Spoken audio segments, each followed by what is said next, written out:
aside, meet the future head on.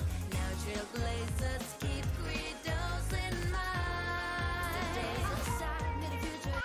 One, stop staying within the line. Two, we always align. Three, even if we don't get the upper hand, we'll fight for right. Four, never care a rip for hindsight. Five, let us light the night. Six, even when there are wills within, we'll go ahead. Get it pulverized.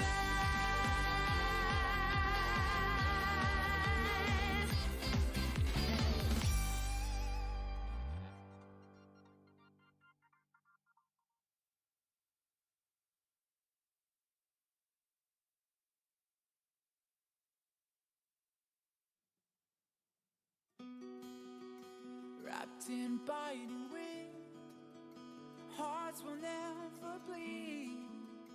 Frozen and vanished out of greed. In their restless dreams, they try so hard to breathe. Pulses flutter and sting within this bleakness.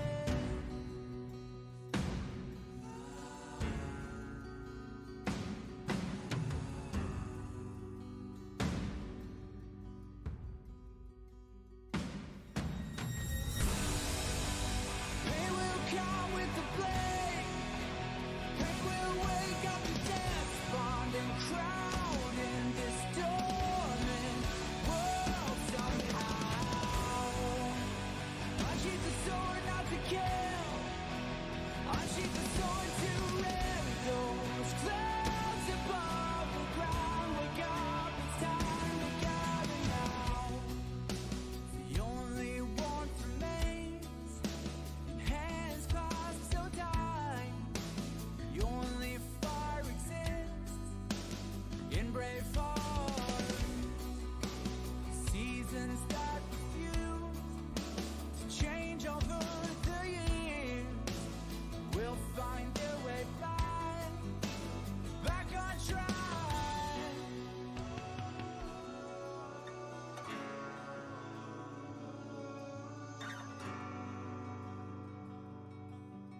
We made a choice, go fight against your fate. Pain will come with the blade. Pain will wake up the despond and crowd in this dormant world somehow. Unsheath the sword, not to kill. Unsheath the sword to rend those clouds above the ground. Wake up, it's time to gather now.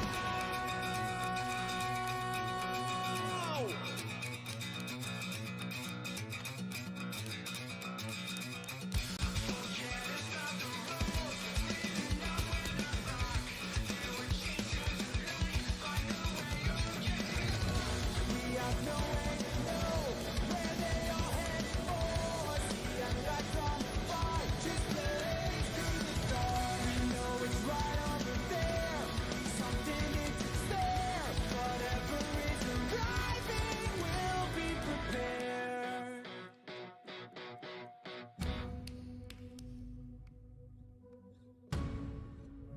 We made a choice, go fight against your fate. They will come with the blade. They will wake up the despond and crowd in this dormant world somehow. Unsheath the sword, not to kill. Unsheath the sword to rend those clouds above the ground. Wake up to hear the cheering sound.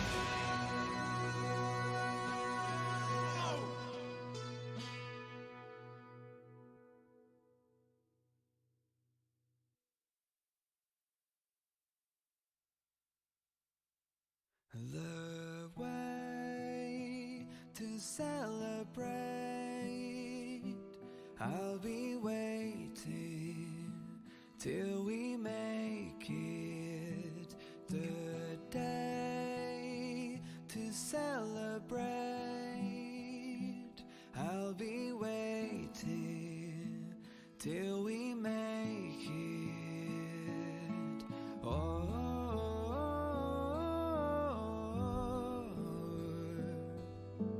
we will see. Come with me, take the journey.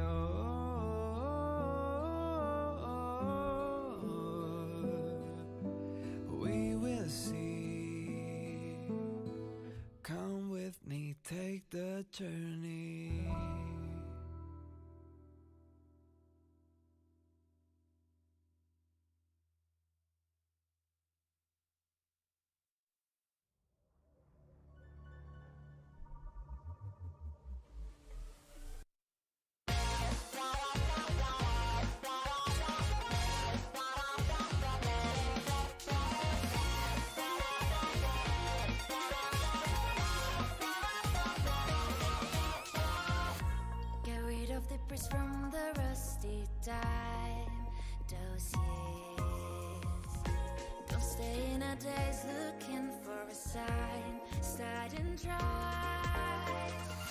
'Cross fields of ice, but hidden in starlight. Be well aware of roads we've gone by.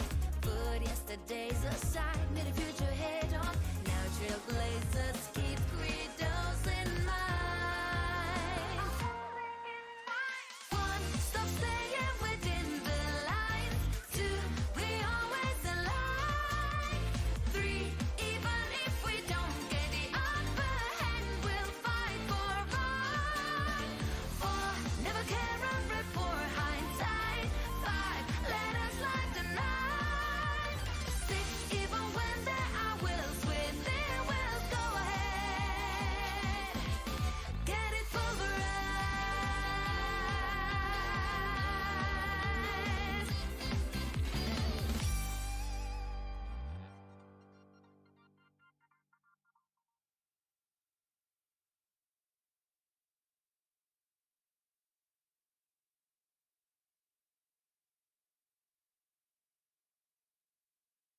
宇宙浩瀚无垠，致使包罗万象。在博识学会就有这样一位特例，无形的学术之星，举手投足间尽显低调奢华。愚蠢是一种病，得治。我是维里塔斯·拉蒂奥，是学者，亦是老师。如果你的脑袋出现了愚钝的症状，也可以称呼我为真理医生。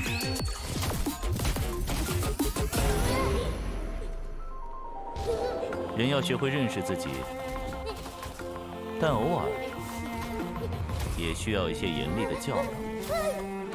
0分，0分，下一个。这就结束了。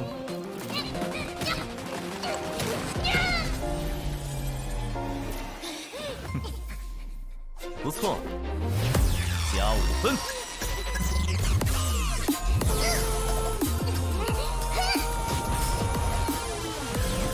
选择和别人做同样的事，得到的往往不会是更好的结果。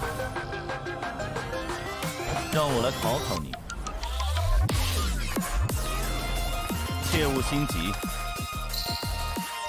想明白再做决定。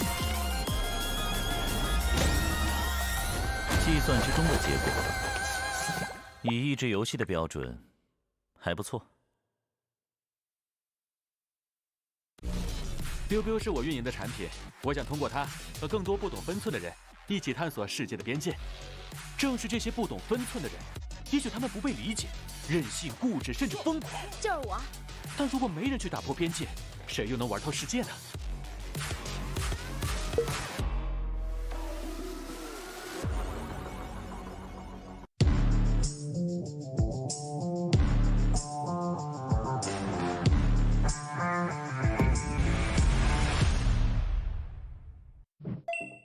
大家好，我是星际争霸2世界冠军李培南。作为职业选手，每天大部分时间都是在电脑前度过。每次训练结束都会有不同程度的腰酸背痛，所以我们对电竞椅的要求都非常严格，能保护腰部并且坐感舒适，成为我们挑电竞椅的重要指标。我们一直在用的奥风电竞椅就完美做到这一点。升级的锥背小弹腰有足够的支撑力，并且上下前后都能调节，坐着很舒服，非常适合大家玩游戏的时候使用。不论用什么姿势，正坐、靠着、躺着。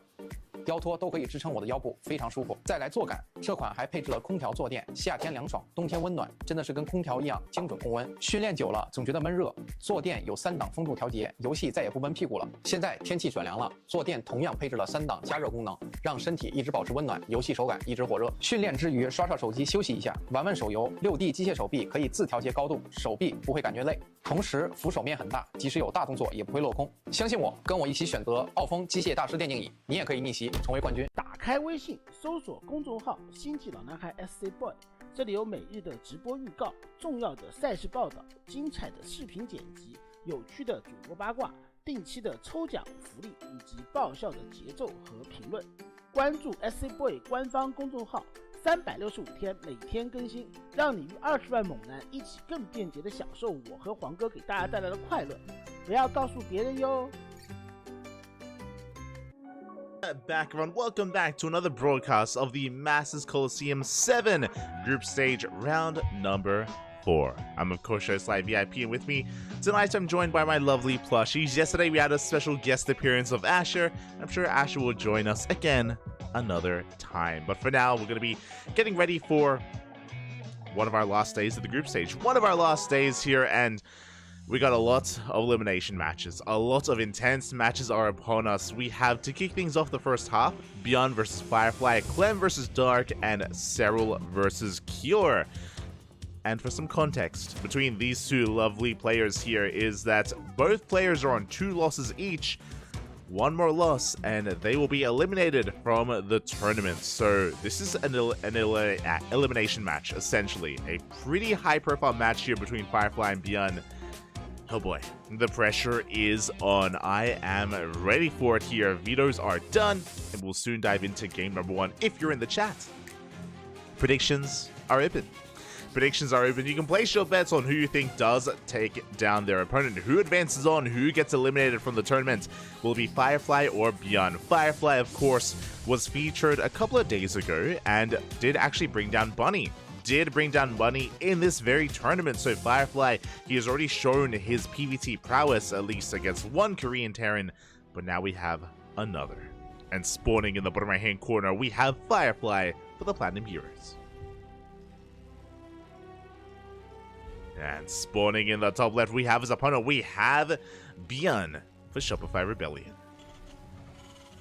Here we go. Again, as we get ready for a night, a weekend, a month full of StarCraft. Big shout out to Doyu, Honkai Star, Taido, Orderful, and Pew Pew. All these sponsors of this tournament. Again, without them, this event would not be happening. This event would not be possible.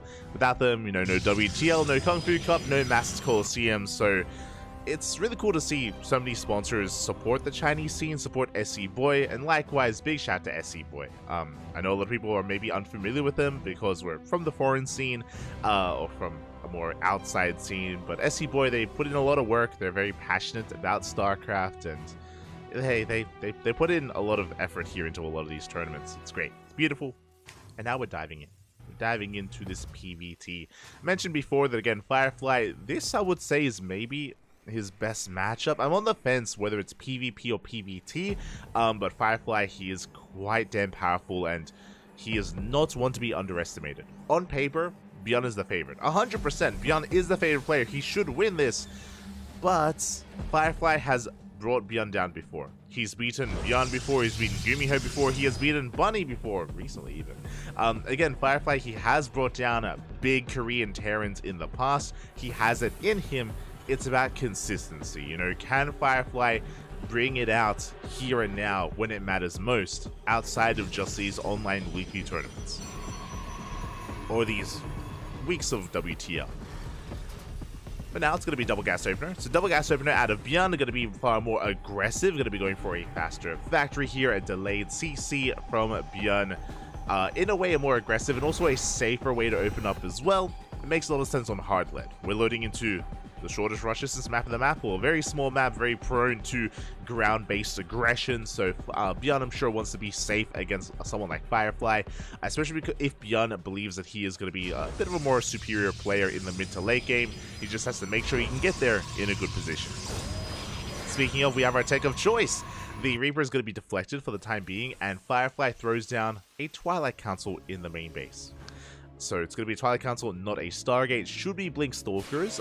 It is not impossible to go DTs as an opener as well, but again, Blink Stalkers should be what comes up next for our Protoss player. Meanwhile, Probe is going to be coming in for another scout. Nice moves here out of Firefly. Did avoid that Reaper. Is able to go in for a scout. Mindshot going to be going off, takes down the probe, but I believe did see the CC in the main base. So with that, scout should be aware that Bjorn is not going all in, and there we go. We did confirm that command center on the high ground. We confirmed the factory as well. We are aware of the 111. That factory scout is really important just because we're making sure, I mean, it was double gas to be fair. I was going to say that, you know, making sure that there's no 3-racks behind this, but it was double gas, so I mean, that was kind of a given at that point. As we are getting ready for some mine drop play here for Bjorn. Meanwhile, back at home, Blink is on the horizon here. I believe only a handful of gateways so far. We haven't committed too hard yet, and the Reaper is still yet to get a scout. Bjorn is still in the dark as to what is happening. For the time being. For the time being here, as we are up to 3 gates, I believe 3 gates in total for Firefly, so a pretty hefty amount. With 3 gateways, we can of course defend, we can harass our opponents a little bit, we can gain map control and contain the tear into 2 bases. That's going to be the goal, at least, as we work up towards a 3rd base. This is not a 2-base all-in out of Firefly by any means, it's just a safe way to open to get into a 3rd. Meanwhile, here come the Widow Mines. Now, because we're delaying our 3rd base, because we opened up triple gates, we need to make sure this doesn't get damage done. As here we go, the mine does come in towards the natural. Boys are being pulled. Oh god. The mine shots do not go off, but we do deny some mining time. At the same time, the Reaper does dip into the natural. Could try to get a scout up. At the same time, the mine shot comes into the main. Oh my god, the boys are pulled. Up, the retargeting. Oh my Jesus. my heart, Poppy, my heart. Bold move there from Firefly to attack with his probes. That was a risky maneuver, but it did pay off. The Widow Mines went down. Not a single shot goes off. There is some lost mining time. There is a scout of the main base. Now Bjorn is aware of the gateway count. That's what's important. He's fully aware that it is 3-gate blink, but he's not able to deal any real damage here as he finally gets 1 worker kill outside the natural. Reaper gets shut down, and Bjorn is going to be getting into pretty early tank production. I mean, he made 2 Widow Mines, bam, straight into tanks. He's aware of what's going on. We have 1 tank on the low ground, we have the bunker as well, tank on the high ground. You can see that Bjorn, he's fortifying himself. He's fortifying himself on 2 bases. He's aware of the potential for blink aggression, so he doesn't want to take any damage.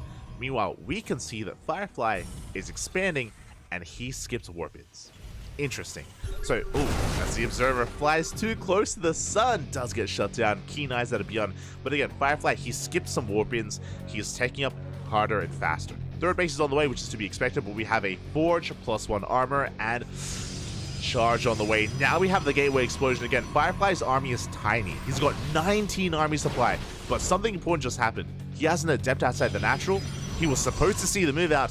He didn't. The army of Bjorn just skirted around the edge, skipped and missed that adept, and now Firefly, he's not fully aware of this army. He's not fully aware that it's coming. I mean, he might have caught a glimpse of the adept. I hope he did, as he's getting ready here. Force fields are available. The shield battery, it's too late. Shield battery is far too late. The army does arrive, and Firefly was not ready for this. He was not ready. Big tank shot's going to be going off, and a kill on this Nexus is huge. Again, we had an army, we had force fields. We could have engaged ahead of time if we knew it was coming. Firefly didn't know it was coming, and just like that, the 3rd base goes down. Big loss for Firefly. Now he can engage, but again, like, the damage has been done. Bjorn, he doesn't have to commit. Backing off from here would be a wise move, but no, Bjorn, he wants more damage. He's edging on even closer. The Immortal! No shield battery, no overcharge. The Immortal goes down. Big pickoff, and Bjorn, he can stick around. He can maintain this position and keep on pushing towards that natural. Raven harass into the natural mineral line as well. Shield battery is going to be focused down. No more overcharge. It was spent. Now, we do have charge. Charge is done, +1 armor is done. We can collapse on this position. We can break this. We can try. One tank goes down, second tank as well. We clean up the entire army. This is a good cleanup. If only Firefly hadn't lost his Nexus. That's the thing here. Again, if only Firefly had seen the move out. There were two things that went Beyond's way there. One, Beyond sniped the Observer. Two, he avoided the Adept. And with that, again, Firefly wasn't aware of the move out. He didn't see the army. He wasn't ready in time. Otherwise, we would have seen an extra warp in, would have seen him being more proactive with his movement and with his force fields, and we could have held on to that third. The third base could have been saved. Alas, it was not, and now here we go. Beyond, the harass just does not end. We have the Raven coming in from behind. We have another drop coming in from the right-hand side as well, so a bit of multi-pronged aggression out of Beyond. Main army pushing through the center. Firefly doesn't want to take this lying down. He's going for his own War Prism harass. That Prism has a lot of work to do. Has a lot of pressure on that War Prism, a lot of pressure on those Zealots to try to get damage done. Raven does get sniped. Good pickup. Good start here. Beyond's main army pushing towards the third base though. And again, the Firefly has no map vision. We stim on forward. We get on top of those Stalkers at the same time. Massive mine drop into the main base. Mine shot's going to be going off. 7 probes go down. The economy in shambles here for Firefly. We focus down the Nexus once again. Overcharge trying to keep it alive. Looks like it will.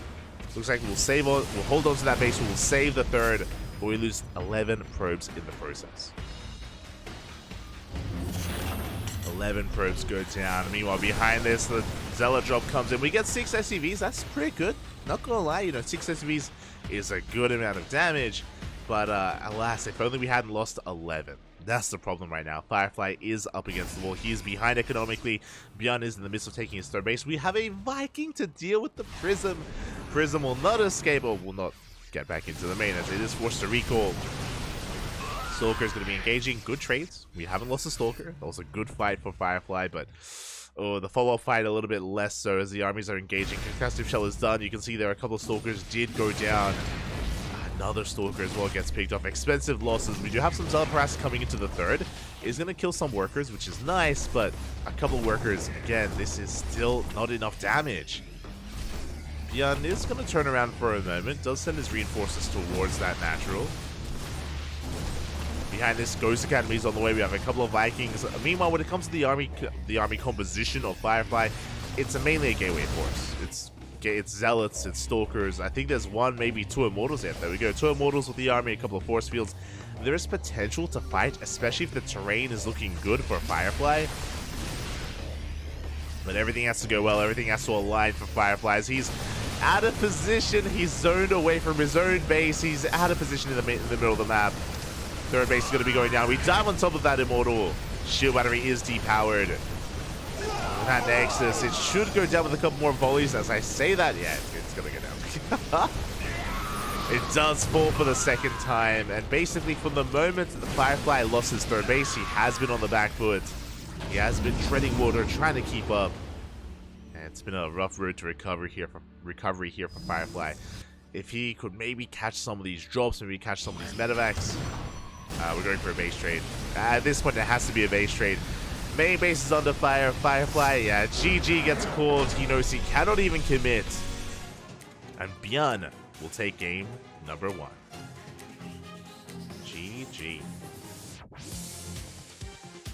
GG, well played there. Again, a solid game there at a Beyond. Firefly was holding his own for a time. Remember, like, the initial Widow Mine drop was shut down. Like, really good defense against the mine drop. Really good start, really good opener, but it did come down to the move out. That's the unfortunate reality. Again, Firefly, he lost his Observer, and likewise his Adept didn't tell him that there was an army moving out. Firefly, I'm sure, was hoping that the Adept would cause, like, aggression. Well, like, full aggression would be attacked, and then that would, like, signify to Firefly that there was a move out coming. And again, he was caught out of position. He was caught off guard. GG. GG, well played. With that, we are getting ready for game 2. For game número 2. Let's go. Let us go. Did I hear you say that these matches today are knockout matches? Not every match. This match specifically is. So, okay, calm down. This match specifically is a knockout match. The others, I believe, are not. For those that are curious, !B in the chat. If you guys want to have a look at the bracket yourselves. The way that the Swiss format works is 3 losses and you're out. 3 losses and you are out. And both Björn and Firefly have 2 losses already on the board, so they are in a rough position. Meanwhile, it isn't just going to be 3 matches today. From my understanding, they're going to be 6 matches tonight. 3, then a break, then another 3. So there's a lot to go over. I believe Shin and Solar is also, yeah, Shin versus Solar is also going to be a knockout match. I think Oliverian Classic, right? Yeah, Oliverian Classic is going to be another knockout match. So there's 3 knockout matches tonight. Here we go. In the bottom left-hand corner, we have the Platinum Heroes, Firefly. And in the top right, we have as opponent for Shopify Rebellion, it is Björn. So to reiterate, tonight we have 3 knockout matches. It's going to be this match here, Firefly versus Björn, also Shin versus Solar, and Olivera versus Classic. So some very important matches here tonight to determine who is eliminated and who has another chance to make it into the playoffs. As we get ready for this, so a big shout, oh my god, a big shout out to the Squirrel Fund. Papi, thank you so much. Thank you so much for your nuts. I assume that's what's in the Squirrel Fund, but thank you so much for subscribing. Hope you've been enjoying the content, hope you've been enjoying the casting, and the StarCraft, of course. Thank you so much for the support. All the money that we make here goes towards our tournaments, goes towards the events that we hold, so thank you.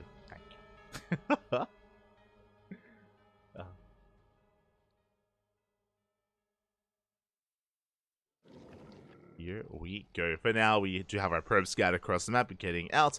Once again, Björn is going to be going for another double gas opener, just like the previous game. So an aggressive / safe way to open up here, just to make sure that we are under no threat of losing our natural base in case it's a proxy, getting into a faster factory. Here, the factory is going to be on the way. CC will be delayed, not for too long, but will be a little bit delayed here as Firefly back at home going for his own gate cyber expand. Things looking relatively normal here in the early game. Now again, as a reminder as well, this is a best of 3, not a best of 5, so oh my god, best of 3, not a best of 5, as Björn went for a reactor first on his racks. We are reactoring out Reapers right now. This is an aggressive build. We should be focusing on Reaper and Hellion production. It's going to be double reactored Reapers into Hellions. This could be like a variation of a TVT opener where we go up to, I want to say, 5 Reapers and 3 Hellions. There's potential here. There's a lot of potential for damage. There it is. Hellion production has commenced. Back at home, once again, it's going to be a Twilight Council opener. Probe comes in. Big scout. We do confirm the CC, but we also confirm both Reapers. We are now aware, I mean, we already probe scouted earlier, but we're aware of the reactored rats. We're aware that additional Reapers are on the way, and we need to wall off. We need to wall off that natural to make sure that at least the Hellions don't get in. So the way this dynamic works here is that we have Hellion Reaper, and the Reapers can either try to assist the Hellions in busting into the natural. Then we're going to full wall off immediately. Good reaction out of Firefly. I was going to say that you can knock the unit out of position with the KDA charges, and then your Hellions can rush in. Or you can send your Reapers into the main via the Reaper Cliff, and then the Hellions can rush in thereafter. But the Reaper Cliff is walled off, and now the Natural is also walled off. So, despite this aggressive opener here by Björn, there's no way in. Currently, there's no way in, but we're getting a lot of damage done. We're going straight for the Stalker. The Stalker taking a lot of hits already, a lot of whole damage dealt. Another Stalker on the way. The wall is standing strong, but we're going to have to cancel. Here, the cancel is forced. And Björn, he could be looking for a dive. Again, you can knock those units out of position with the KDA charges, and you can just rush into the mineral line. Oh, he's going for it. Oh, not quite. Does pull back. Does calm down. Calm down, Poppy. Calm down. And so far, this is a better start for Firefly. Like, this is a big commitment, right? This is, what, 4 Reapers, a handful of Hellions. Like, this is a lot of investment early on, and it hasn't really achieved much. I mean, yes, it does give you map control, that is true, but ideally you do want to kill some probes with this. Ideally you want to get economic damage done. Behind this, ooh, we're getting into a 3-1-1 setup. Very aggressive. So what makes us aggressive here is the fact that the starport is delayed. So we are delaying medevacs, we're delaying drop play, we're delaying scouting information to build up an early tank count and an early bio army as well.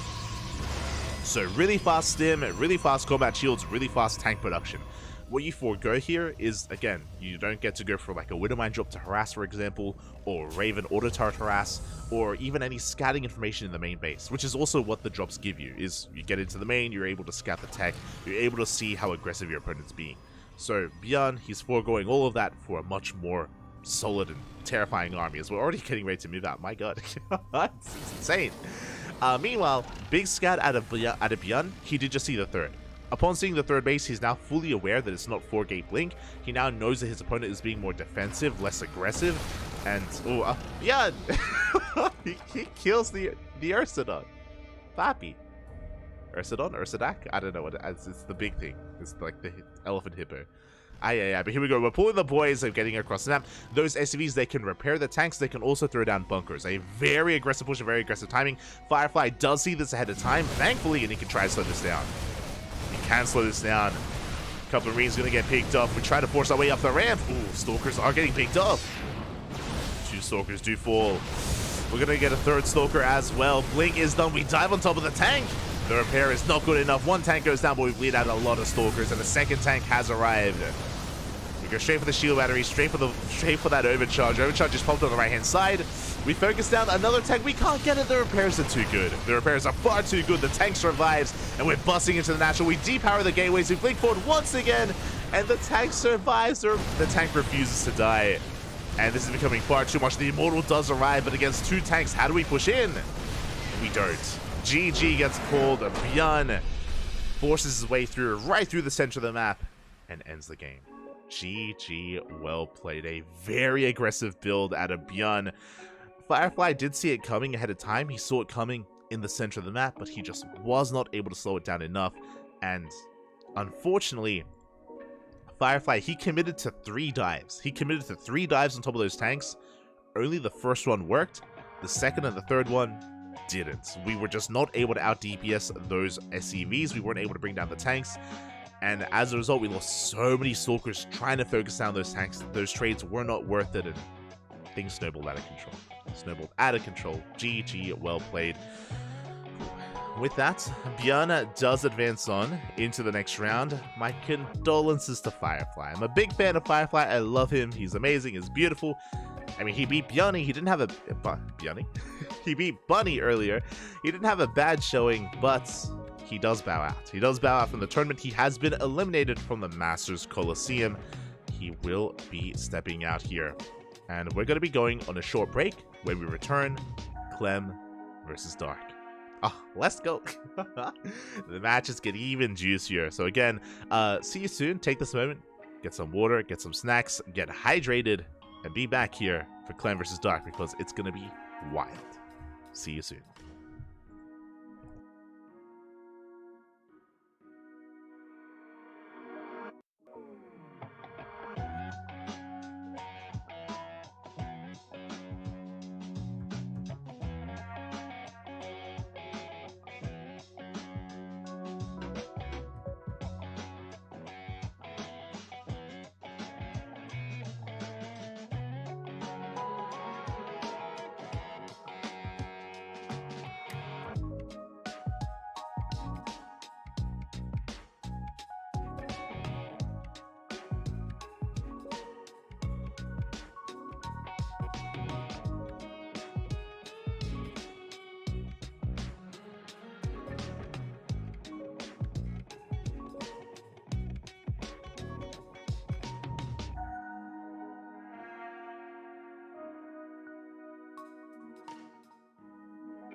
And welcome back, everyone. Welcome back. I apologize for the extended break here, but we have returned with our second match of the night with a winner's match. So the previous match was a little bit bittersweet. We determined who would be eliminated from the tournament. Here we determine who advances on into the playoffs. The winner will advance on into the playoffs. The loser has to play again in round 5 for another shot at making it in. So again, it's basically a winner's match between these two players. Who advances on, who has to keep on fighting in the group stage. Oh boy, the pressure is on. We are getting ready here for Clem versus Dark. Bit of a TVZ to kick things off. Vetoes are done. Maps have been chosen. And again, it's going to be really interesting to see how this dynamic plays out. Clem is arguably the best Terran in the world right now. He's arguably the best. He has some really terrifying TVZ and TVP. And historically, Dark would typically come up on top. Historically, Dark would be the winner, would be the favorite player in amongst these two, but in recent months, in recent times, it's been Clem. It's been Clem that's been more dominant amongst these two in this matchup, and you know, off the back of the ESL Masters Winter Championship, Clem is on fire right now. Typically, if we're looking at Clem's weaknesses, it comes down to TVTs more than anything. Not this matchup though. Spawning in the top right hand corner, we have Clem for Team Liquid, and in the bottom left, we have as opponent, we have Dark from Korea. Korean Zerg player. Again, Dark unfortunately is teamless. He was on DKZ for a long time and DPG before that, but his contract did come to an end. A lot of people are theorizing, because it came to an end, that Dark may not end up joining another team. The reasoning for this is military service. The reality is that Dark should be committing and should be performing his military service soon, so that would make sense as to why the contract was not extended, and why Dark may be looking for, you know, his last couple of tournaments here before he does end up heading out to the military. So again, it is a little bit bittersweet, but you know, that's why I'm hoping that Dark can have a very standout performance here in this event, and also in IM Katowice. I'm hoping for it. Fingers crossed. Fingers crossed as we're getting into game number 1 here. So far, Hatchgas full standard opener out of Dark. Likewise, a Rax expand out of Clem. Important that I point this out just because Clem has been embracing the 2 Rax Reaper. He has been embracing that for quite some time. So it is important to bear in mind that he is going for a much more lax opener here. Also, as we get ready, and as we get a bit of a pause, this does give us an opportunity to get some predictions going. If you're in the chat, predictions are open, so you can place your bets on who you think will win out this series. Again, we've only seen the openers so far, no major tells yet. It looks like there may be a bit of a hotkey issue, maybe some ping issue, but we will resolve that. And again, place your bets on who you think does come out on top here in this best of 3. It's a best of 3. Anything could happen. Speaking of anything happening, a big shout out to Fernando. Gracias, papi, gracias. Thank you so much for subscribing, so much support for 33 months. It's been 33 months, papi. The Honkai star enjoyer himself. Thank you so much for the support, papi. Always, always. God, papi, God. No. As we are going to be getting ready here for our first game between our 2 lovely players here. Again, just fixing any kind of issues. If we have to restart the lobby and maybe restart the game, then I'm sure we'd be willing to. Shout out to Clem, drinking his morning coffee. Just woke up. Let's go. Vámonos. But again, even though the night is going to be long, all these players only have 1 match. They only have 1 match to play out, as we have our first 3, then our next 3 matches thereafter. I did just tweet recently as well, if you're curious. We are going to be casting Masters Coliseum, and in a couple of hours, in like 6 hours time, we're going to be casting the Christmas Cup. Christmas Cup is also going to be on the horizon. Is also going to be played out tonight. So the round of 16 of the Christmas Cup. Tomorrow is the round of 8, and the day after that is going to be the finals of the Christmas Cup thereafter. So a lot of StarCraft going on. Tomorrow is also OSC King of the Hill. So tomorrow is going to be OSC King of the Hill. Sorry, it's going to be KSL into OSC King of the Hill into Christmas Cup. So that's It's a lot going on. A lot of StarCraft, papi. A lot of StarCraft. As it typically is for us here on the weekend. Weekends are usually jam-packed, full of events. Likewise, we're going to be getting back into the ESL Open Cups. For those that are curious, I believe the weekend will be free from Masters Coliseum, so there's going to be basically a bit of a break in between the group stage and in between the playoffs. So there's going to be a couple of days off where we don't have Masters Coliseum, but we're going to be casting stuff anyway. We're going to be live at this hour regardless. Unfortunately, we did miss out on ESL Open Cup Americas this week, so I am planning to have a replay cast to catch up on ESL Open Cup Americas on Sunday. So again, Sunday there won't be Masters Coliseum. It's going to be an ESL Open Cup Americas replay cast, which we, again, weren't able to cover live. At the time, I was falling behind on editing VODs. For those that are curious, like my life, especially here in January, like January has been so busy for us. It's like sleep, eat, cast, edit VODs. Like it's very little room in between for anything else, so I've just been hyper fixated on that. I have been falling behind a little bit on editing VODs, so I opted not to cast ESL Americas live this week just to catch up on work, and we'll be catching up on Sunday instead with a replay. But here we go, we're diving back in. Let's go. Getting back into our game here. Again, nothing major going on, just standard openers. Was a Rax expand out of Clem, was Hatch Gas pulled from Dark.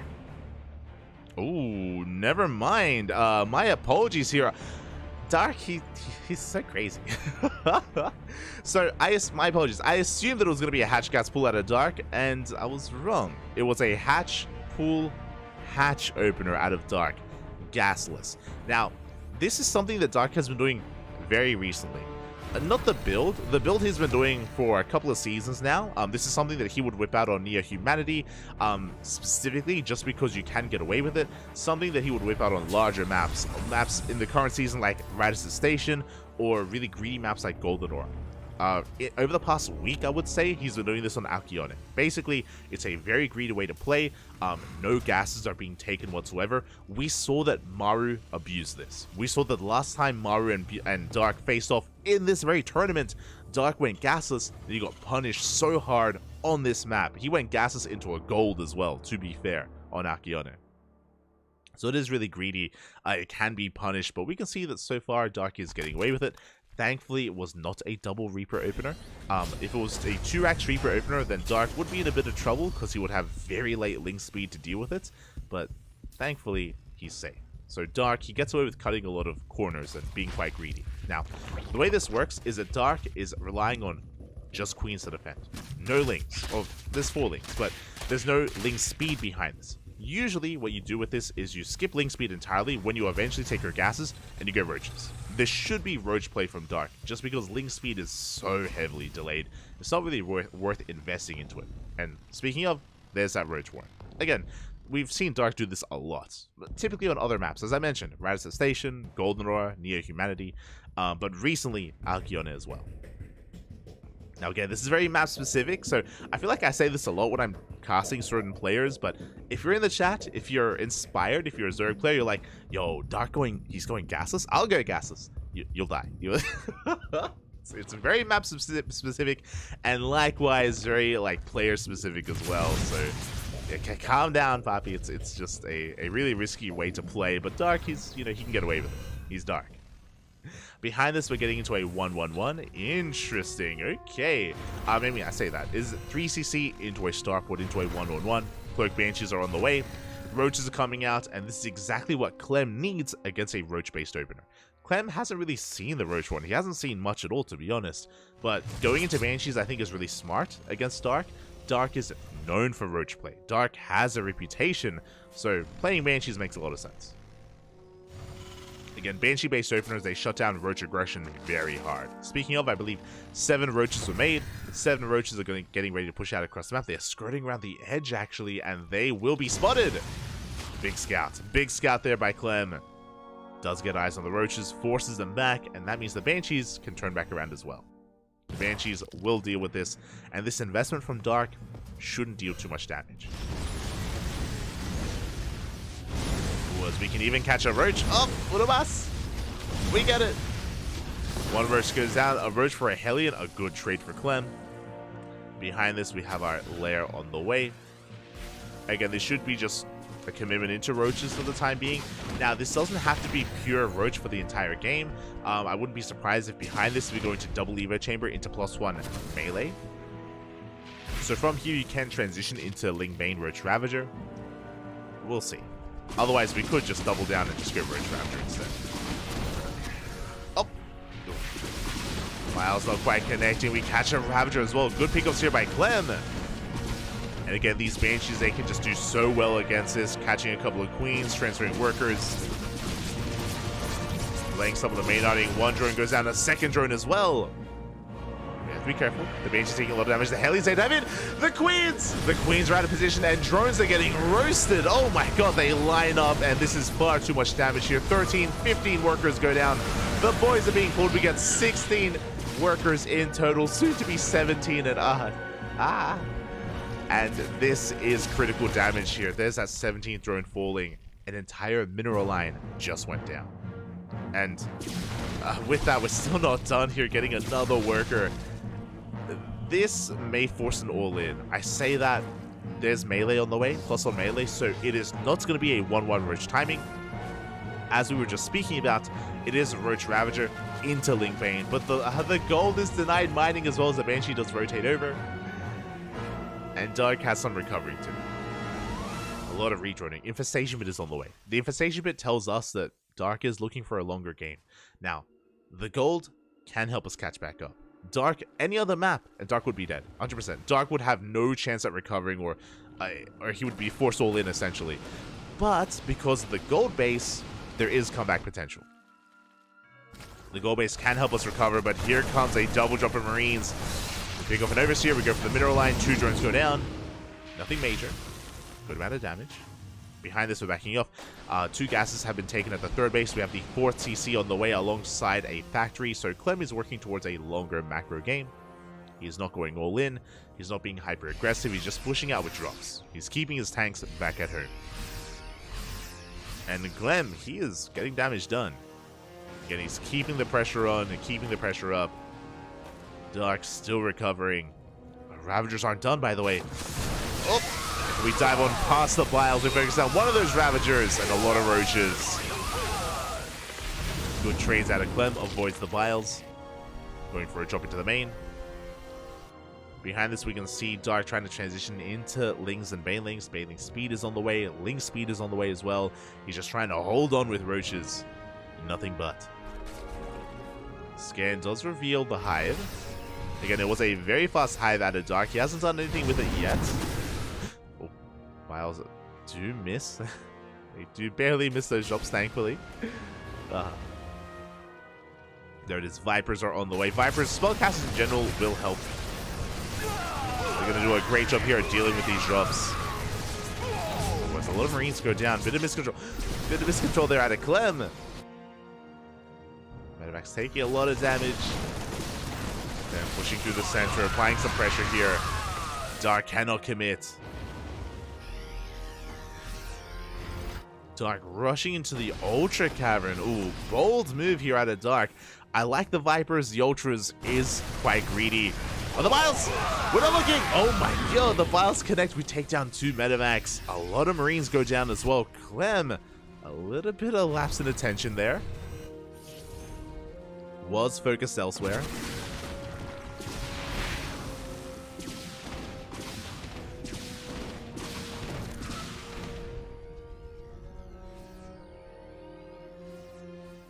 With that, Clem, he does retreat. He's going to be reinforcing with more tanks. Getting ready for his push. Tanks, they will be sieging. Biles going to be once again connecting with those tanks. Oh my god, the tanks and the Medavacs. Good Biles here out of Dark, but is it going to be enough? There's still 5 more tanks behind this, slowly encroaching upon the gold base. Vipers have arrived. Show us the Blinding Clouds. We're diving on forward. Blinding Clouds are going to be thrown down on the tanks, covering most of them. And it looks like we should reset the tank line just barely. The tanks go down. Only a handful of Marines left. Dark, he's holding. He resets the tank count. He's got Lingbane on the way. He keeps most of the Roach Ravager alive, and the Viper survived as well. Dark is clawing his way back into this. Now, Dark is still behind economically. Bear that in mind. Clem has a higher worker count compared to his opponent. Clem also has mules, but he did just lose a lot of tanks. Clem, he lost most of his tanks, which means Dark has some room to breathe. Dark, he has room to breathe. He can recover. He can max out. And boy, oh boy, is he maxing out. We've got Kindness Plating on the way. Adrenal. Ultras are on the way as well.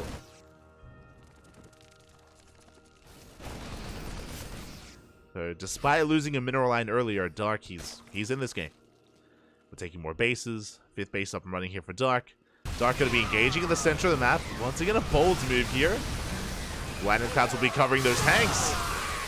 The Ultras, they are connecting. But this was before Kindness Plating. The Ultras, they went down. Those were expensive losses for Dark. Did get a tank, but not the best trade from our Zerg player. And here we go. Clam is just rallying across the map with Ghosts. 3-3 is on the way. 3-3 hasn't started for Dark. So he will be behind in those upgrades. Oh. Touch Biles there. Bringing down one of those mines. Ooh, does take a mine to the face though. Banelings do go down. Oh, we missed. That's okay. We clean it up. Again, Keen Eyes out of Dark overall. The Biles have been on point so far throughout this entire game, taking down Widow Mines, tanks, medevacs at times. There it is, 3-3 now on the way for Dark as well. Now, it still feels like Dark is stabilizing. Sure, both players are maxed, that is true, but for the most part, Clem as map control is taking a 5th base as well. Dark has to do something about this 5th. He's gonna try. Does have a secondary army on the right-hand side. Clem still pushing right through the center. Now with all the ghosts. He has ghosts, he has snipes. He's working on a Liberator transition. With that Lib transition coming in, Dark is going to need some anti-air. Big mine shots going off on the Banelings. Tank survives. And Liberators are on the way. Fusion Core for Liberator range. 2nd Starport as well. Good trades here by Clem. Catching, sniping the Ultra, getting a lot of Lings. Very efficient trades. And you can see that Clem is building up a bank because of how efficient he's been. Dark isn't.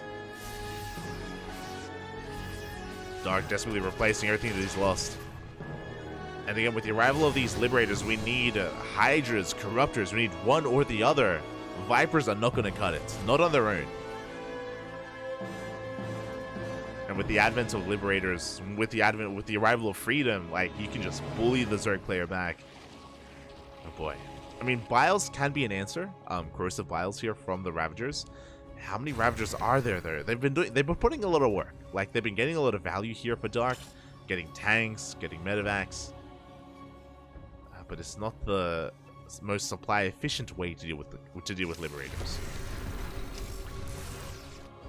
Here we go. Liberators are going to harass across the map. Main army pushing right through the center. Oh, this Naga, this choke point is brutal. You force Dark back.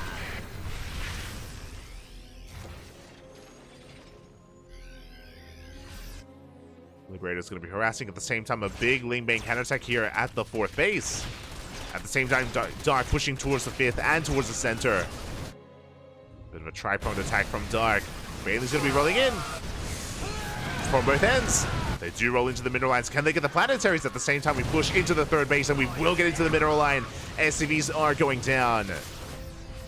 And we're trading with workers, not with the army, though. This could trigger a big counterattack. That's going to be 18 SCVs going down. Ooh, the sensor tower as well. Take as much value as we can. We're pulling back. We have 5 Ultras on the way. And Clem is pushing. Clem, he is going for that counterattack. A lot of his ghosts did survive. We have 6 Liberators being produced at a time. Oh, that's a lot of libs. And there's that Spire. Spire is on the way at the gold. Ooh, that's a risky location for the Spire. Let's see if we can hold on to it. Mine shot's going to be going off. Good splits out of Dark. Does avoid most of the mine shots. Ooh. Most, not all. And decent mine connections here on the links. We do collapse on some of these ghosts. 3 ghosts go down. Good pickup. Good catch out of Dark. Whatever ghost he can get. At the same time, looks like one of those Liberators did go down at the natural base. Snipe's going to be going up, catching some Ravagers. Bailey's going to be going down. Once again, another counterattack here at the Planetary. This time, no Banelings, only Ultras and Lings. Yeah, we're going for this round. We force back the army. That's a lot of libs. Can we break through the Planetary? Looks like we can. Looks like the Planetary should fall just barely. Yeah, 16 SCVs go down. We do manage to do quite a blow here to the economy of Clem. Scan was 1 second too late. The Biles doesn't catch the army. And most of the Ultras escape. This is a good run by here from Dark. He brings down the Planetary, 19 SCVs, and he escapes with most of his army. Meanwhile, this base is being retaken, but that's an orbital, not a Planetary. That position is going to be significantly weaker to another run by. And this means that Dark, he can just invest Lings to his next run by. Doesn't have to go for Ultras or Banelings anymore. The Planetary has been dealt with. See if he can pull it off. Meanwhile, Liberator and Survivor going to be getting a couple of worker kills. Denying a lot of mining time. That's more important here. Liberators, they continue to rock up. Spire is done. +1 air attack is on the way. Oh, we are denying bases here from both ends. 2 bases, almost no mining. Oh, the Infestor! Calm down. Oh. Yeah, you can see how annoying these Liberators are, especially with our Corruptors. Like, how do we deal with them? We need those Biles. Here we go. Dark going for a massive link counterattack. We spoke about this before. No Planetary SCVs are going down. Maybe 3 worker kills so far. Only 4. Okay, good cleanup out of Clem. Averts disaster. Good cleanup overall. Liberators are sieging up here across the map. Still denying so much mining time. And Dark, he's running out of money. His gold base is tapped dry at this point. And this is what I spoke about the Spire. No shot. That Spire is so exposed. We cannot afford to lose it. +1 attack is still on the way. Here, we back up. Ooh, the friendly fire. I say the friendly fire. I mean, in a way, the mine does drag, does take down the Infestor. Liberators are forced back home. A big link counterattack. Which means the Spire does survive, I believe. Did it survive? I think so. I think it's still there. I hope it's still there. Spile's going to be connecting. They bring down some of these mines. I believe the Spire is bleeding out as we speak. Yeah, there it is. It's bleeding out as we speak, and we're going to have to remake that Spire elsewhere. Corruptors are coming out.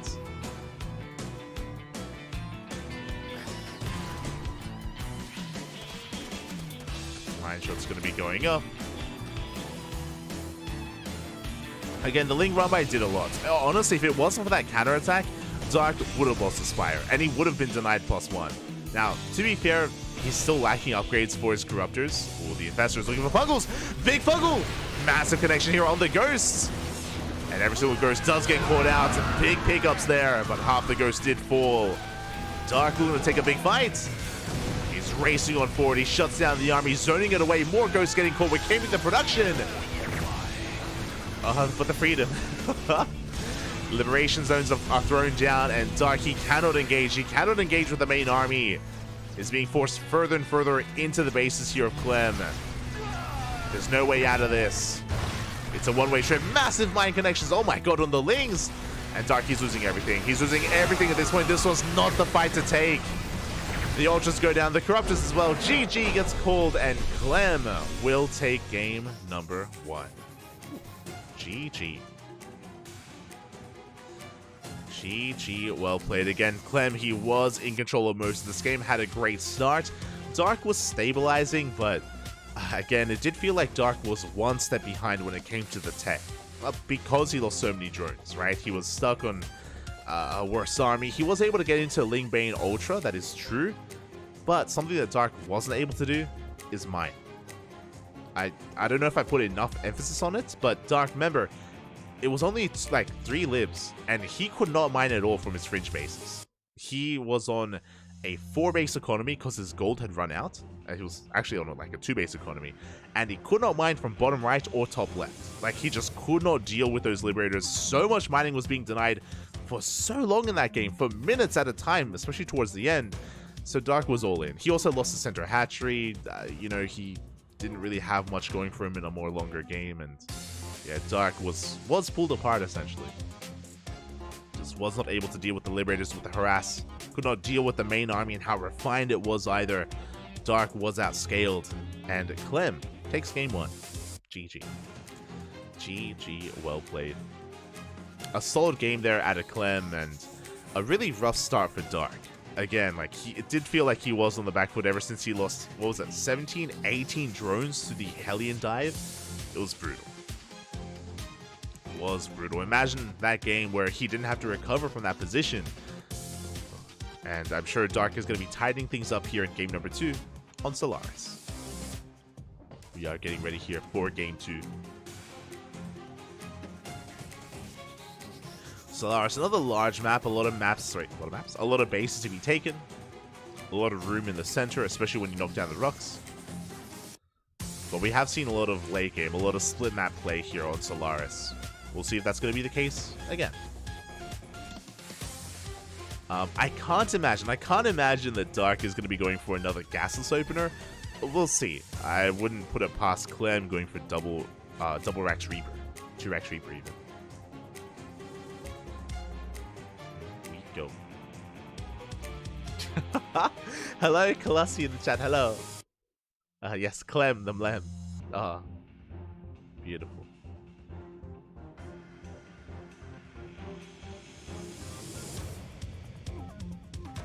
Yo, Clem is making me crave coffee a little bit. I may boil some water after the first set of matches, just because tonight is a long night of StarCraft, so. We'll see how I feel once we wrap up a lot of these matches. And here we go in the top left hand corner. We have Clem for Team Liquid. And spawning in the bottom left hand corner, we have his opponent. We have Dark representing himself. Here we go. And it looks like we are going once again for a Rax on the high ground, not going for a 2 Rax Reaper opener.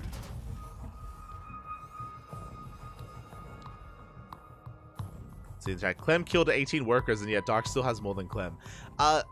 That's a little bit of a... Don't let that lure you into, like, a...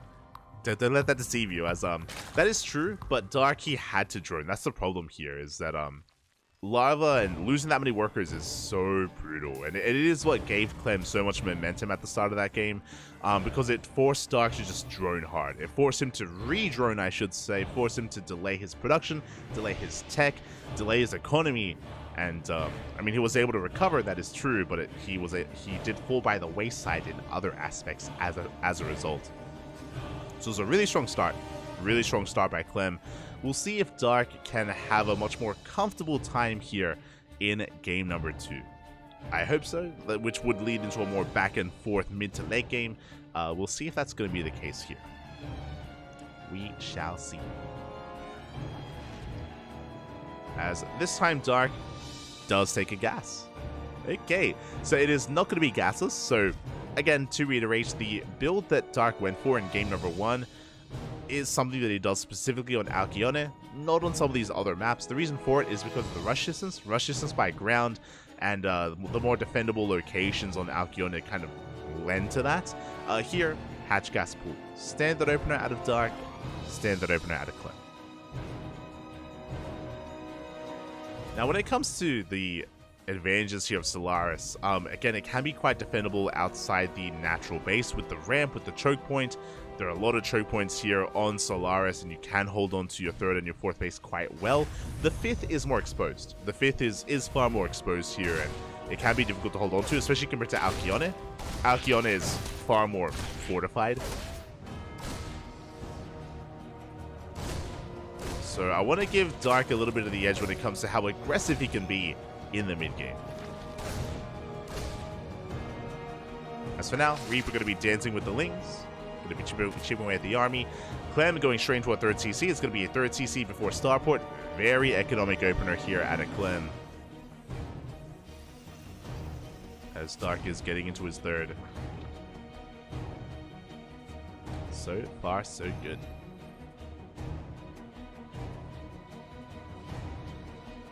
As Dark, interesting, he decides to avoid that Reaper. He slips out with his Lings. Cheeky move here out of Dark.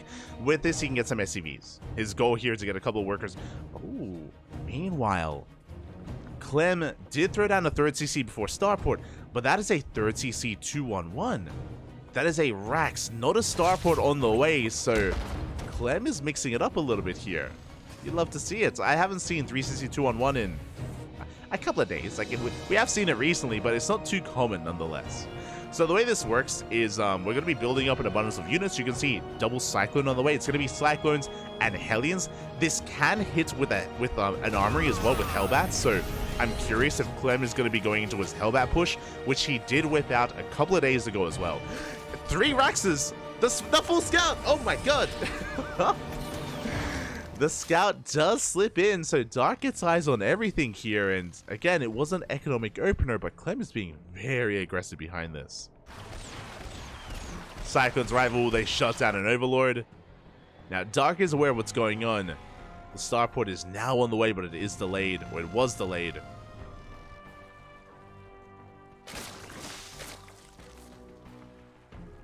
And Dark, a wise choice, so he goes for an earlier Baneling Nest. Especially because Clem has been going for these Hellbat pushes recently. You see Dark preparing for that kind of scenario.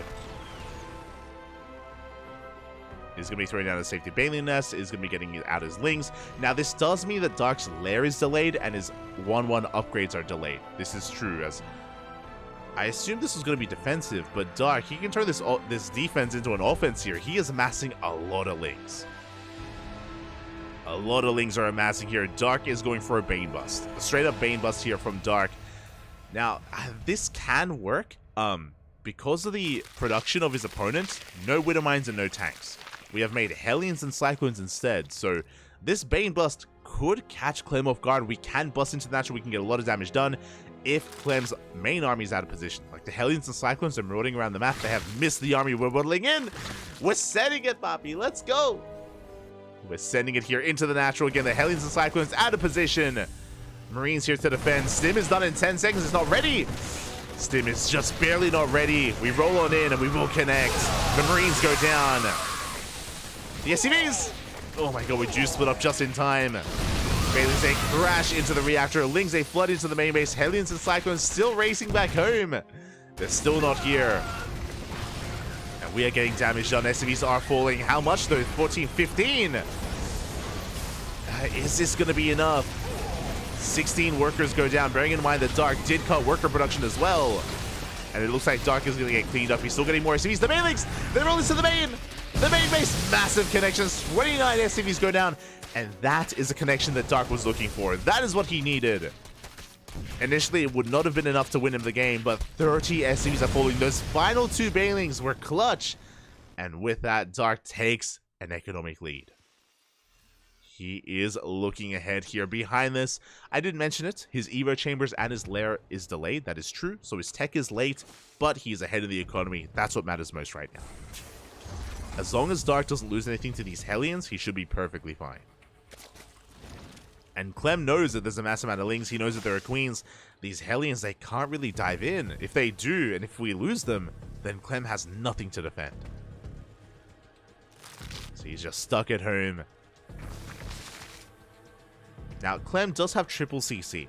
He has triple mules. That is true. So the worker count here is low for Clem. He has a bit of a boosted economy because of those mules, but it's still not quite enough to make up for the losses that he sustained. He needs to get some counter damage done. The onus right now is on Clem to get into a mineral line with Hellions, with drop play, catch an army, catch a chunk of Ling main. And Clem needs either a good fight or he needs to create an opportunity for himself and deal some kind of economic damage. Not again. As the Banelings are waddling back in. And Clem, I mean, he doesn't have much here to begin with. 3 SCVs go down. Not the best trade from Dark, but any worker kill counts here. Like, Clem barely has an economy to begin with. Hydra Den is on the way. Clem pushing in with some Hellbats, but we have Banelings ready for this. The Lings are not. We're getting into the mineral line. Banelings, they do roll in. And they will connect here with the Hellbats. At the same time, big Link counterattack. We have plenty in position to defend. We shut down the third base. 8 SCVs go down. And Dark, he holds on back at home. You can see Clem leaning back there in his chair for a moment. He knows how dire the situation is.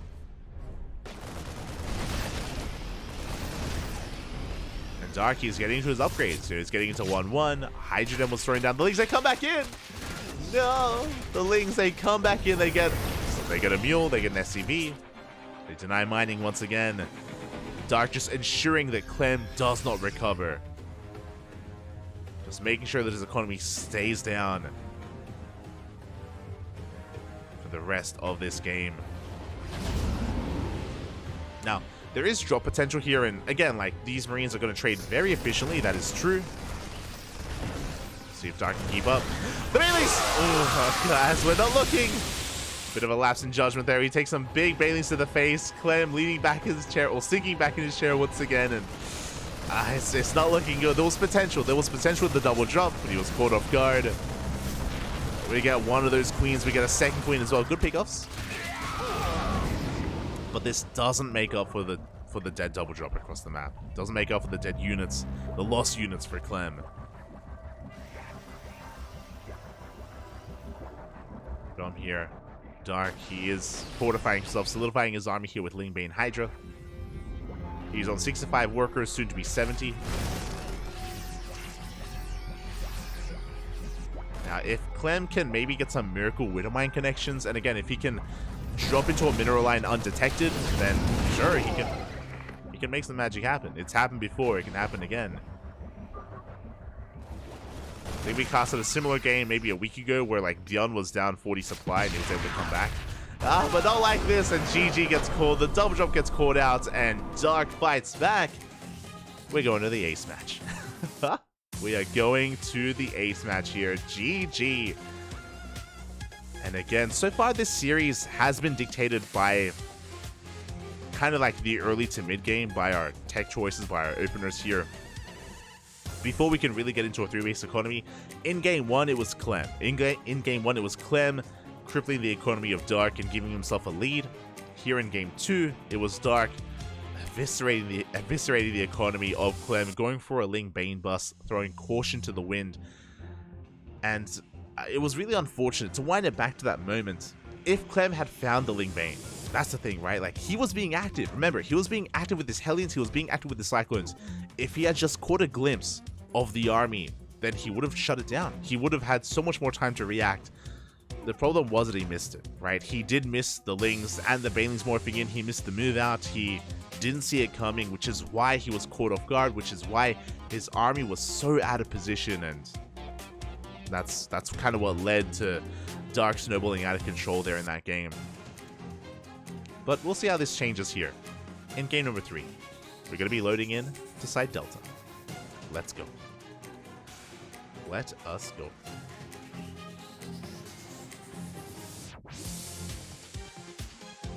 I'm saying Clem is playing coffee builds? Oh, true. Let's go. And spawning in the top left-hand corner, we have side Delta. It is Clem for Team Liquid. And spawning in the bottom right-hand corner, we have his opponent. We have the Zerg player, Dark. Korean Zerg. Again, Dark is recently teamless as of less than a week ago. Did announce that his contract had ended. So it is a bit of a shame that he is no longer on a team. I did see some people asking about it in the chat. As people are saying as well, I'm sure the reason why the contract ended, the reason why the contract did not renew, is because Dark has very limited time available before his military service. We know for a fact that he has already gotten his notice for military service. That was last year in 2023. So yeah, Dark, he does have to, of course, do that at some point, and we don't know when he's going to do that. We can only speculate that that's the reason why Dark is currently teamless. Now, it's possible that he may get a team just for IEM. Like, that happens... God, what event was it? I remember Ballistics. I remember the Korean team Ballistics. They signed players specifically for IEM Katowice, just for, like, the month of IEM, just to support them for that month. So, like, something like that could happen where Dark gets a sponsor just for the one event. I mean, it would make sense. I mean, it's a big premier event, so a lot of eyes would be on that. We'll see. We shall see. As for now, Clem is going for a Rex Expand. Standard opener out of our blue Terran player. Meanwhile, Dark going for a Hatch Gas Pool. Once again, not going for a Gasless opener.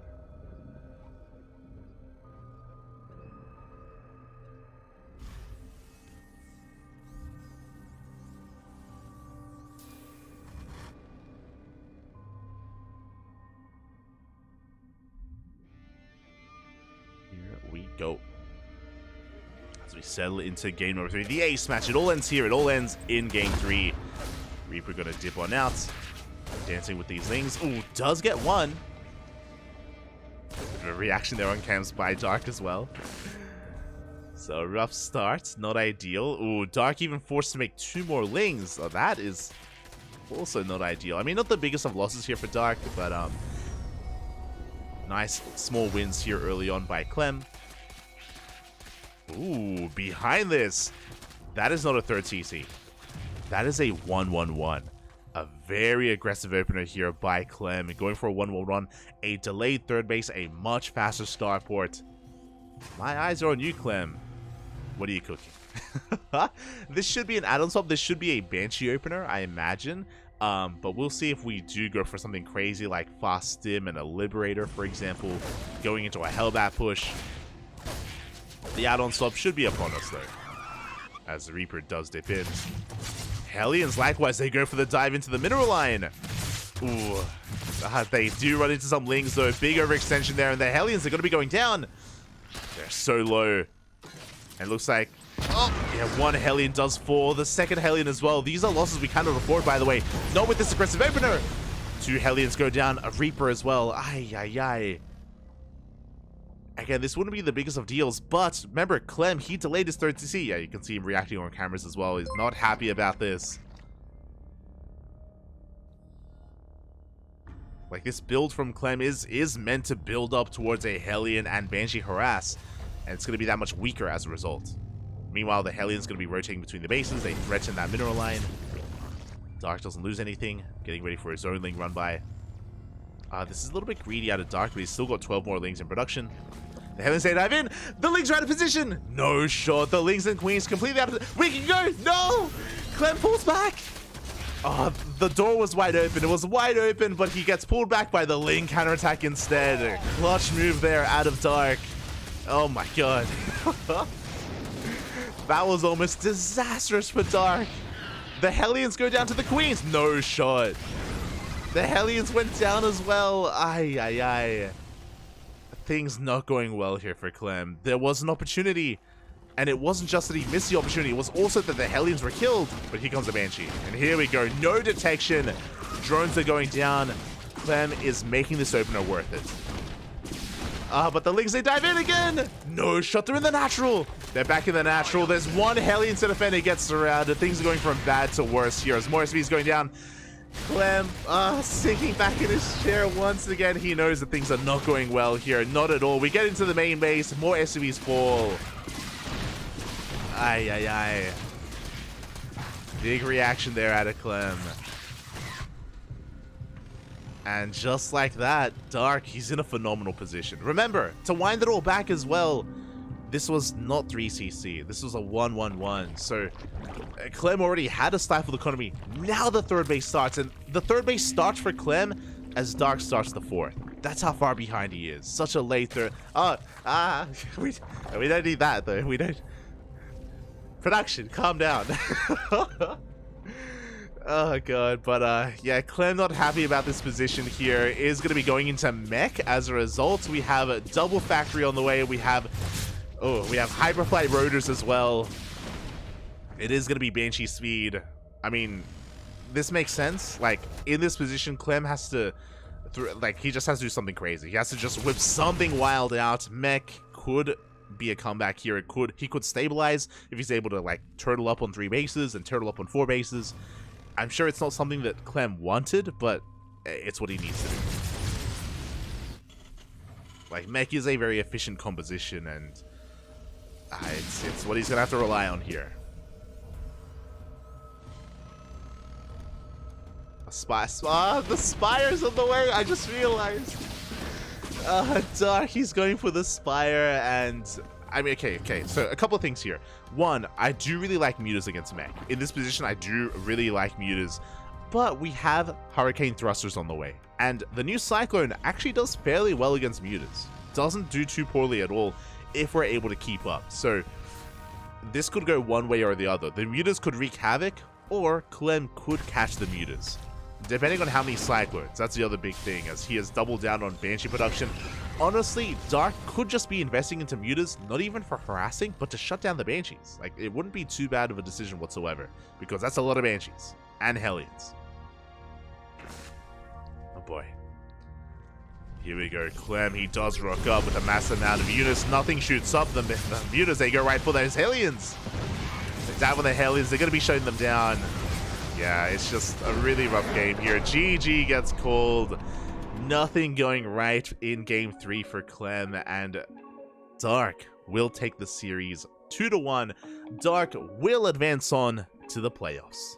GG. GG, well played. Dark, he will advance on alongside players like Maru, alongside players like... who was the other one? Hero as well. So the 3 players so far to make it into the playoffs are Hero, Maru, and Dark. The Korean trifecta. The best Zerg, Protoss, and Terran of Korea have made it through first. Meanwhile, Clem is going to have to play again tomorrow. Well, not tomorrow. In a couple of days. Clem, he does get knocked down to round 5. He will have to try again in that next round in a couple of days.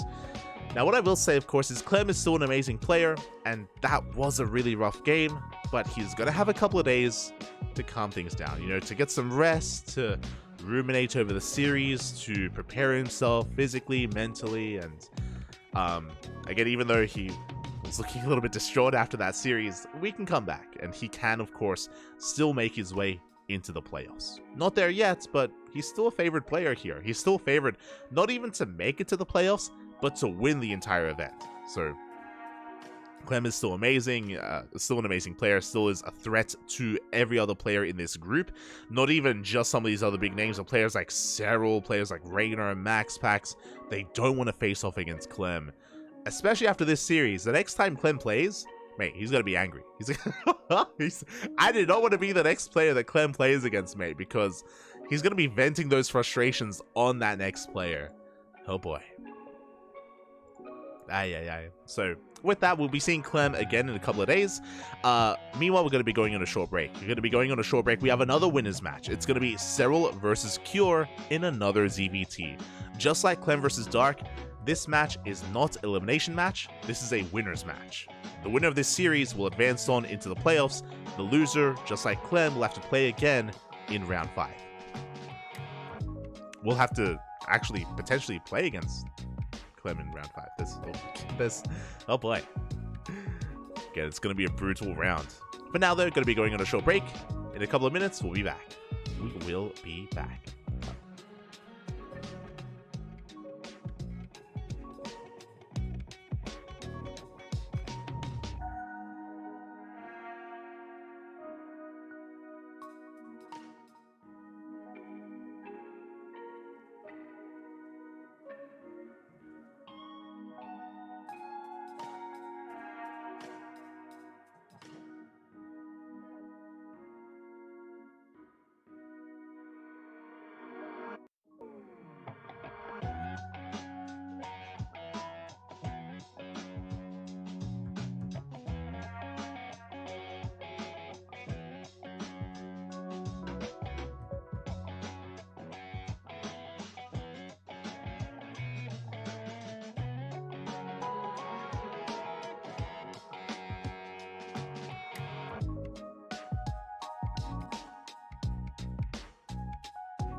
And welcome back, everyone. Welcome back to our third match of the night. Welcome back to our TVZ, another TVZ between Cure and Cyril. Another winner's match here between these two players.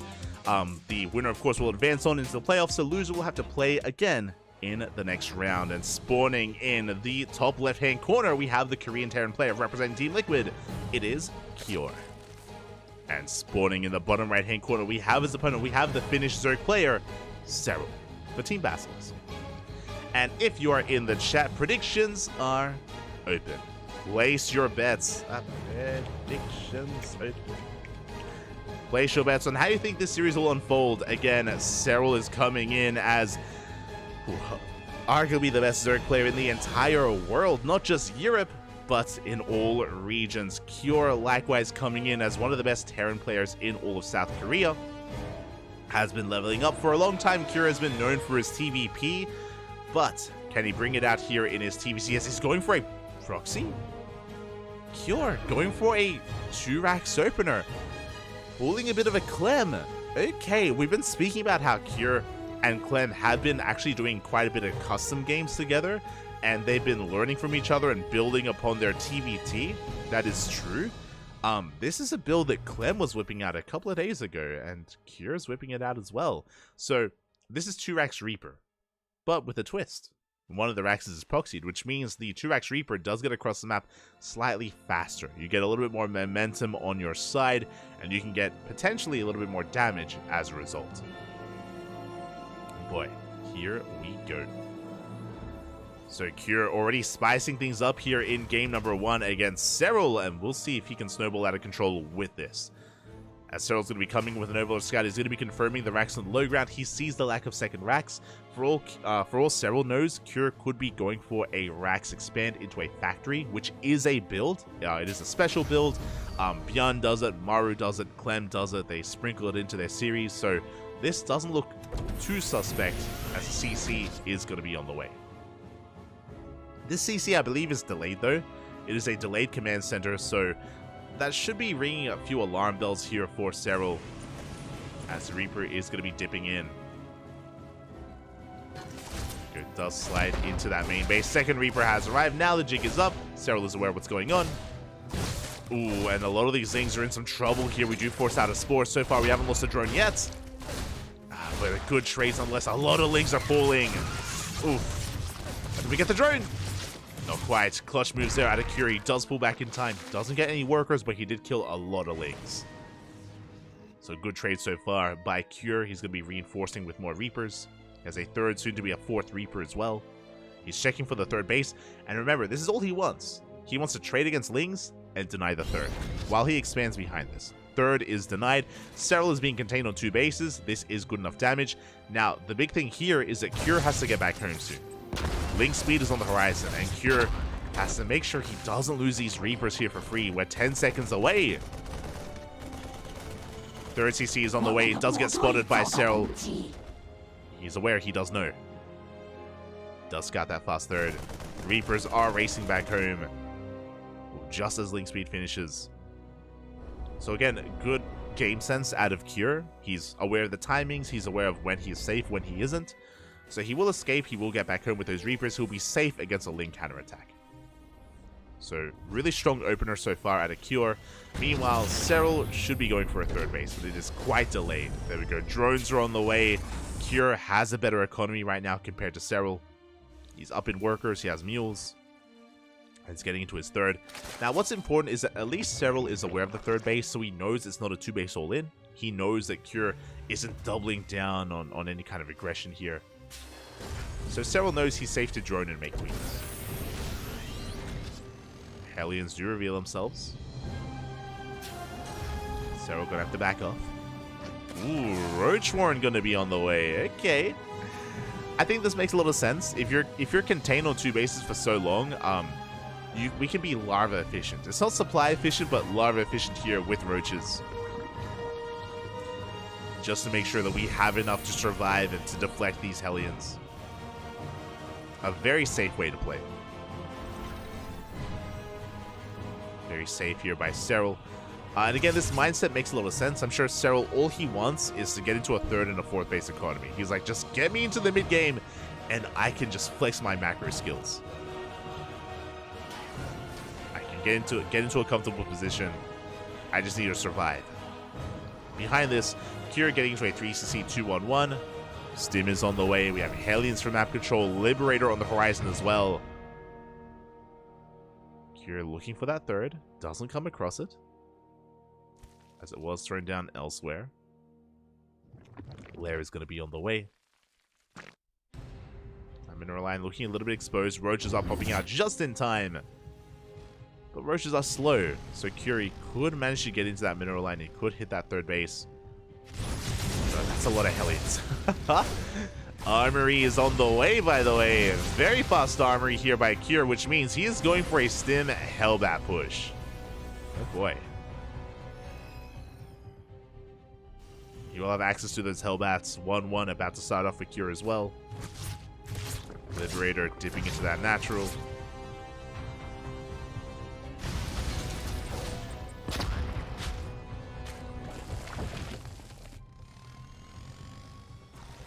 Is going to rotate around. Liberator sieging up behind the mineral line in the main. Observer pointing out that armory that we mentioned before. Again, fast Hellbat's going to be available with the bio push. Now, this does mean that Cure has to be very careful with these Hellions. We don't want to throw them away. We want to make use of that armory. He's going to be threatening, yes, but he shouldn't be committing until he gets his Marines. So let's pull back. There we go. Marines are on the way. Drop is upon us. The pressure is on, and we'll see if Cyril can keep up here with the aggression of Cure. So far, so good. It's going to be 1-1 plus 1 range on the way for Cyril, so he's going to be committing a little bit harder to Roach Ravager to begin with. Hellions, one of them does go down, queued into the third base. We have Lings in the main base as well. 1 drone, 2 drones go down. We do get some damage done. But so far, the defense from Cyril looking solid. Protecting the main and the third at the same time. Ooh, as I say that, the Queens are exposed. Queen's going to be going down. We do force a cancel on that fourth base. Good pickoffs here by Cure. Yeah, good focus firing as well. Cure, he doesn't deal the crippling damage that he wanted, but damage nonetheless. Also, that's his second armory on the way. Wait. That's intentional. With the first armory, Cure, he's getting +1 vehicle weapons, which means he knows that he has an armory, but he's getting a second armory. I'm a little bit perplexed. I'm curious. At first, I thought the second armory was a mistake, that we forgot the first one, but no, I mean, we have +1 vehicles, so my eyes are on Cure. I wonder if that's intentional. Yeah, the observer pointing out both armories as well. No shot we start up 1-1, right? No shot. But now Cure going to be backing up, getting into his 2-2 upgrades. Hydra Den is done. So it's going to be Roach Ravager into Hydra Lurker out of Cyril. He's getting ready for a very robust army.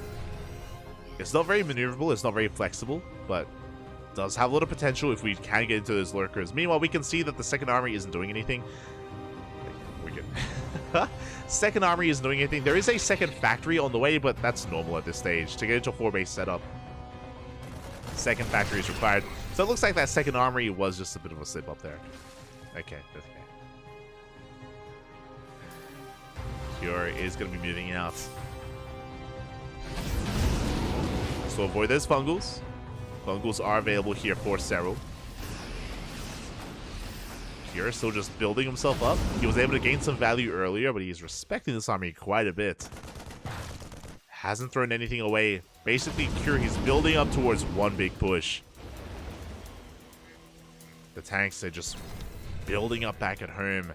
The Lurker Den is on the way, though. This is the thing, like, because of Cyril's playstyle here, because of his build, rushing into these Lurkers, they're going to be out in time for the first push.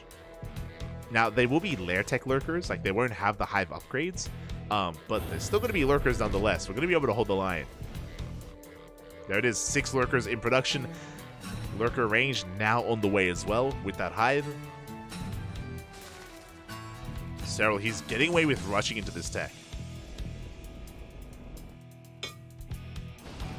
He is getting away with it.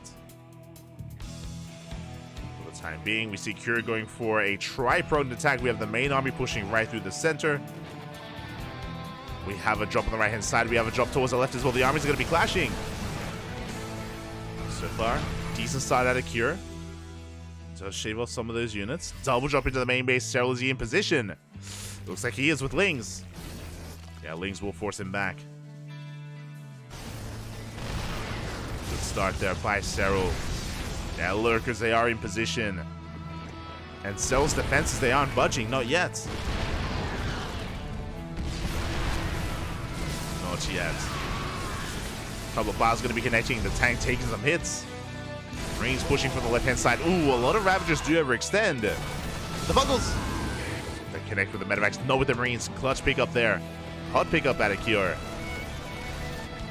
And he's trying to pull several apart. So far, unable to.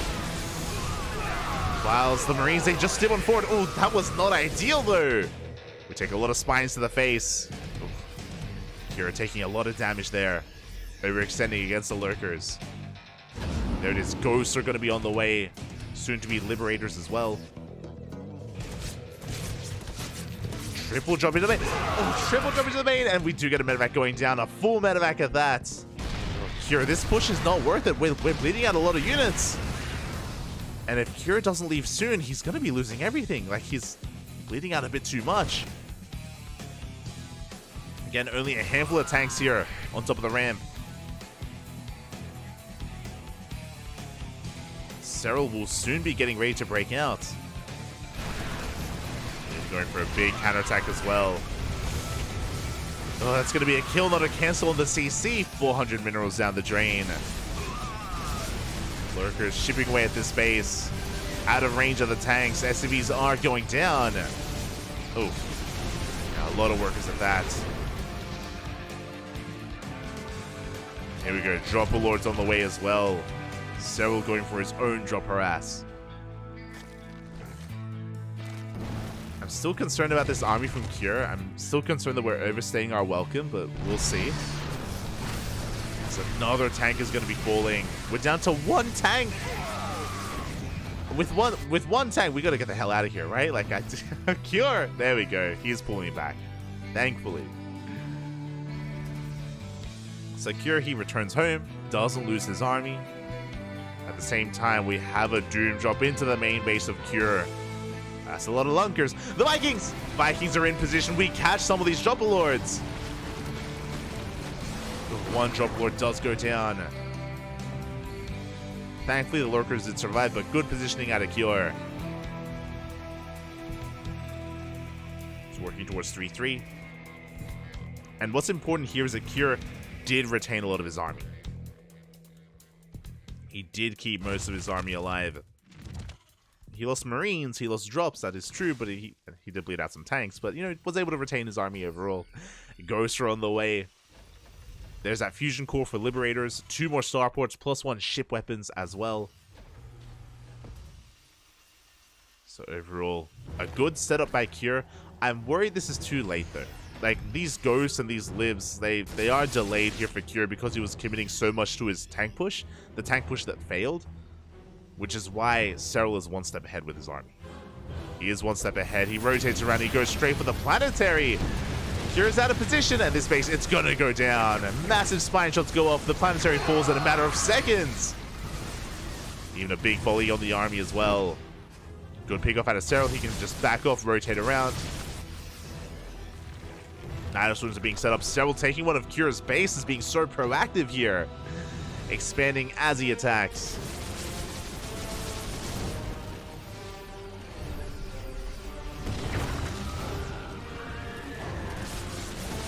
The Swarm's going to be finishing just so we can evacuate.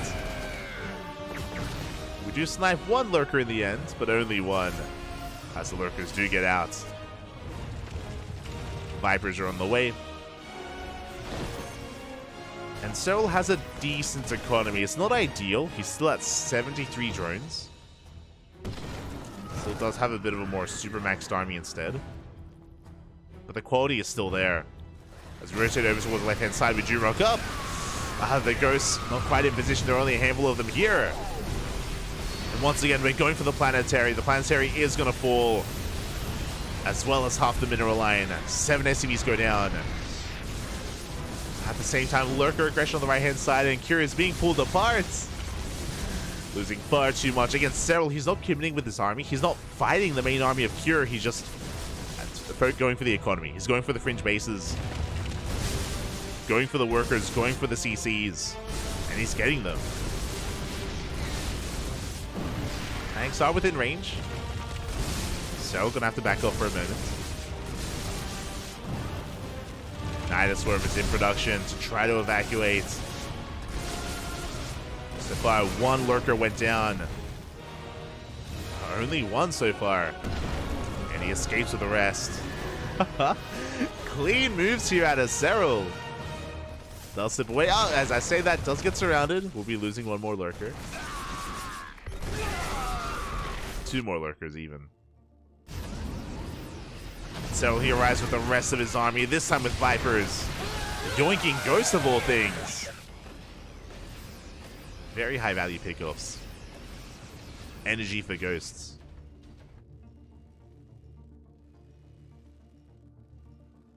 And with that Cure, he's just stuck at home, stuck at 63 workers.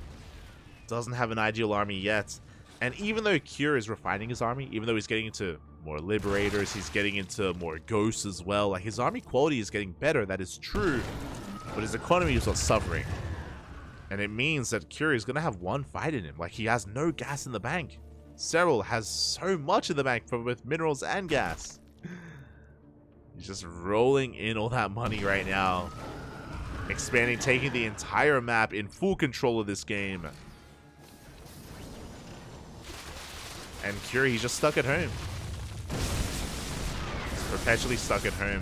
I also appreciate that Cyril isn't resting on his laurels. What I mean by that is Cyril, he started up a Spire. I believe he has a Greater Spire, and now he has +1 air attack on the way. So he's getting ready for potentially Broodlords. If he needs to go into Broodlord Infestor, he has the tech for it.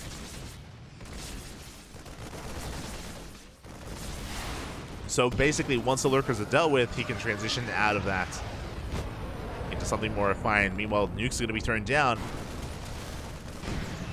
We do catch a tank. Nuke is going to be connecting. Cyril, no reaction. He doesn't see. Big Nuke here in the center of the map. 10 workers go down. Good Nuke here. Out of Cure. He is pulling Cyril back. Again, Cyril just wasn't able to find it in time, and we have another Nuke on the way. Cure, he isn't out of this yet. Not out of this yet here as he attempts to take top right. Yeah, Nuke is being set up towards the bottom left. Nidus is going to be on the way, but we are ready for it. Oh, we don't commit! Oh my god. Infestor like pokes his head out, then dives back in. Lurkers are being caught out on the right-hand side as well. These are good trades here for Cure. Catching more Lurkers.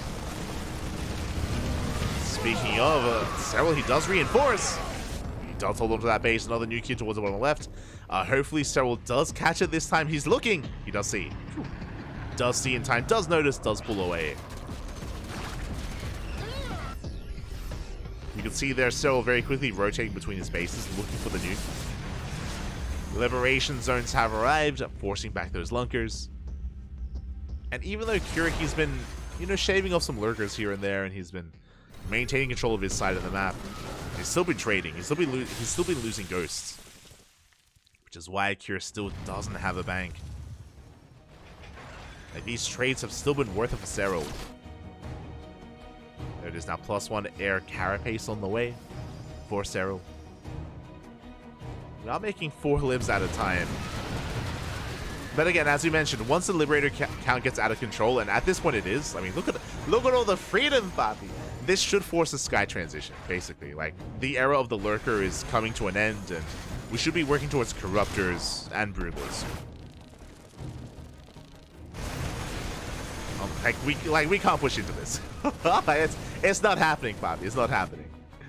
At least a ground army can't push into that. Now, what's important here is that, remember, Cyril, he's been avoiding the main fight For the past 10 minutes, Cyril, he has been avoiding the main army the entire time. There has been no big engagement. He's just hitting these fringe bases. And once again, this position is exposed. There we go. Tank's going to be going down. There are only 2 Liberators here, and we bring it down to the Liberators, bring down the tanks and the CC.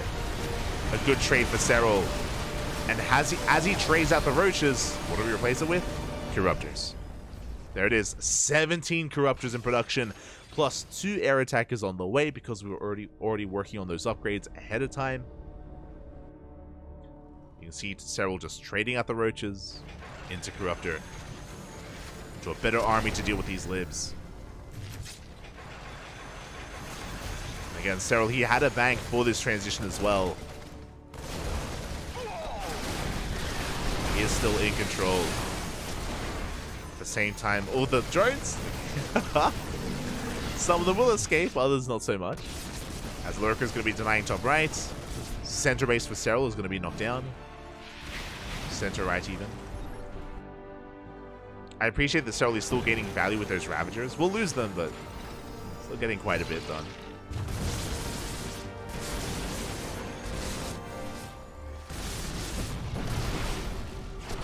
Managed to get 5 SCVs here towards the top right. Ultra Cavern on the way. I would have liked a second Spire just to prioritize these air upgrades a little bit better. And to get into 2-2 and then 3-3 a lot faster. We'll see if the upgrades of Cyril are able to sustain himself. He's able to keep up. Liberator's going to be working up here, denying at the top left. Cyril rotating over with mainly these Corruptors. They can deal with these Libs. Libs go down. Vikings as well. Good catch from Cyril. He also just checked the triangular third base location. He saw that it wasn't mining. Getting another Liberator. Oh my, another 2! Curie is being picked apart here. Bleeding out Libs.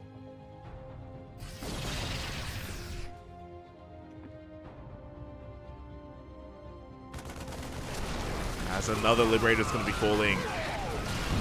Another 2 even, as Curie is being forced back by the Ling Bane. The Ghosts are going to be shut down. Curie's out of position with his main army.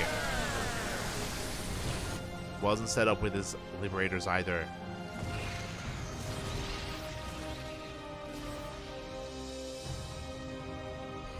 Again, Cure hyperfixated on getting back into Mass Ghost.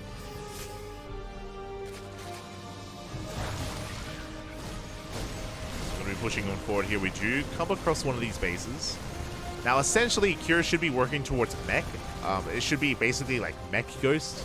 Talking about like Lib, Tank, Thor Ghost. The Thor is going to be quite crucial against the would-be Corruptors and Broodlords. For now, still stuck on a bio-based army. It's just having a hard time engaging, really. Engaging with the Ling Bane. At least no Broodlords yet. But here we go. We just dive on forward anyway. We catch even more Liberators. Before pulling back. And Curie's just being pulled apart at this point. And basically, like, Curie, he's been stuck turtling, but he hasn't been able to turtle well here. Like, there's just been so many vulnerabilities. He's left so many, like, positions here exposed, and Cyril has been doing such a great job exploiting those positions as well. Just rotating back and forth. Cure never quite where he needs to be. Does catch some Banelings. We'll take down this base. Like, again, to reiterate, for the past, I want to say 15 minutes, we haven't had a big fight. Like, the main armies have not clashed between both Cure and Cyril. Cyril has been harassing for 15 minutes, just like poking left and right, always going for bases and then backing off. And Curie's had enough. He's had enough at this point. As I say that, some of these Libs are once again looking a bit exposed. And power bombs are thrown down.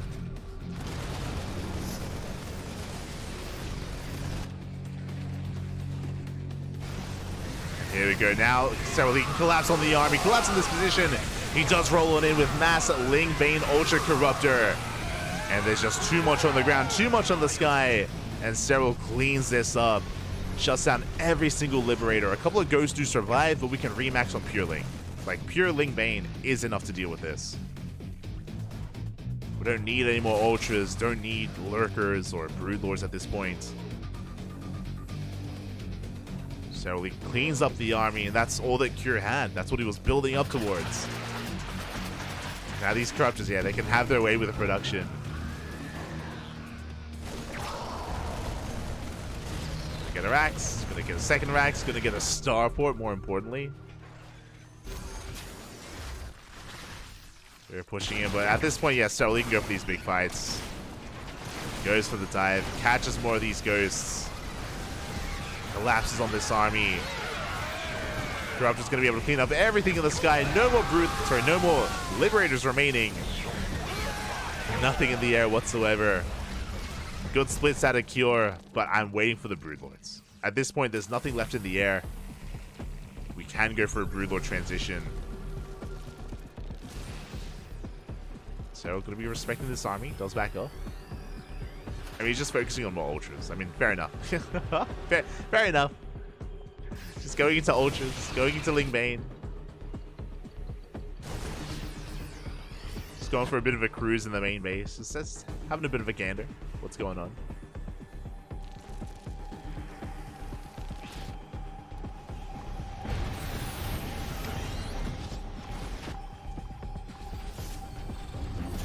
Yeah, at this point, again, Curie's just been picked apart time and time again. The third base goes down. Corruptors once again camping the main, looking for any kind of stray Skytoss units. So Sky Terran unit even. If you catch a mineral line, good pick up. 15 workers will go down. We catch some of these Corruptors as well. Done by Cure. The Corruptors did escape. Cell going for a counterattack. No! We can't save this planetary. It's not gonna happen. The Banes, they crash on in. They take down another base.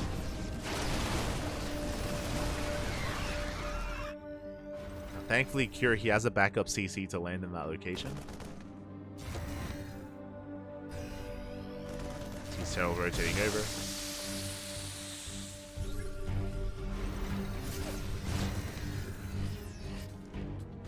Still maxed out, still working on 3-3.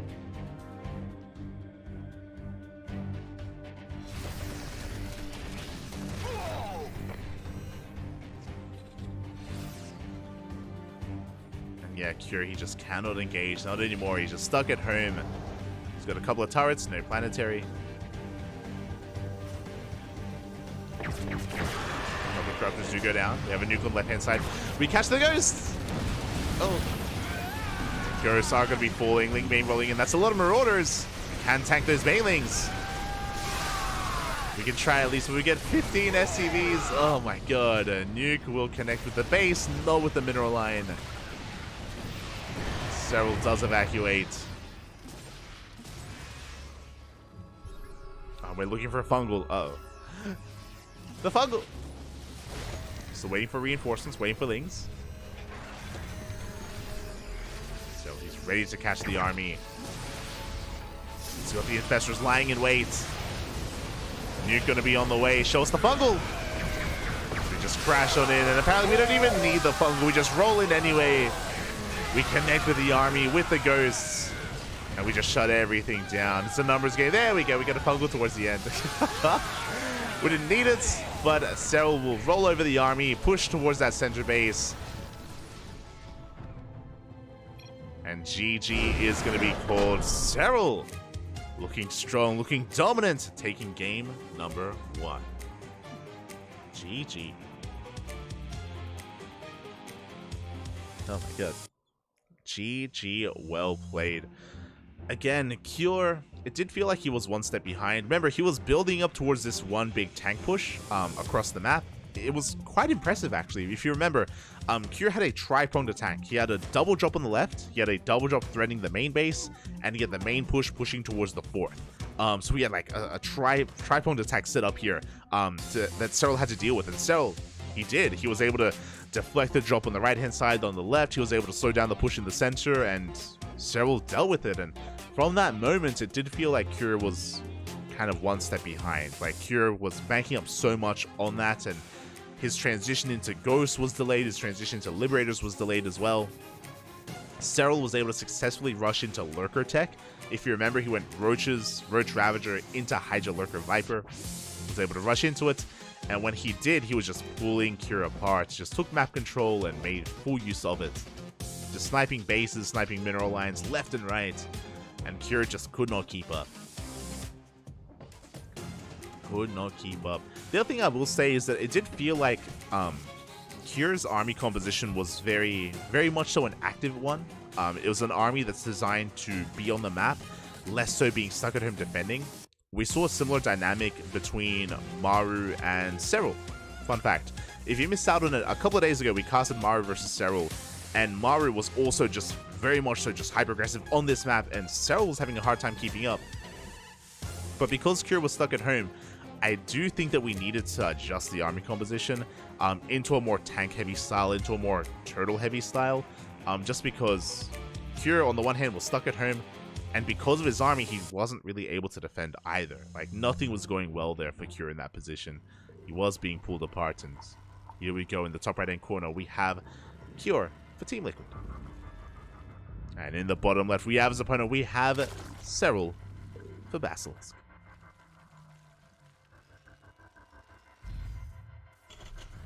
Here we go.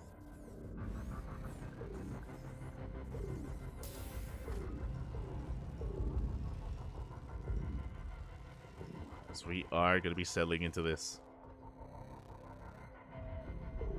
I'm surprised that Cyril doesn't veto this map. Hard lead isn't really vetoed too often in this matchup. Like, usually the vetoes are Radisson Station, Equilibrium, 50-50 on site Delta, Golden Aura, that's vetoed. There are other maps that do prioritize vetoes in this matchup. Hard lead, you can be quite aggressive, but it goes both ways. And oh, speaking of being aggressive, here we go. Cure going for a 2x Reaper opener. Let's go. It's going to be his way to bounce back in this series. Meanwhile, Cyril, oh my god. Let's go. Going gas first? I was just caught a bit off guard. I'm not... Okay. A very aggressive build here out of Cyril, going gas first, gas pull into hatchery here from our Zerg player, rushing into gas. With this, we'll get really fast link speed. Fun fact, upon seeing the 2x Reaper opener, this could also lead into a Bane bust. Shin, historically, famously, Shin was very fond of going into Bane bust against 2x Reaper with a gas first opener. This was in the last map pool on maps like Neo Humanity, for example, on maps like Dragon Scales. And the Overlord is going to be dipping in. Link speed is on the way. Cyril, I believe he has pulled out a gas. I believe he has. But really fast link speed out of Cyril. And you can see the Lings are going to be skirting the edge of the map as well. I'm not too sure how much they can really achieve, but they will be avoiding these Reapers.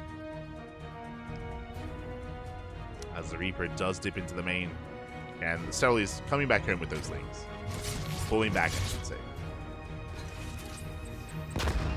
I kind of like it though. Actually, I really love this actually. I love that Cyril, he's keeping those Lings hidden. Remember, fast link speed. If he can hide these Lings successfully, then he can just come out of nowhere and surround these Reapers. Like, there is so much potential for like a trap to be set up by Cyril with those active Lings. Again, link speed is merely seconds away.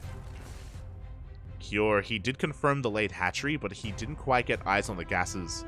Link speed finishing up in 10 seconds. The Reapers, they do dip in. And Cure, he needs to get out of here. He needs to race back home. As Cyril has map control. There we go. Link speed kicks in. Cyril racing across the map looking for these Reapers. Cure, he knows. He's coming back. He's racing back home as fast as he can, and he should be able to make it. He will avoid those Lings. Will avoid them in the end. Behind this, Cure going for a third CC. So it's going to be a 3CC 1-1-1 setup. Oh, sorry, 3CC 2-on-1 setup. Very similar to what we've already seen. Cyclones are on the way to help support. Again, we did see a very similar build out of Clem against Dark.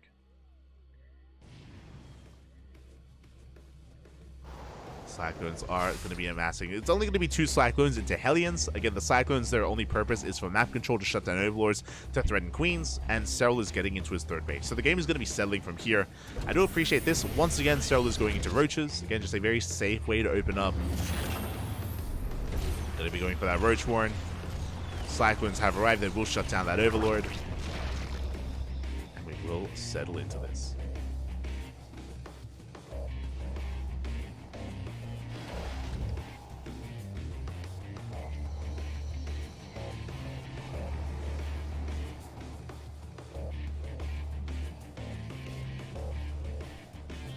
I think the only one I see consistently vetoed is Equilibrium.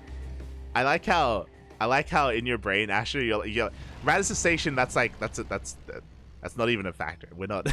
it's not a map. It's not a map. But I agree. Equilibrium is consistently vetoed. Not just against not just in TVZ. It's also very much so vetoed in most other matchups as well. Actually, alongside Radisson Station, Equilibrium is also another map that we really rarely get to see. Outside of WTL, of course. Outside of WTL. Behind this Cure, going to be retreating. Behind this, working towards Stim, of course. Getting into fast eBay, or getting into his eBay for +1. And Cyril is building up here on his Roaches.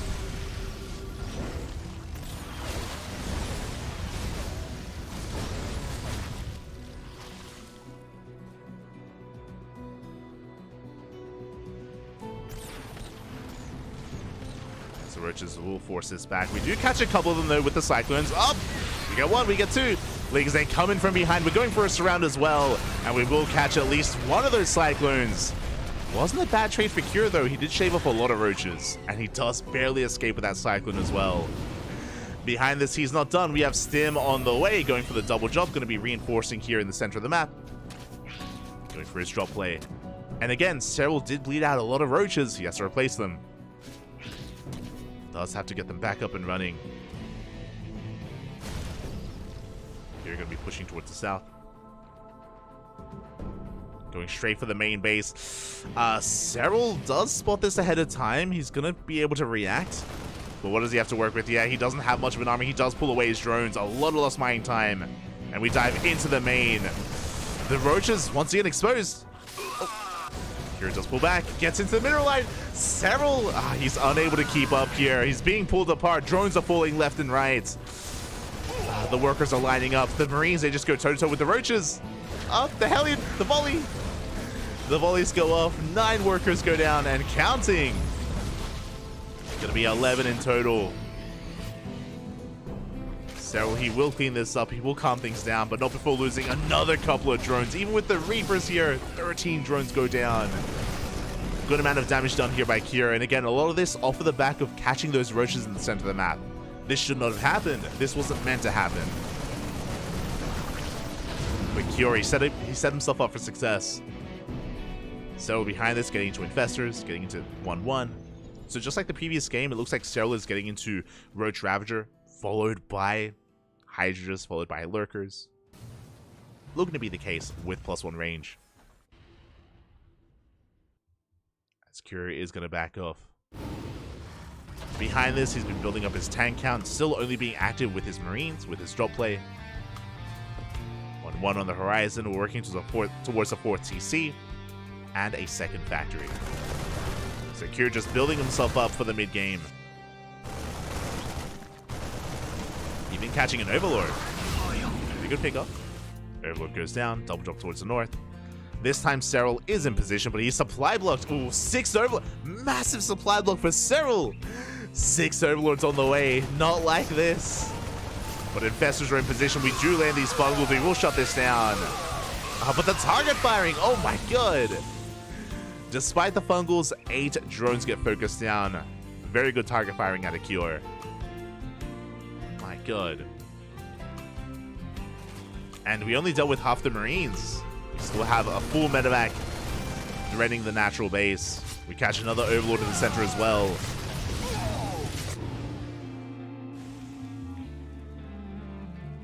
Again, Cyril's on the back foot. Cure with the better economy. We're getting another drone. We're forcing more lost mine time as well. This drop play is getting out of hand. This is also the other downside of going Roach Ravager, is your lack of anti-air. That's where the queens have to come in. That's where positional play is the most important here for the Roach player. But Serral being caught out far too many times. And here comes the kill move. Here comes the tank push from Cure. The 1-2 punch. It cripples the economy. Now he's coming in with the army. Can Serral hold? Now remember, he does have infestors. Like, fungals are going to be so crucial here in the defense. He needs these fungals to connect. He needs the vials to connect as well. Speaking of, Medevac goes down. The vial out of Serral, slowing down the army. Fourth base has been spotted. The Ravagers so far doing a good job here at just slowing down the siege push. Another tank gets picked off. Again, Serral has to just buy time here to max out. Door pushing right through the center instead. Serral even getting ready for a counterattack here. Again, trying to force the army to turn back around. There we go. Reinforcements to quote out. The Marines do turn back. And Serral doing such a great job here, just buying time.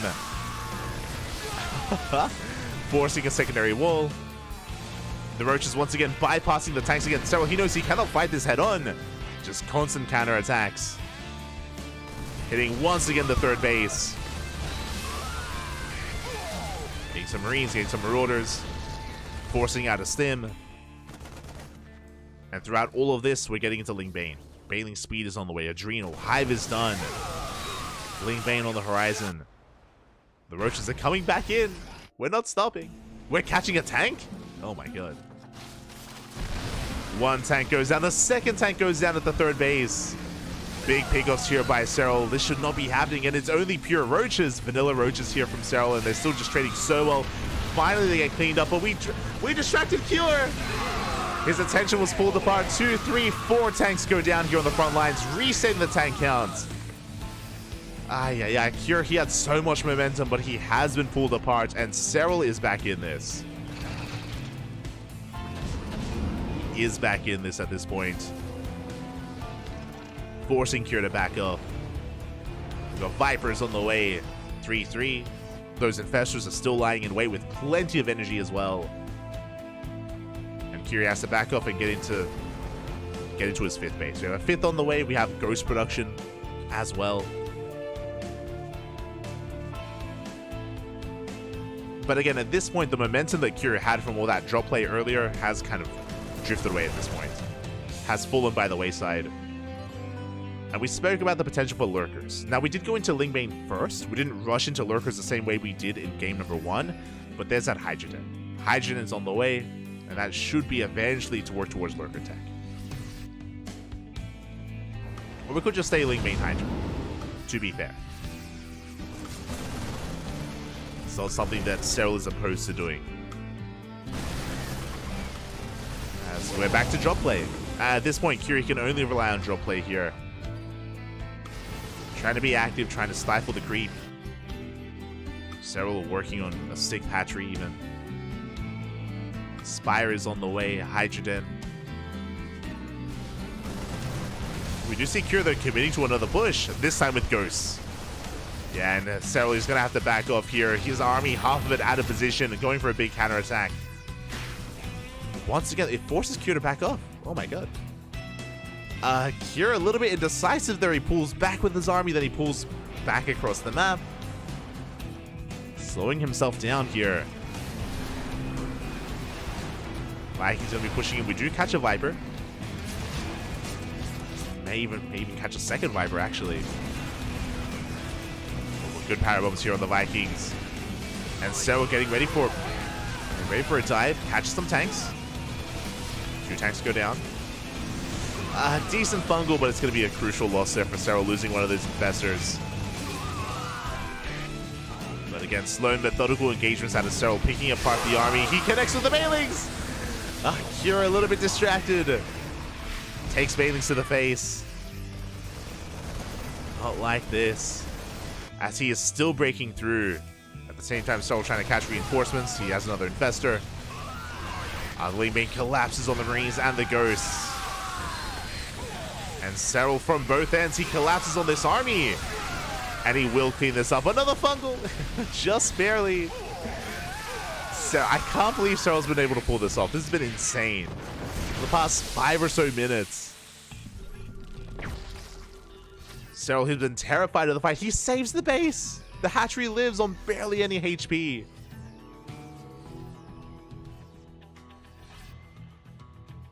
And just like that, Cure has to retreat. More Vipers are on the way.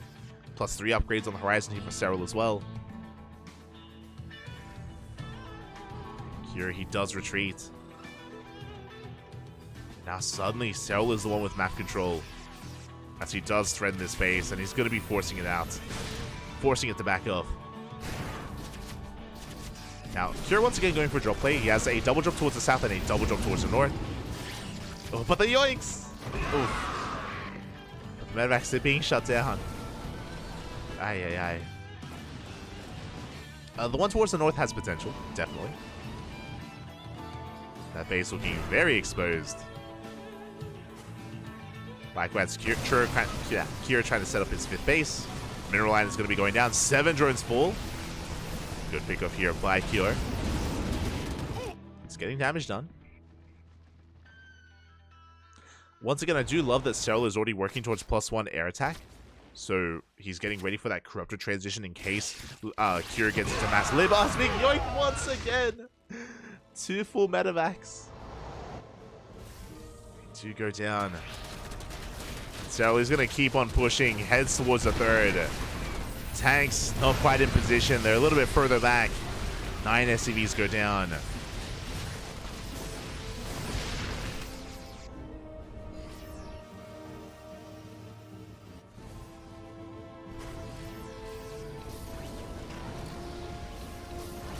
Cure is just going to be expanding elsewhere towards the south instead.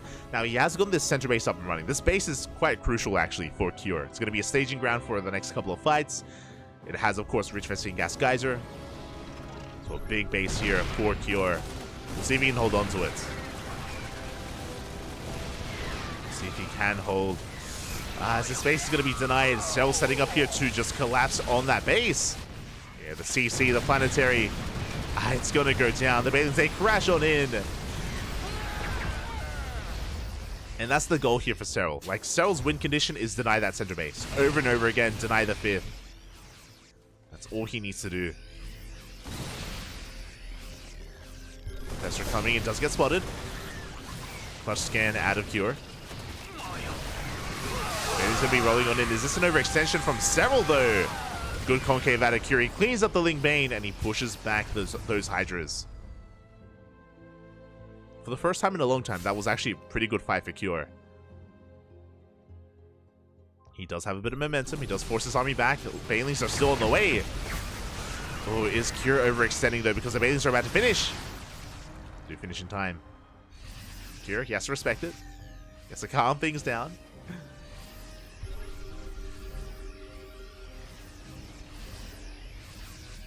Tanks are pushing forward. This area is so open, though. It's so wide open. Tank gonna be falling. Liberators have arrived, but they get shut down instantly. Once again, a good setup here. A good pullback from Cure. Able to deal with most of those Banelings. This area might be wide open, but ideally we're looking for surrounds. We're looking to catch the army on creep. Ooh, that center base for Cure is not a planetary yet, which means only a handful of Lings are needed. Hatchery finally goes down, but the Lings, they get into the mineral line. The SCVs are falling. I believe bottom right isn't a planetary either, right? Yeah, oh god! The orbital's not like this! All it takes is a handful of Lings here. 12 SCVs go down. Once again, we're looking for a juicy fungal. The army is so bunched up.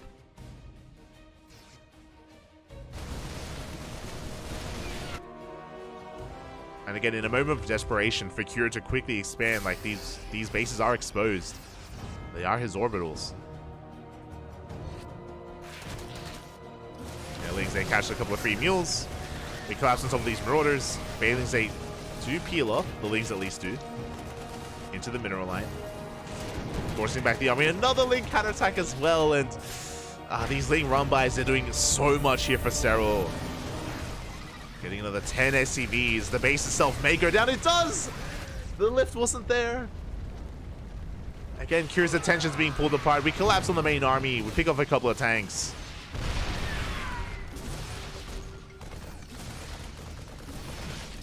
Cyril still has a massive bank.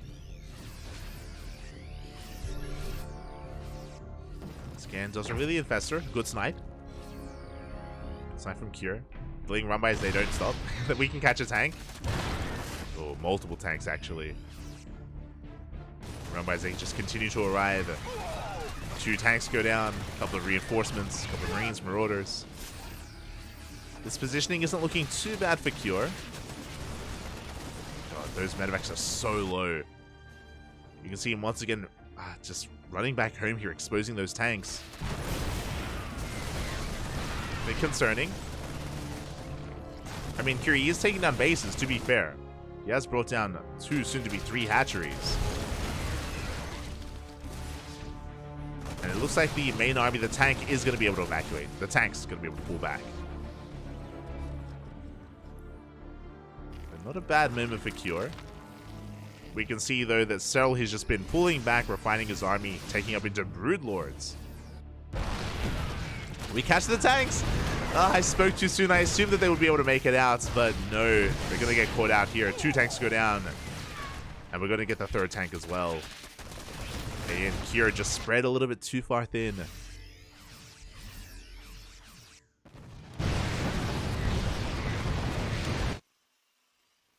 Now, at least these bases are up and running. Kyr, he can sustain himself. He's maxing out. Kyr, he's still in this. Like, the fact that those 2 bases are up and running is massive for him. Just needs a good fight. Oh, but the Broodlords are amassing, and so far, I don't think they've been scouted. Oh. There we go. The scan does reveal the Broods. Drones are falling here. Would you get into the middle line? 12 workers go down. Kyr, he's fighting back. He's fighting back, but here come the Broodlords, and we shut down 1, 2, 3 tanks to the base. No shot. Is it going to go down? It does. The base does fall. You can see that blob just evaporate on the minimap. The CC does crumble.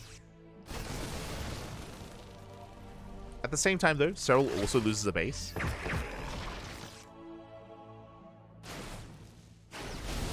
The Ling run bys, they just don't stop. They don't stop coming. Got another 10 workers. Aye. Not just 10 workers. We dive on top of the would-be 6th CC. 5th CC even. Cyril does force a cancel. Thor production has commenced to deal with the Broodlords, but it may be a bit too little too late. As, yeah, we're just picking Kyr apart here, whether it's the economy or whether it's the army. Whether it's the tanks specifically. Now again, at least Kyr has been able to knock down some of these bases, is making this closer than it otherwise would be. We're even getting some drones here in the center of the map. Kyr popping up. Denies the base. Gets some workers. Cyril has been still very tentative when it comes to engaging, and another hatchery is going to go down. Cyril has to respect this army, has to back up.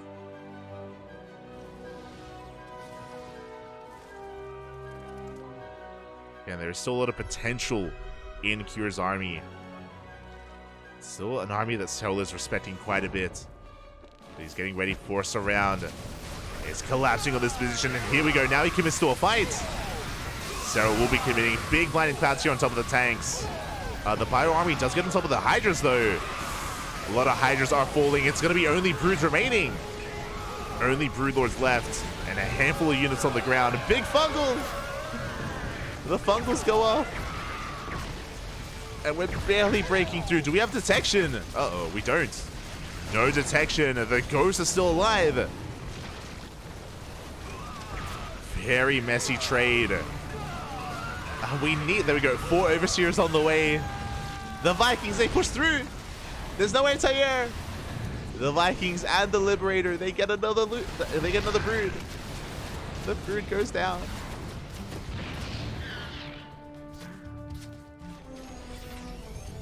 Cyril, he's burning through his bank. But alas, unfortunately, Kyr doesn't have a bank. That was his army. That was all he had left. That was all that he had remaining here. just because he's been losing so many bases and so many SCVs. Cell is remaxing Cure Kindle. If only Cure had a base. If he had a mining base behind this, then sure. Like, with that we could have sustained ourselves. We could have kept things going. But still more SCVs go down, and the battle of attrition was won here by Cyril. Once again, it's a pretty similar kind of playstyle. 2 games in a row. If you were here for game 1, you would have seen that, likewise, Cyril, it was like a 30-minute game, and for most of that game, Cyril, he avoided fights. He just avoided the main army, just constantly harassing. Similar here, where here he did collapse at the end with his Broodlords. Did have one big fight, but up until then, he's just been harassing. Just been focusing on shutting down bases, mineral lines, tanks, picking away at Cure. And as I say that, another base is going to be going down. Another center base, no! It's going to fall! Yeah, too many Hydras, too much DPS. And with that, Cyril is going to snowball out of control. We are just out of steam, out of money, out of resources. GG gets called, and Cyril will take game number 2 in the series, 2-0. GG. GG, well played. And with that, Cyril will be joining the rest of the qualified players. Cyril, he'll be joining players like Maru, Hero, and Dark. Maru, Hero, Dark, and Cyril are the 4 players to advance on into the playoffs. And we are only halfway done. Up next, we have 3 more matches.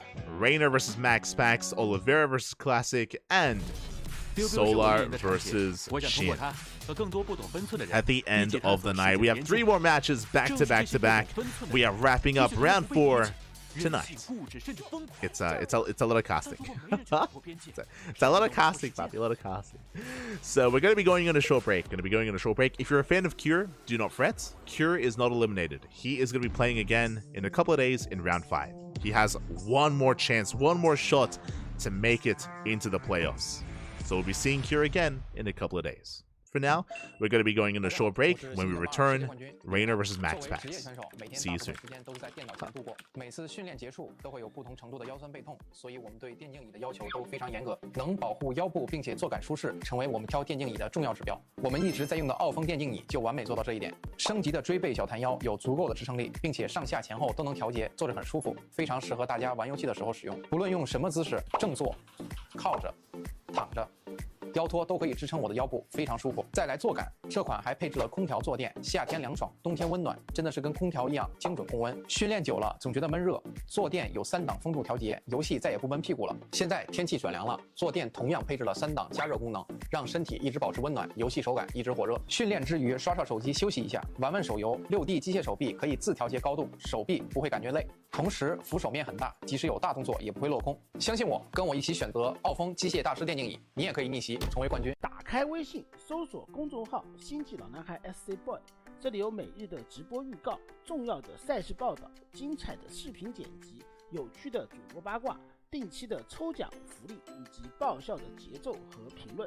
关注 SC Boy 官方公众号，365天每天更新，让你与20万猛男一起更便捷的享受我和黄哥给大家带来的快乐。不要告诉别人哟。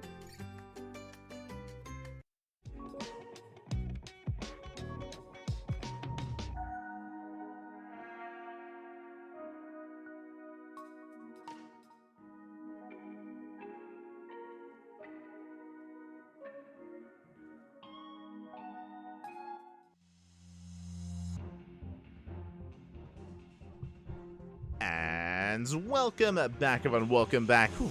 We have returned. Hope you enjoyed that very short break as we continue with our night of StarCraft. We are halfway through. We just wrapped up with 3 best of 3s, and we have another 3 up ahead of us, starting with Reina versus Max Pax. Here we go.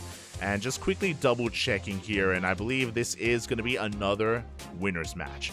So both players have 2 wins under their belts. The winner of this series will advance on to the playoffs. The loser will have to play again in a couple of days in round 5. So no one is being eliminated, but 1 player will advance on. Here we go. Vetoes are done. Pretty standard vetoes overall. Going to be getting into Hardlead, Oceanborn, and Hecate as our 3 maps of choice. And if you're in the chat, predictions are open. place your bets on how you think this series will unfold. It's going to be an interesting one. And yo, we can talk about it as we do get in. And spawning in the top left-hand corner of Hardlead, we have Raynor for Basilisk. And in the bottom right, we have his opponent for Psystorm. It is MaxPax. Here we go. Raynor, of course, once again going for a 15-15. We've spoken about this, but Raynor, he's very fond of this opener against Terran, Zerg, and Protoss. Does whip it out more often than not. And with this, he's going to be able to get his expansion on location without being delayed, without being disturbed by that scouting probe. But again, if you're in the chat, predictions are open for another minute or so, so best of luck with your Gamba.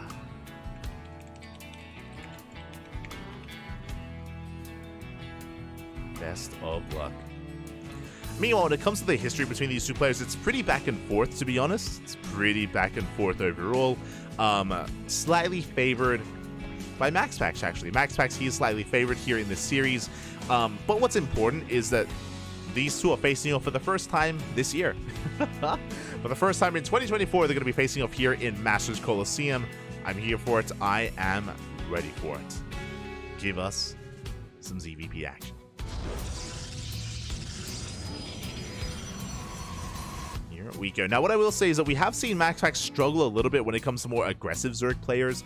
Traditionally, a player like Dark, I would say, and Raynor can be quite aggressive himself in this matchup. I say that. I do know that Raynor has been trying to reform himself. He has been speaking up a lot about how he's been going for these more longer macro games. He's been trying to refine his macro overall over the past year of play. So we'll see who that does favor. We'll see how this series does play out. For now, it's going to be a gate expand into the Cybercore standard opener out of MaxPax. Likewise, Raynor getting into his 15-15. Nothing wild to begin with. What I'm curious about is the tech of choice. Now, recently we have been casting a lot of MaxPax versus Dark, for example, and MaxPax has been very aggressive with Glaive Adept play, as have a lot of Protoss players, to be fair. Hero, Classic, they've also been embracing the Glaive Adepts as well. So we'll see if MaxPax does decide to whip that out against Raynor. Likewise to Dark. For now, going to be a Stargate opener. Now, this could be Stargate opener into Oracles, could be into Void Ray. A Void Ray based opener would be designed to deny scouting and keep the tech hidden as to what comes next. I imagine, though, based on the rally, this is going to be an Oracle. We'll see. As the rally is going to be across the map, should be Oracle first. An Oracle opener would lead into a faster third base, just triple Oracle into a third, into a standard game. And there it is, the Oracle is on the horizon. So everything is looking by the book here from MaxPax. Looking very meta. Likewise, Raynor, he's getting into delayed link speed. That's the downside of the 15-15. For those that are curious, is you get faster queens, you're a little bit greedier just droning, and you delay your gases. So late link speed here out of Raynor, working towards his third. But again, link speed isn't the most important of upgrades in the early game. As the Oracle has right, we're going to be focusing on denying this Overlord Scout. Going to be forcing it back. Third base is soon to be on the way. Everything is still looking normal. I mean, sure, we're shutting down the Overlord, that is true, but outside of that, still looking like a normal game from MaxPax. But of course, Raynor doesn't know that. The Overlord is going to take a couple of extra hits before eventually going down. Oh, uno más! One more shot as both Oracles are moving out. Again, two Oracles do one-shot drones, so they do pose a massive threat to the mineral lines here of Raynor. Now, Raynor, he did see the Oracle ahead of time, so he's fully aware he has to be in position, and he will rotate over. So far as Queens are keeping up, the Overlord was hunted down. And Raynor is going to a fast Evo Chamber. Let's go. Fast Evo Chamber should be leading into fast +1 melee. As the Oracles do slip in. So far, good move. We go for the Queen. The Queen is left exposed, and one Queen goes down. Nice pickup here from MaxPax. Meanwhile, behind this, do you see what I see? I see a Twilight Council. I see additional gateways. I do not see a Forge. Oh boy, so this could be a couple of different things. Okay, there we go. Forge is on the way. Delayed Forge out of MaxPax. This could be Blink. This could be leading into a pretty strong Blink timing with an abundance of Stalkers. We'll see. We'll keep our eye on him, and there we go. We have Blink on the way. Again, the Forge is delayed here. Typically, the Forge is lined up with the Twilight Council. But MaxFax has Forge on that. As it ups a shade into the mineral line, but Lings, they are in position. Good Evo Chamber block there by Raynor. He will shut down those adepts. Doesn't lose too many more workers. Good defense so far. There's that +1 melee on the way that we spoke about for Raynor. So he's going to be going, I imagine, for a Lingbane Roach Ravager. A Baneliness is on the way. I don't see the Roach Warren yet, though. Interesting. I'll be honest, I haven't seen a player go Lingbane Hydra in quite some time. I'm curious if that's on the table for Raynor. I am curious. So now the Oracles are being as active as possible. Max actually just getting his third base up and running. Outside of killing a queen, he hasn't really done too much to the economy of Raynor yet. Not yet. As the Stalkers are moving out, fourth base immediately on the way. And there's that Roach Warren for Raynor. Okay, just a pretty late Roach Warren, 6 minutes here, so quite greedy from Raynor. But he is going to be able to get away with it, getting his Roach Warren, getting his Infestation Bit up and running as well. Going to be rushing towards that hive. We're just taking up and getting into the mid-game. And again, Raynor, he can afford to take up in this kind of direction, in this manner. Drone up as well, just because MaxFax is taking a fourth.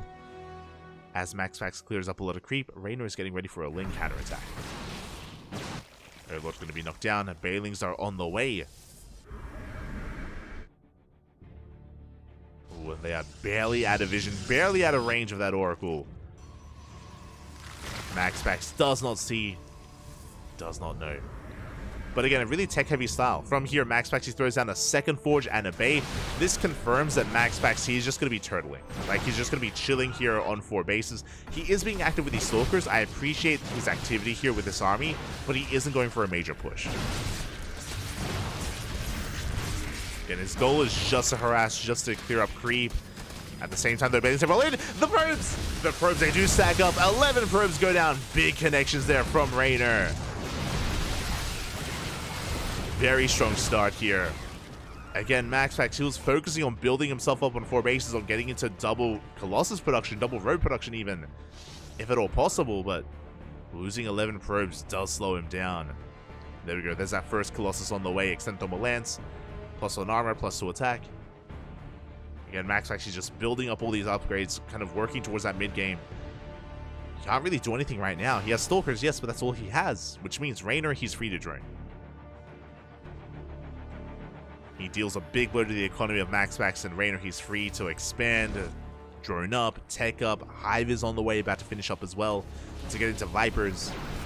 And you can see here, MaxFax is just completely walling off. He walls off at his third. Stalker does get caught out. Ooh, a second Stalker goes down as well. Bit of a delayed blink from MaxFax. Does escape with most of his army. And again, as MaxFax is building up, again, Raynor, he's kind of beating him to the chase. He's beating him to Hive Tech. Now, what I will say, though, is that I was expecting Raynor to already throw down a Hydra Den. I believe there is no Hydra Den yet. I would have loved to have seen Raynor not just rush into Hive, but rush into Lurkers. But that is not the case here. He has Hive, he has Vipers, but he's sticking with Lingbane Roach Ravager. Bold move out of Raynor.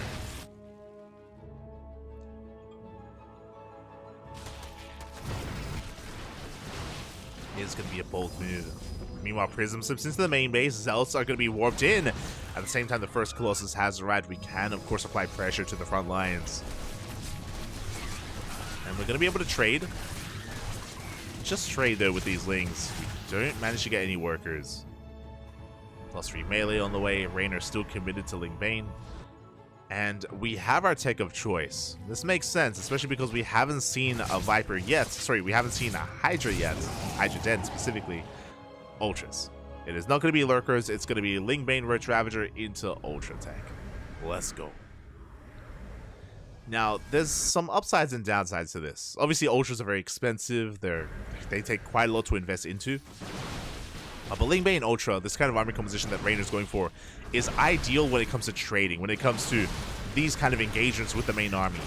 Pushing into entrenched siege lines, into shield batteries, cannons, the defensive position, stasis traps. Against that, less so.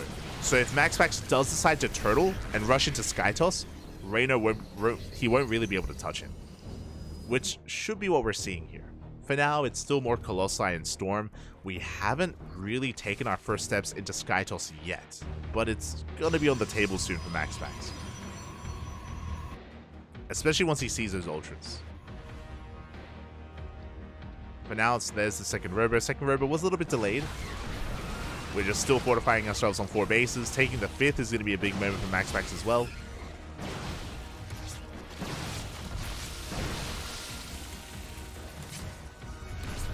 Bane rolls on forward. So far, unable to engage. Ooh, Raynor, though, setting up a massive counterattack. Massive run by. There is a stasis on the high ground, and up! Oh my god. We're dribbling on forward. We shut down a lot of these lanes. So far, good movement here out of MaxPax. Good defense. 5th base is on the way. There's going to be a big power spike from MaxPax if he can get this up and running. We're getting into double Robo, double Immortal production. This will help against those Ultras. And MaxPax is maxing out. He's getting there. Meanwhile, Raynor still just building up his own Ultra army. Kindness plating just finished. He's now going to be working on Ultra speed. We are getting there. Banelings, oh, they run into the brick wall. They run into a wall that is those cannons. Sorry, those gateways. And there it is. Double Stargate Fleet Beacon. Now, we could have gone in this direction a little bit sooner, but MaxPax just wanted to be safe. Wanted to be safe and sound. And again, Skytoss is on the horizon. At the same time, Raynor also throws down the Spire. So, we're in for a long one. I mentioned before that, again, Ultras do have a really hard time pushing into these defensive positions and the defensive lines. So, I don't really see Raynor breaking MaxPax anytime soon. And again, MaxPax is not interested in pushing out. You can see here, he's just throwing down more cannons, more shield batteries. Like, MaxPax is turtling. Which is, again, why I'm not really in love with the Ultras. Because I guess the Ultras are forcing out Skytoss, but I feel like that was already going to happen anyway. So, it's a pretty big investment here from Raynor. A big investment that hasn't really paid off. And the problem as well is that Raynor has to get rid of them. Like, they are hurting him more than anything at the moment, just because that's a free up supply. I mean, I guess the Roaches are doing that more than the Ultras. So Raynor, he has to eventually refine this army and trade out a lot of the Roach Ravager to get into Corruptors.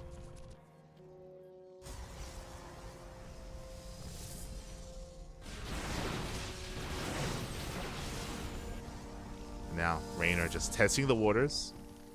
Let's take quite a bit of damage.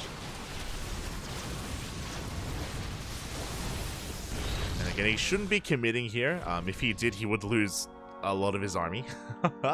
And I did just say that he wants a trade. That is true, but again, trade is like the key word there. He doesn't want to throw everything away. Big Scout does catch an Immortal, and he did confirm the Skytoss on the way. Bailey's, they roll in. They do not get into the Mineral Line. So far, MaxPax doing a good job at holding on. His Forge was contaminated for a moment, but does finish up, and again, not the most impactful contaminations there.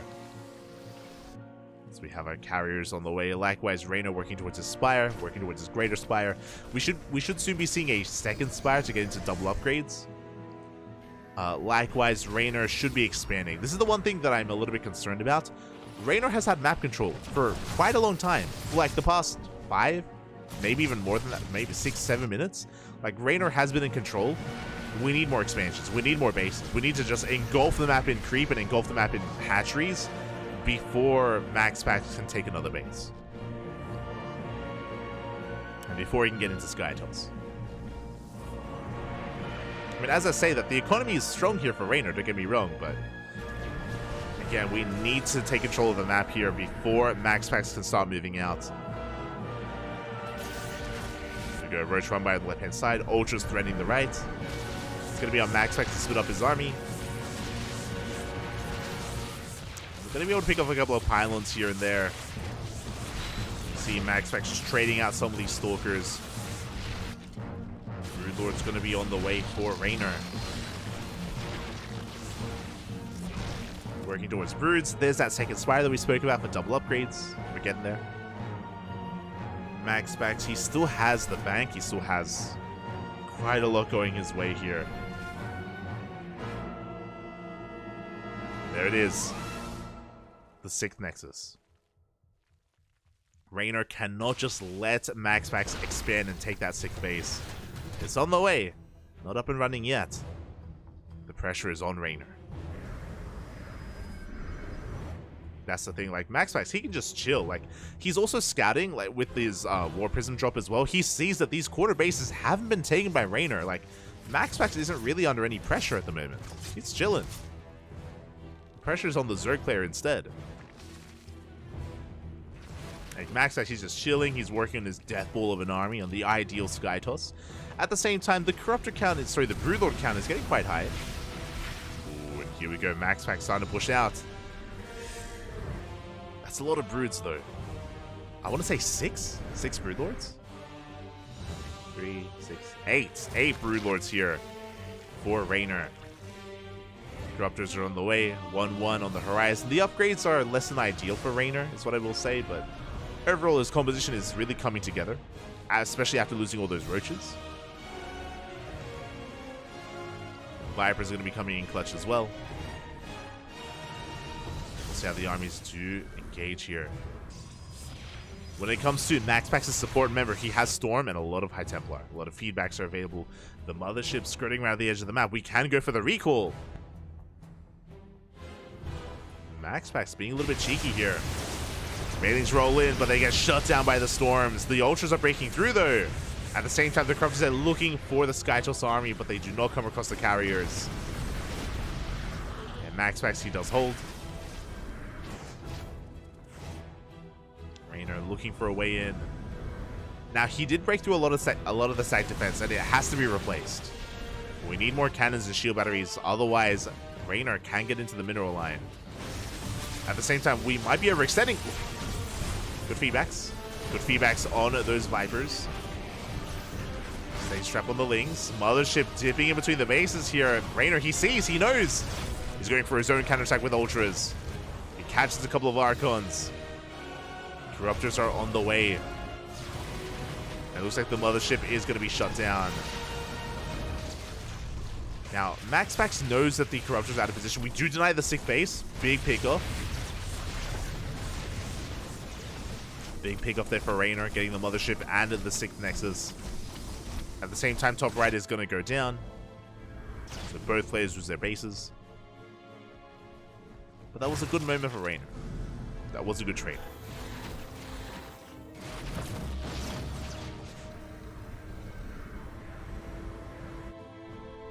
Meanwhile, you can see that we're refining our army, getting into more Corruptors. Infestors on the way for Fungals. Ooh, the Ultras are caught out. Oof. Yeah, 1, 2 Ultras going to be going down here, basically for free. At the same time, the Corruptors getting ready for their dive. Here come the Storms. Oh! First Storm does connect. The Ultras, they collapse here on the High Templar, and MaxPax has overextended. They're pushing far too much on creep. Every High Templar goes down. And we are being forced further and further back into a corner. We collapse on the army and barely take down one of those units. Barely take down another Archon. The carriers do survive. That was a big blow to MaxPax's army, though. And just like that, MaxPax, he's denied that Nexus again for a 2nd time. He has to rebuild his High Templar, build up that energy again, because he lost every single High Templar there.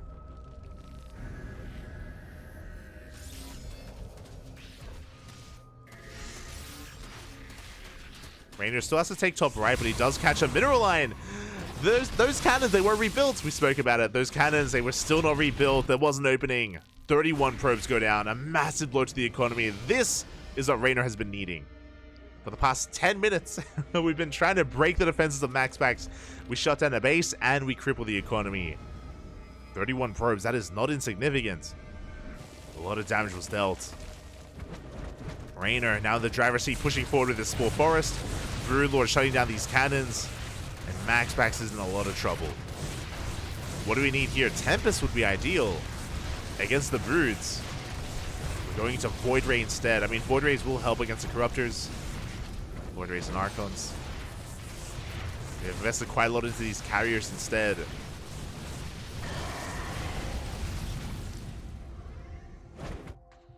push in. Plus Veins on the way. MaxPax down to 49 probes. And again, the reality is that, honestly, all that Raynor has to do is deny the base. Just deny the sixth over and over again. He gets in, he shuts down more static defense. Again, if those cannons are not rebuilt, then we can go for another bailing run by the Corruptors. Do dive in, they catch a carrier. And the Broodlords, they're working their way through the bases as well. MaxPax may just be all in at this point. Yes, he does have a bank, but a Protoss army takes a long time to rebuild if we do lose too much too quickly. Yeah, we're pushing out, so we always have a recall. Bear that in mind. There's always a recall to evacuate. MaxPax, he catches some ultras. That's a lot of carriers. This is terrifying. This army is insane. A lot of carriers, a lot of DPS. What do we need here? We need like an ideal power bomb here on the army. Need to be able to avoid those Archons.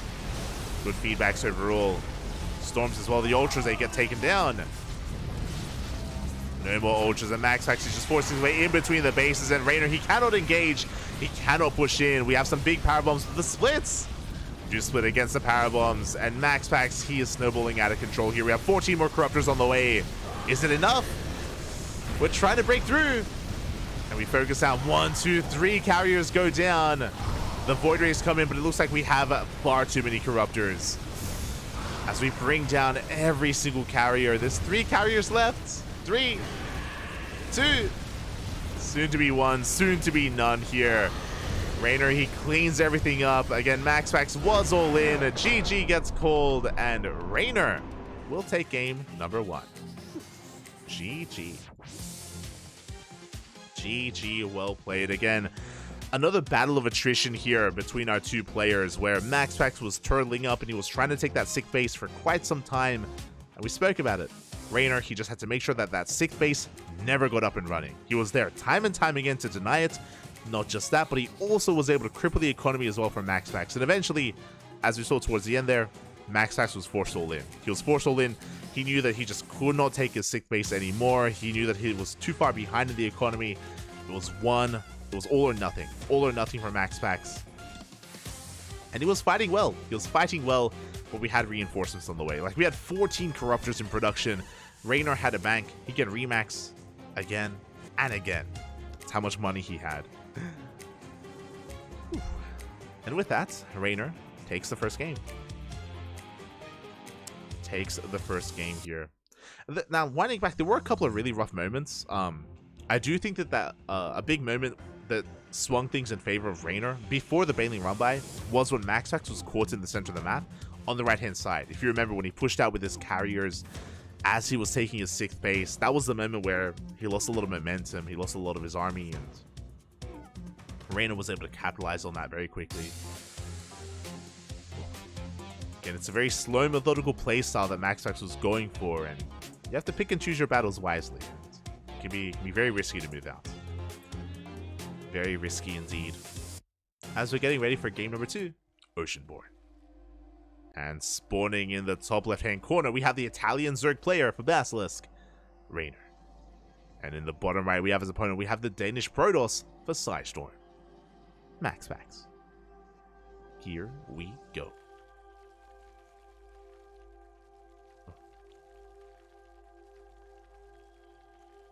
Here we go.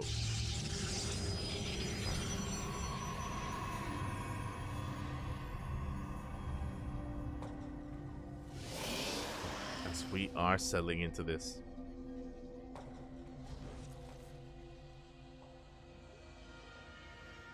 Tapping in the chat. Oh my god. As for now, we are just going for our hatch first. It's going to be Hatchcat's Pool here from Raynor. I believe this time not going for a 15-15. Likewise, MaxPax is going to be settling into this game as well.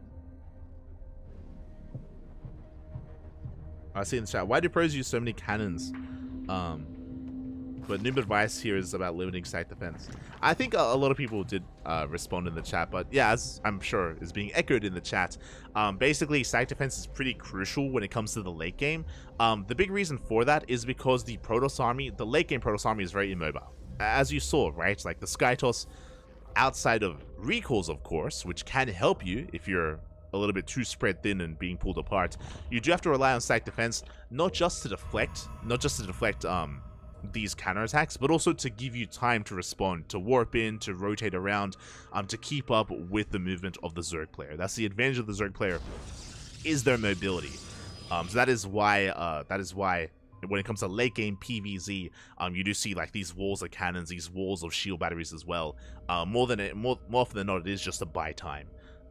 Definitely. And as a result, as we saw, like if you do forget to throw down and rebuild those cannons and shield batteries after they get knocked down, then you do leave yourself open and exposed to run-bys, which is how we saw so many probes go down.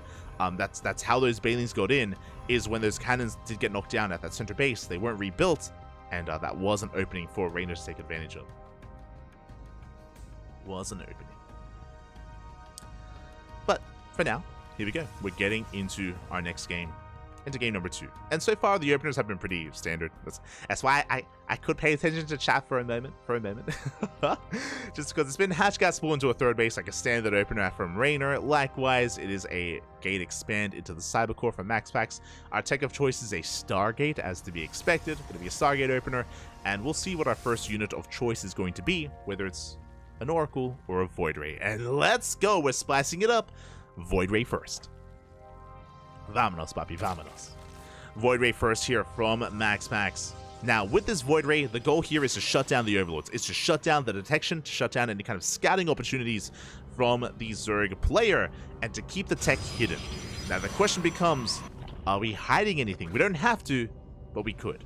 This could just be a Void Ray into an Oracle, into a third base, right? Into a standard game. Or we could be hiding our follow-up tech, which could be a Twilight Council without a Forge, could be Glaive Adepts, it could be a second Stargate and double Void Ray into Skytoss, it could be a Twilight Council into a Robo into a Charge All-In. There's a lot on the table here for MaxPax. Now, this Link Scout is important. We do get eyes on the third. So Reynor, he knows that it's still going to be economic.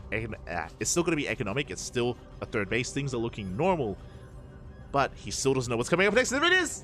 He doesn't know what's coming up next, and it is going to be Skytoss. 2 more Stargates get thrown down. Skytoss is upon us. And again, this is something viable that you can do because this Void Ray opener, Reynor has no idea what is going on. It is very common to go into Glaive Adepts behind this. Instead here, we're rushing into Skytoss. Now, I assumed that this might be Mass Void Ray, but as we can see, it's going to be Mass Phoenix. 3 Stargate production here. Mass Phoenix on the horizon for MaxPax. And this, of course, can shut down Overlords, can shut down Queens, can cripple the economy, can pick off any kind of high-tech units. Behind this, we should be having, like, charge loss to support this, to kind of inject our mineral income. That's typically where things go. Maybe Charge Archon. Dark Templar, quite common with this. We'll see what direction MaxPax goes in. And again, Reynor still has to piece this together. He still has to figure out what exactly is going on. Things do dip in. They do get eyes on the saturation. Adept's going to be moving out. Running a shade into that natural.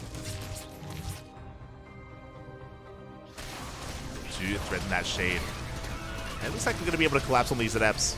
Good pick off here by Reynor. Very nicely done. We'll shut down those Adepts. As so far, the Phoenixes have yet to be revealed. We have not shown them yet, as we are just building them up here on 2 bases. And there we go. Phoenixes now move out. Reynor has eyes on this. He does pull back. We have Queens on the way. We should be seeing Spores as well. There we go. The first wave of Spores on the way. But we need time. We do need time here. The Queens do amass together. So far, Phoenix is not really achieving too much damage. They do delay the 4th. Nice pick off there by MaxPax, but we need more. Again, this was a big investment into Phoenixes. And this should be forcing a Hydra transition. As we do catch an Overlord, we get in between the bases. Go straight for the main. But again, too many Queens here. We're ready for this. And so far, Reynor, he's handling this very well. I spoke too soon. We go for the Queens, and we do pick them up. It looks like 1 Queen goes down, but only 1. 1 Queen, 3 workers. Honestly, this isn't too bad so far by Reynor, and he's going for an all-in. Oh my god. He's going for an all-in. We have a Nidus on the way. We're amassing roaches and queens. If we wanted a longer game, we would have seen a Hydra Den, but there is no Hydra Den whatsoever. Raynor, he wants to go for the kill. He wants to go for the throat. He is aware that right now the ground army for MaxPax is non-existent. There's almost nothing on the ground. We just now have double Robo and a Twilight Council on the way, and a Forge as well. MaxPax, he's taking up so hard, he just saw the Nidus Worm. Big scout. Big scout there by MaxPax. That's why he starts up Void Rays. Void Rays are on the way. He is fanning out his units. He's looking for the Nidus Worm, and he does come across it. Pieces, they race back home. And Raynor's droning. When I say he makes one drone. We're committing. The queens are going to be popping out, so the Nidus does survive. Just a little bit longer. How good are the transfuse? Ooh, as MaxPax is camping this Nidus Worm. But it's not going to be enough. The queens, they do force back the army. One Void Ray did go down. And Raynor is committing. He's still making more roaches behind this. He is not saturating his bases. He is taking a fourth, but he's still very committed. That's a lot of Ravagers. I'm loving the addition of the Ravagers. It means that if we ever try to pick up units with the Phoenixes, we can file them down. File down the Phoenixes, I mean. As they will also be stationary. Okay, we're making 2 Immortals at a time. Can we hold? Can we hold on here? Files once again going to be zoning back the army. Raynor waddling in towards that third. One cannon does fall. We need as much stack defense as possible here to survive. MaxPax is in a lot of trouble right now, but as time goes on, things are looking better and better for MaxPax. That Immortal Cannon is getting insane, and there we go. More cannons, more shield batteries on the way. MaxPax taking this all in very seriously.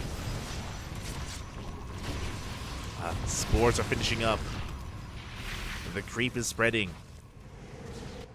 There it is, additional Immortals on the way. Where's the overcharge? The Immortal! The Immortal is going to be saved by that overcharge. Bile's going to be raining down on the army. They bring down a cannon. They bring down some of these Void Rays as well. As we are slowly encroaching on this big pickups though. Oh my god, so many Ravagers get lifted. Every Ravager gets lifted. And it looks like MaxPax, he can barely break through. Can he though? We're running out of lifts. We're running out of lifts. We're running out of Phoenixes. Running out of Void Rays. But the Immortals, they are standing strong. As I say that, no more energy. The shield batteries, they are tapped out of energy. No more overcharge as well. And Raynor, it looks like he has broken through the defenses. He's broken through the line of Immortals. Every Immortal has fallen. We have one more Immortal coming in. Raynor not slowing down.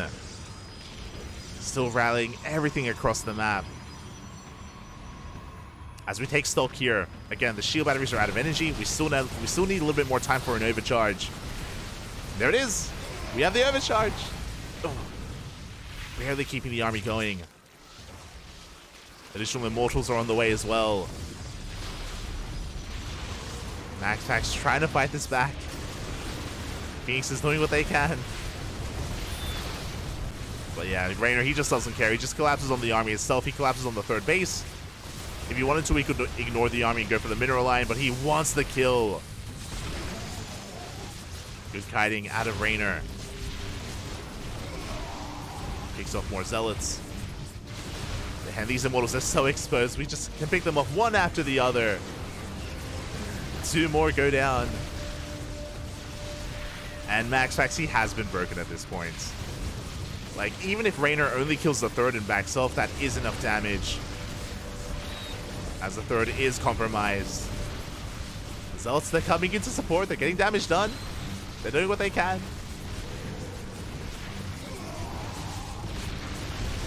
But again, the rally is too much. GG gets called. We run out of steam. And Raynor able to pull off the all-in, able to punish the Mass Phoenix of MaxPax. GG. GG, well played. A very tense series there, but congratulations to Raynor as he will be advancing on. Raynor, he will be qualifying and making it into the playoffs of Masters Coliseum. MaxPax is going to be knocked down to round 5 to another group stage match. So MaxFax is not out of the tournament, but he does have to fight for one more playoff spot.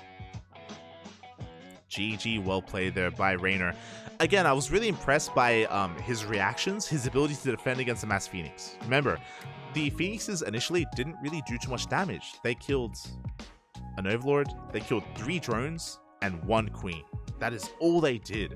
And immediately, Raynor, upon recognizing that he had defended and deflected, Nidus on the way, the all-in behind it, all or nothing for Raynor, 68 workers, 4 bases full of larva, that's all he had, just sent it across the map. And MaxFax just was not able to fortify himself in time. In the end, his investment into all those Phoenixes wasn't worth it.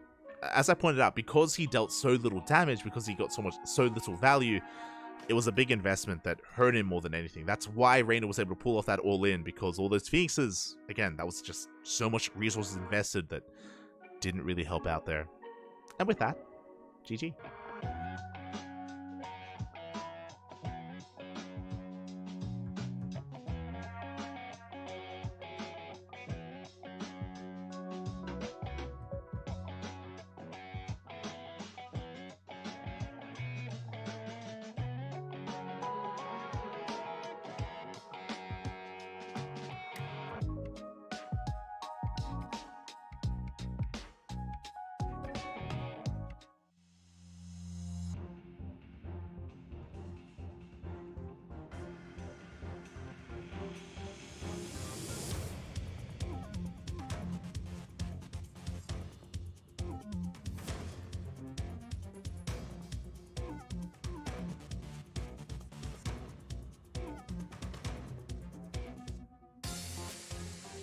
And welcome back, everyone. Welcome back.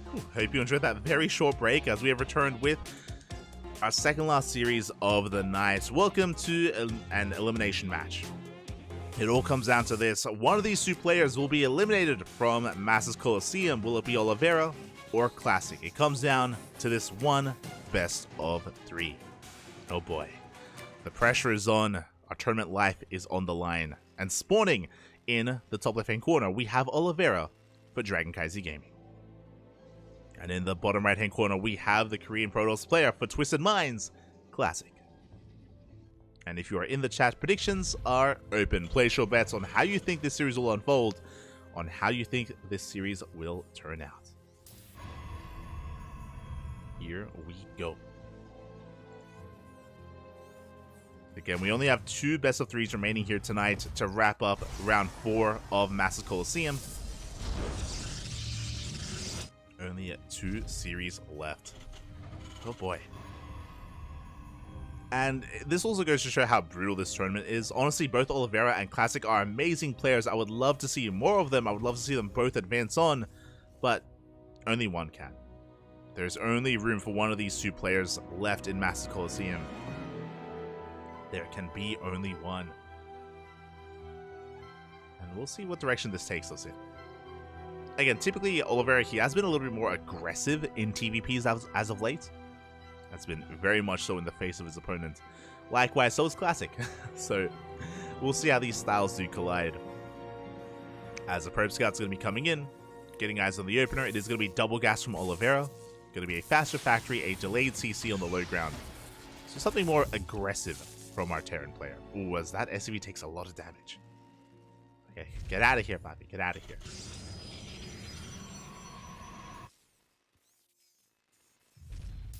Oops.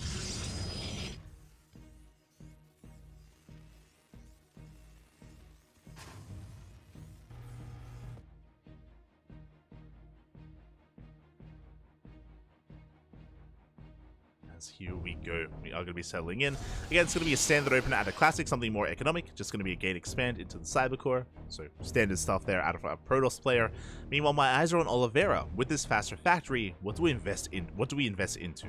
We have 1 Reaper. We haven't really gone into additional Reaper production. We have the reactor on the way for potentially an add-on swap. I'm picturing Cyclones, but we'll see. As we have our command center on the way, getting into our 1-1-1.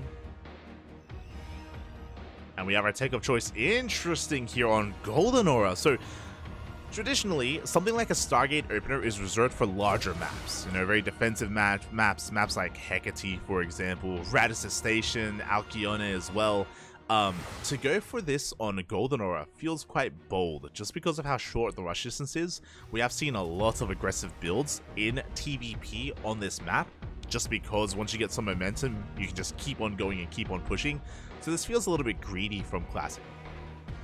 Now again, I mean, Phoenix play, or Stargate opener into Phoenixes, they do give you map control. Once you build up a good Phoenix count, you can shut down drop play, that is true. But when it comes to early pushes though, they aren't the most ideal unit to defend, just because they're relying on energy, they're energy-based units, and things can get very intense very quickly. Here we go, Phoenixes are on the way. We have a safety shield battery here in between the bases, outside of the natural. And Oliveira is going for a very early drop. Interesting. Okay, it's going to be not just a double Widowmine drop, it's going to be Widowmines alongside Marines as well. Now, the goal here is that the Widowmines zone away the army of Classic, and the Marines, they go to town on the workers. This is an opener that has been, I want to say, popularized by Maru. Maru was doing this quite often last year. Maru alongside some of the other Korean Terran players. And here we go, Oliveira diving into that main base. Going for the drop, going for those Widowmines Marines as well. And again, we don't want to waste these shots. We don't want to waste the mine shots on workers. Reaper likewise dipping into the natural. And we may not be killing workers, but we are denying so much mining time. There is one adept goes down. We just get the hell out of there. We evacuate with what we have left. Reaper into the mineral line here at the natural as well. Can we get some of the Phoenixes? We can. Phoenix gets picked off. Oliveira getting a lot of damage done here. He kills 2 probes, a Phoenix, an Adept, and a lot of lost mine time in the main base. This drop has been worth it. Has very much so been worth it here for Oliveira, and the aggression doesn't end because he's rallying everything across the map, the Marines and the Liberator as well. And this is what I was worried about. I spoke about this map here. Because of the short rush distance by ground, once you get momentum, you don't stop. And Phoenixes, they have a hard time assisting. They pick up a Cyclone, they do shut it down. We do catch some of the reinforcements, but we drop into the main. And the probes are exposed. Oh god, the workers, they're forced to fight for a moment. 4 or 5 workers go down. I know what I saw to say 12. It's been a long day, Pop. It's been a long day. We will shut down this Liberator, but we focus on another one of those Stalkers. Another 2 Stalkers go down. Good trades here by Oliveira. Ooh, as we get the 7th probe. And 8 workers do go down. Don't walk into the mic. And as a result, Oliveira, he does have an economic lead. The worker counts are similar, that is true, but we have mules on top of that. So Oliveira looking quite strong here in his worker count behind this, working towards stim and combat shields. Now, bearing in mind, because of this drop play, ideally this was designed to do a little bit more, just because tank production has been delayed. Stim was delayed as well. Oliveira still building himself up. We have 1 tank here at the natural, but only a single tank. And Oliveira is just building up towards the mid-game. Meanwhile, Classic takes the 3rd and is working towards his Colossi. Now, what I should also emphasize here as the Phoenixes do get into the main base, or they will get some workers, is that this 3rd base from Classic was delayed. It's a very late 3rd base from the Protoss, so again, just another kind of small win in favor of Oliveira. To delay that 3rd for as long as he did.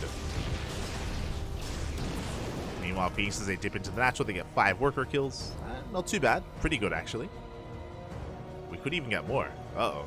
Oliveira, he's being pulled apart a little bit here as we get another SCV. Another 2 SCVs on Oliveira. He's throwing caution to the wind. He's taking a bit too much damage here. He's going to be moving out. Does almost catch a Phoenix. But that is going to be 7 worker kills. And suddenly, the damage that Oliveira dealt across the map, it's kind of been equalized. Classic takes a worker lead. So very nice counter damage done there by those Phoenixes. Meanwhile, Oliveira is committed. He does have Disable on that Raven. He does have Interference Matrix. So he can shut down some of those Colossi. Goes for the scan. Pushing towards the natural.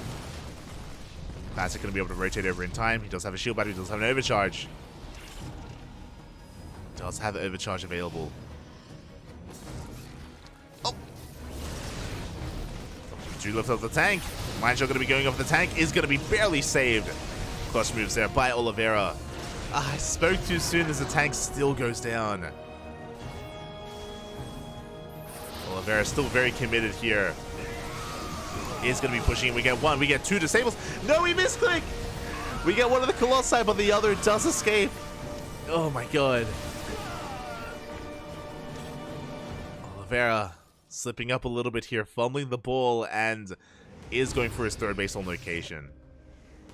Again, I don't think this third wasn't, like, I don't think we really wanted to get into the third. Like, we were so aggressive here by Oliveira.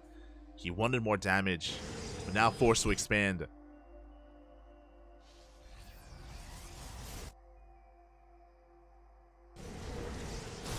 He comes in from the right-hand side, gets a shield battery at least, gets a Phoenix. Mind's getting within range. This triple drop into the natural, getting a lot more done though. A lot of workers going down. Classic, can he keep up? Uh-oh. As we have a drop in almost every single base. Mind Shot's going to be going off, and probes are falling left and right. There's the 12. 14 probes go down. We can go for the Forge. And the Classic is being pulled apart at this point. Completely out of position.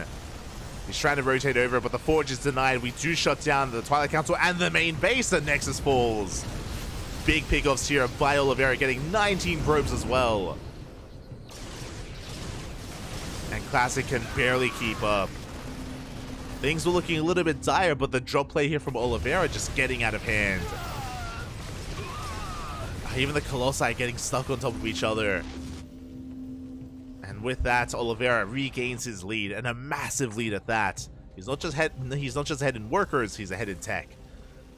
And Classic, he has nothing to support his army. He's got Colossi, yes, but no Blink Stalkers, no Charge Lots. These are slow lots here underneath the Colossus. What can he do? How can he fight with this? How can he push in? He can't. But he has to. Getting into a macro game from this point, especially after losing the main base, I mean, the main is dead. It's not there anymore.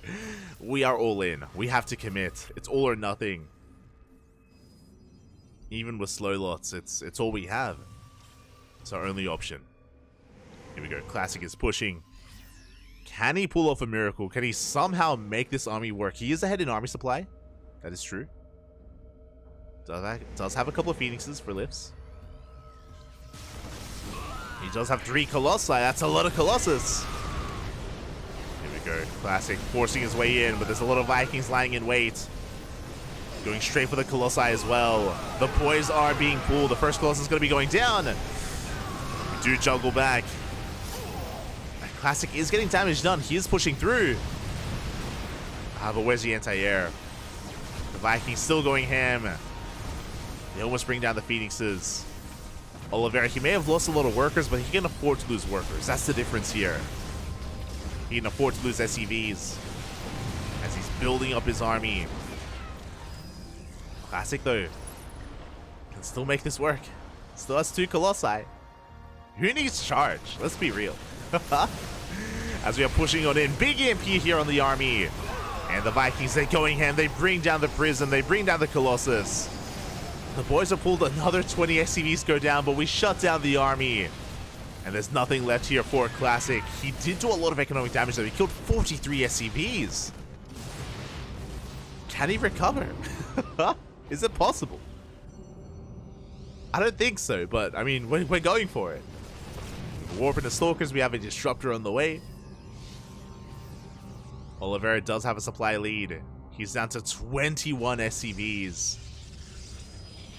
But Oliveira should still be in a good position here. He should still be able to take a fight. Here comes the Disruptor. Can Classic hold? Uh-oh. How goes the Nova? It's not going to connect. Nova will not connect. The army is pretty overstimmed. The medevacs are out of energy. Overcharge is being popped. We're trying to work our way through it. Are we overextending, though? As we dive on the Stalkers. One after the other. They're going down. The Viking lands as well. We have another Disruptor. Up. Never. Never goes off. Classic, he's holding. He's barely holding on. And Oliveira, he's in a pretty rough position here. He's going to be losing a medevac. Like, the quality of his army is there, but he doesn't have an economy.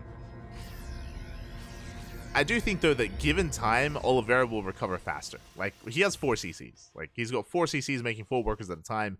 He has Ghosts. Classic still doesn't have a Twilight Council, still doesn't have any upgrades. Like, this should still be good for Oliveira. It's very close, though. Like, it's very scrappy. It's uncomfortably close. Like, the reality is that if Classic connects with one Nova, like, mate, Disruptors don't need upgrades. One good Nova, and Classic can win a fight and snowball from there. Twilight Council's on the way.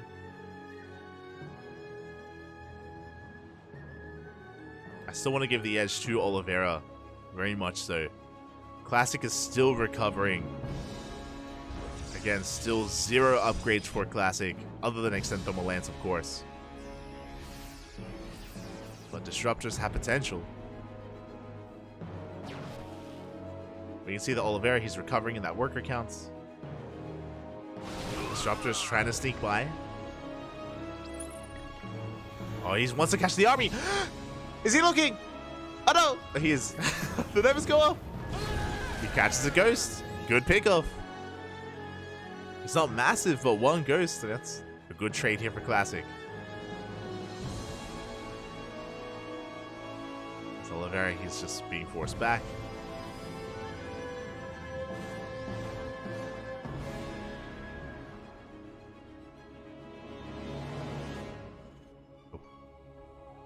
As he has been amassing more Marines, more Marauders, has those Ghosts as well for EMPs. Dark Shrine is on the way. We're going for Blink Stalkers, not Charge Lots, as our tech of choice for Classic. Now, pushing into Disruptors is always a difficult thing to do. There's 4 Disruptors. 4 Novas are available. He's going for it. Going for the dive. Oh, 1 Disruptor gets focused down. The other Novas will be connecting. They graze the army, but no major connections. Good splits there out of Oliveira. And here we go, he's still on forward. No charge lots. Do you have an overcharge? Going to be forcing Oliveira back, but he has an insane army right now. And Classic does not. Comes out with another Disruptor. Easy connection, but we deny the 4th.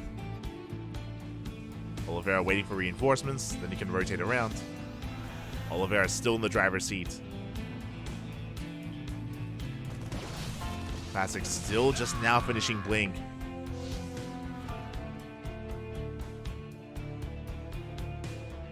Got charge on the way. Can we recover? Classic has been on the road to recover here for the past like 5 minutes, but we're getting there. Oh. 1 Marauder goes down to the Nova. We have 2 more Disruptors left. Zella dropping to the main base, we do deal with it. So far, good dodges here against those Novas. Zella run back comes in, we go for the dive, big EMP. Big EMP on the Army Liberators. They're going ham. 17 probes go down. In the midst of this battle, Classic's economy is being annihilated. Losing so many workers. Novas will connect with 1 Ghost, but once again a clutch split there. GG gets called. Oliveira snowballs out of control, and he will take game number 1. GG. GG, well played. Again, Classic, he was at death's door for a lot of that game. I was impressed by how well Classic was like surviving. Like, he was treading water, but he almost looked like he was swimming. Like, oh my god. Things got uncomfortably close when Classic went all in, when he broke the natural and killed 40 SCVs. But again, because Oliveira was on 4 CC, he could recover faster. He just needed time. Oliveira just needed time to just build up his economy again, get back into his Marine Marauder Ghost. Classic was just so far behind there. Despite killing 40 SCVs, wasn't enough. Was not enough damage. The Disruptors were a good idea, but we did lack that big connection. We were like, yo, there's potential for a comeback. There was. But we were heavily reliant on those Purification Novas and was not good enough. With that, we're getting ready for Game 2. And as a reminder, this is an elimination match. 1 player will bow out from Master Coliseum. Who's it going to be? Oliveira is 1 game away from winning it all here. Classic needs to fight back here and now to force that ace match. Again, Classic is one of the best Protoss in the world. He's top 2 in Korea and definitely up there amongst the international scene. But has been struggling in this tournament. Has been struggling, and here we go in the bottom left-hand corner. We have Oliveira for CranKy Gaming. And in the top right-hand corner, we have his opponent. We have the South Korean Protoss Classic for Twisted Minds. Here we go.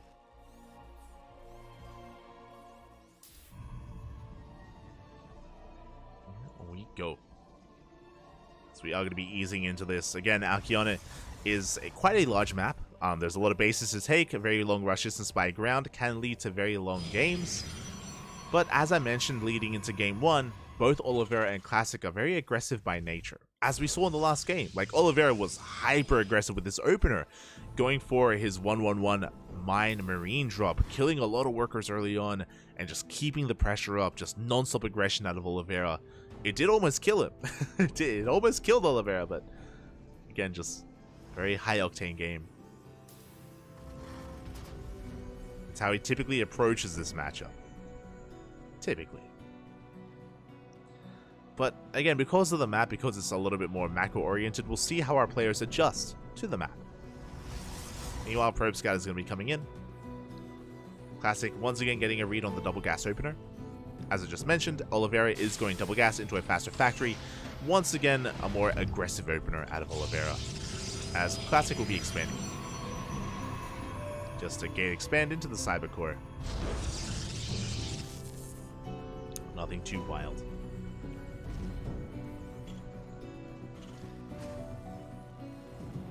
We do settle into this. The question becomes, you know, last game we did have that 1-1-1 like marine mine drop. What do we have here in game number 2? Do we invest into Cyclones? Cyclones, they have a place here in TVP as well, not just TVT. Cyclones can pose a threat early on, especially Cyclone drops. Could also go for something more traditional, like just a mine drop into our expansions. Could be more committed with an armory. We'll see. As the first Reaper does get across the map, does get eyes on the expansion. And once again, Classic going for a Stargate opener. Now, this makes a lot more sense on Alkione. If you remember, I was really concerned for Classic whipping this out on Golden Ore just because how small the map is, and apparently for good reason. As Oliveira was able to take advantage of Classic's opener. Here on Alkione, I think this is a lot safer for Classic. He has a lot more room to breathe, a lot more room to get into his critical mass of Phoenixes and getting into Colossus production behind it. And Classic should be a lot more comfortable. Meanwhile, Oliveira is going for Cyclones. He's going for a Cyclone opener. Ooh, getting ready for an add-on swap as well. I'm curious if this is going to be for Raven or even Banshee play. Banshee is not unheard of in this matchup. See, as we're building up that marine count. Tech Lab is finishing up. And we are not going for an add-on swap. That is a very fast... No! That's a very fast tank, and we get a full scout. That was a big moment. A big scout there by Classic. He slips into the main base. He saw not just the CC, he saw the tech lab of the factory. He saw the factory building. He saw that there wasn't an add-on swap. Immediately, shield battery. Shield battery's on the way. Really fast tank production here from Oliveira, and Classic is aware. So it's going to be a tank drop from our Terran player. Classic is preparing back at home. Amassing his Phoenixes, of course. He should be getting to a safety immortal back at home as well. Not rushing into Colossus with that robo.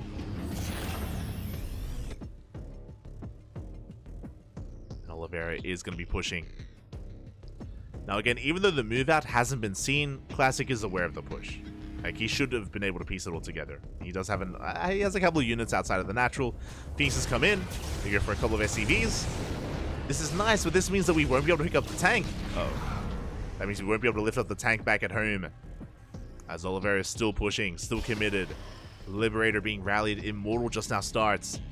Does Classic have enough to defend? Again, the NG was spent harassing, not defending. Big tank volley goes off. We do have one Phoenix with energy to lift. The second Phoenix soon to have it as well. tank just barely out of range of the shield battery. You have to slowly edge on closer. But the Immortal has arrived. Well, big tank shot goes off, and we dive on top of the army.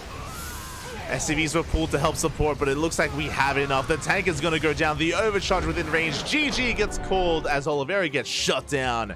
And Classic ties up the series 1-1. GG. GG, well played. I was concerned that we wouldn't be able to get that Immortal out in time, but the Immortal arrived.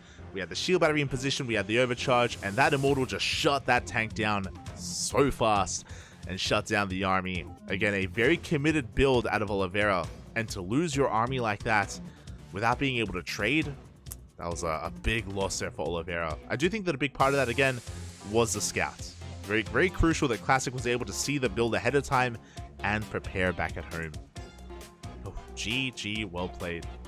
I was concerned that Classic had spent too much energy across the map, but apparently not. Apparently it was fine. He had plenty of energy to work with to pick up that tank as well, or to lift up the Cyclone even. And with that, we're going to the ace match. We're going all the way to game number 3. Here we go. Now, as a reminder, this is an elimination match. We're going to say goodbye to one of these 2 players, and it all comes down to Oceanborn. And spawning in the bottom right-hand corner of Oceanborn, we have our Chinese Terran player. It is Oliveira for DKZ. And in the top left, we have his opponent, Classic for Twisted Minds. And again, Oliveira has been the aggressor every single game so far. Whether it's been an all-in or just committed. I mean, even game 1 was pretty all-in from Oliveira, not gonna lie. Because he had delayed his third base for so long in game 1. But just hyper-aggression out of Oliveira. It's been on Classic mainly to scout and to respond. To react to his opponent. Can he keep it up? Will Oliveira shift gears? Will he take a different approach? Something more macro? The answer is no. Once again, double gas. Double gas opener out of Oliveira. He is going to be going for, once again, a faster factory. Now, as we saw, this faster factory could just be, you know, a faster mine drop, could be fast cyclones, or it could even be a rush into an early tank, like the previous game. Oliveira does have options. And again, it's going to be on Classic to determine what exactly comes out from this opener. Now, with this probe scout, he's going to confirm the double gas. So Classic has a piece of the puzzle.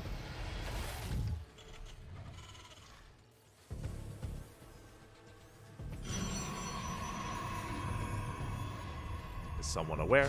Behind this, going to be going for his gate expand.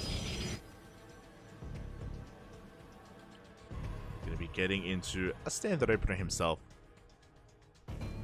Now, every game so far, Classic has gone for Stargate play, which has been interesting to say the least. We'll see if he does so again on Oceanborn. Oceanborn does lead to a lot of aggression, and there it is! Ooh, it's gonna be a 2-1-1? That is a second Rax before Starport. The Starport is gonna be delayed here. Whether it's a 2-1-1 or a 3-1-1, and there it is, a third Rax has been thrown down. Very aggressive here from Oliveira. This can lead, it doesn't have to be, but it can lead into a 2-base all-in. So, essentially what's happening here is that Oliveira, he's delaying his starport, which means he's delaying his medevac, he's delaying his drop play, delaying his scouting in favor of a massive army. He's going to be building up towards fast stim, fast combat shields, a lot of marines, a lot of just army in general here. So a very aggressive build from Oliveira. Oh, it's just a 1-base all-in. Sorry. I just assumed he expanded. I just oh my god. I just assumed that he had taken his natural. No, it's just a 1-base all-in, Papi. Oh my god. Last time I saw at this level play, a player go for 1-base all-in in TVP was Gumiho last season. I think it was Gumiho on Neo Humanity. That was the last time I saw 1-base all-in here in TVP at the Korean level. We're going for it. Okay. So it's all or nothing here for Oliveira. He's going to be hitting a timing with Stim. He is most likely going to pull the boys. Like, again, like, there's nothing behind this. Like, there's no natural bases, no economy. It's all or nothing. It's going to take a while, and Classic still has to piece this together. Now, I do appreciate that we have a Robo on the way. The Robo leads into Immortals. As we saw previously, Immortal production is so important. It is going to be a Stargate opener, though. These Phoenixes going to be less so valuable here in the defense against the Mass Marine. Again, Classic still piecing this together. He comes in, he sees lack of expansion. Big scout. Again, the base should have been taken by now, so it is a big tell that there is no expansion, and now he may sacrifice his Phoenix, but it's going to be worth it. He needs to confirm. He needs to confirm what the hell's going on. Goes into the main, and he sees everything. He sees the army, he sees 3 Raxes. He's aware. He's fully aware he's getting ready back at home. One shield battery is not going to be enough. We need to take this seriously. Immortals are on the way. 2 more gateways as well for warp ins. The army is coming. We're going to have an overcharge. The all-in is soon to arrive. Oh boy, we'll see if Classic can hold. He throws down another gateway. The boys are being pulled, as we mentioned. They're going to be there to repair, to buffer. Classic throwing down 3 more gateways. There we go. More shield batteries on the way, but is that going to be enough? Because that is a late shield battery. Oh boy. He will have the overcharge, at least. Phoenix is trying to pick off reinforcements. They do pick up the tank, but they will not get it. They get a Marine.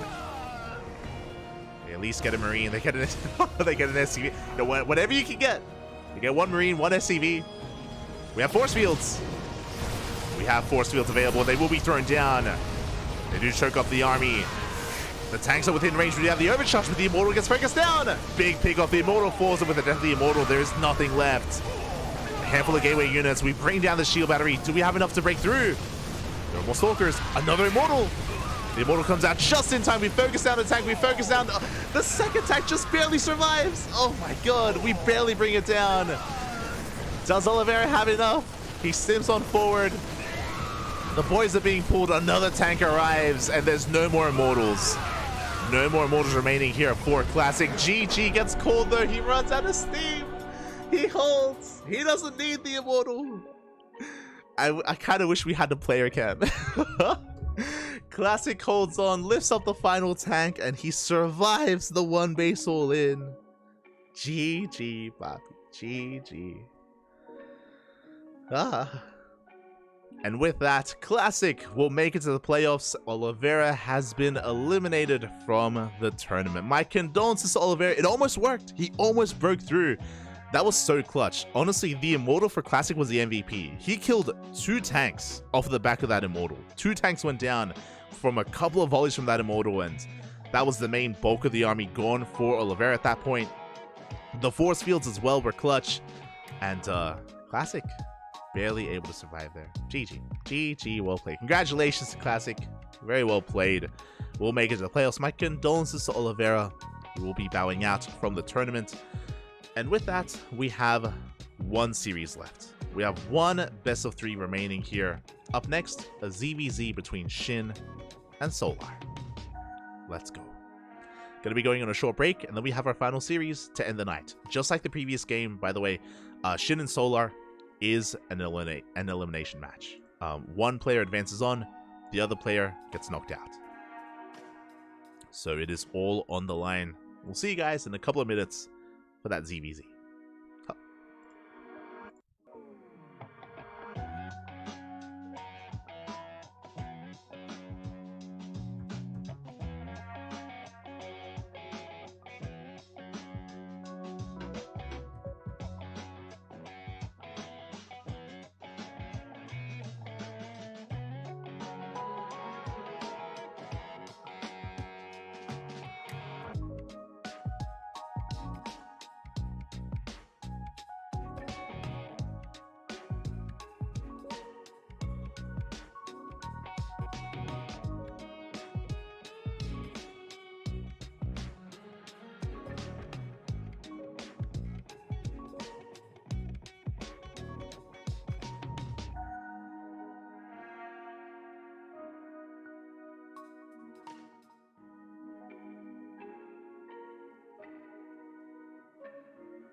And welcome back, everyone. Welcome back. We are here with our final best of 3 of this broadcast of the Master Coliseum 7 group stage round number 4. Here to determine who makes it into the playoffs. Sorry, who continues on in the group stage and who gets eliminated from the tournament. We have a ZVZ between Shin and Solar. And if you are in the chat, predictions are open. Predictions are open. Place your bets on how you think this series will unfold. Predictions. And who you think will be eliminated from the tournament. This is going to be a close one, to be honest. Like, on the one hand, Solar is the Serral Slayer, and he can be terrifying in ZVZ, but likewise, so can Shin. ZVZ can be very chaotic and very dynamic. I don't expect this to be a long series, I'll be honest. I expect a lot of aggression. I expect a lot of players to be cutting workers and cutting corners and just rushing out with either Lingbane or Roaches as well. So we'll see. We'll see how this all comes together between our two players. I'm hoping for an ace match, but it's up to Shin and Solar to make that happen. Ooh, oh boy. Meanwhile, we are not done for tonight. Right after this broadcast, right after this series, we are going to be turning off the stream, going to be restarting it to reset the delay. We'll have to reset the delay because we're going to be coming back here with the Christmas Cup. If you've been tuning into the stream, of course, you would have seen that we've been casting the Christmas Cup over the past week of play, and the playoffs are upon us. The round of 16 starts tonight in half an hour. In half an hour for the Christmas Cup. We might miss the first round. We might miss a couple of matches if this series goes on a little bit longer. So we might miss a little bit of the Christmas Cup, but we'll be there for the rest of it, for the rest of the group stage of the round of 16. So that is what we're going to be casting later on. I'm going to be featuring players like Wayne, Night Phoenix, Skillus, Strange, Ashbringer, Exo Striker, Nicaract, Shameless, to name a few. UED Soldier. So if you're familiar with Nikic, Art, I keep going. But basically, if you're familiar with those players, they're going to be featured later on tonight in the Christmas Cup after this event. So just back-to-back broadcasts here on the CranKy Ducklings. We do not stop.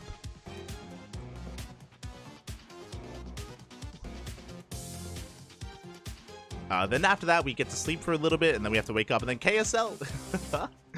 KSL is going to be over the weekend, followed by more Christmas Cup action. Tonight is round of 16. Tomorrow is the round of 8 for the Christmas Cup. And then after that, we have the semifinals and the finals the day after on Sunday. But here we go. We're diving in. The vetoes are done.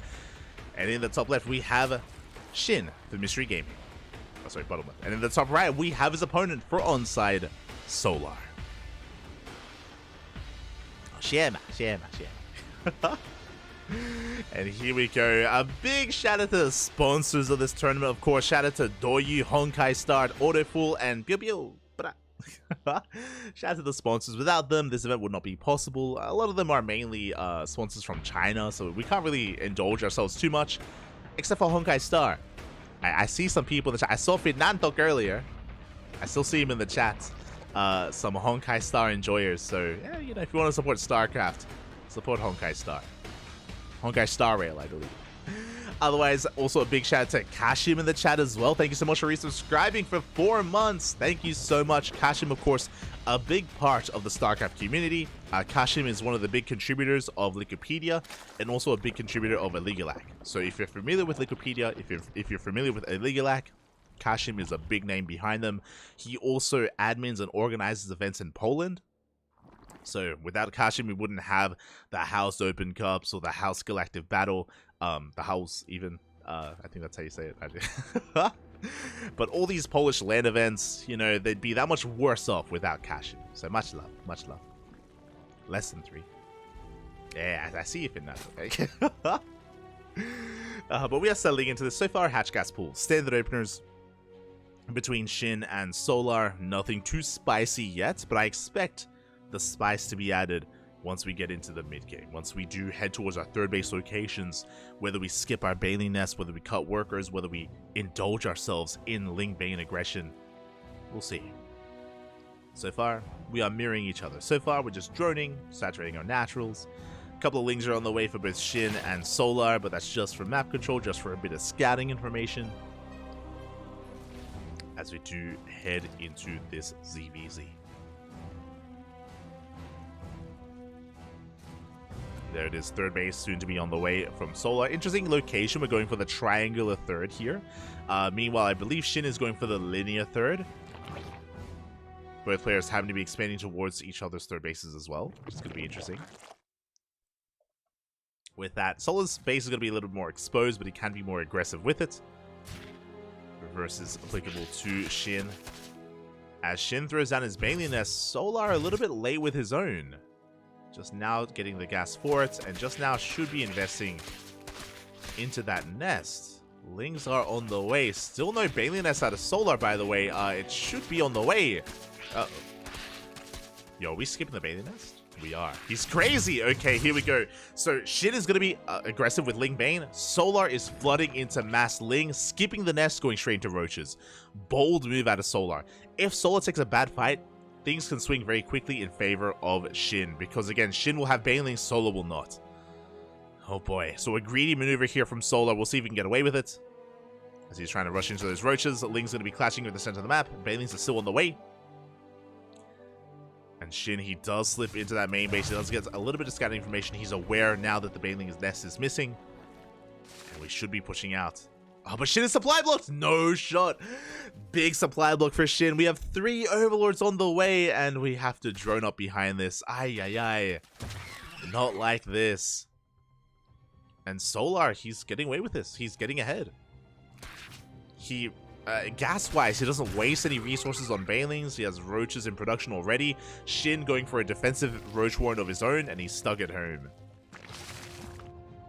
Meanwhile, Solar's pushing. And Shin is droning, by the way. Shin, he's just now checking saturation at the third. Nothing there. There's nothing there. The Roaches have been confirmed. And Shin is in some trouble. We might need site defense. We might need some spine crawlers, because he confirms almost no mining at the natural. Solar, he cut workers very early on, and he is completely all in. So Solar going to be all in on Ling Roach. And Shin, he is amassing as many Roaches as he can, but he is one step behind in that army supply. He has some Ling Bane, which can help.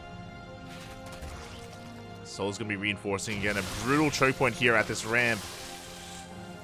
A very reduced surface area. Lings, they head towards the third base. The Banelings are out of position. And they're going to be zoned away. Good kiting so far here from Solar. He focuses down every single Baneling. The Banelings get shut down. We dive on the army. 2 more Banelings are on the way. And we need them up. We come back just in time. But once again, good control out of Solar. Does pull back. And he once again will focus them down.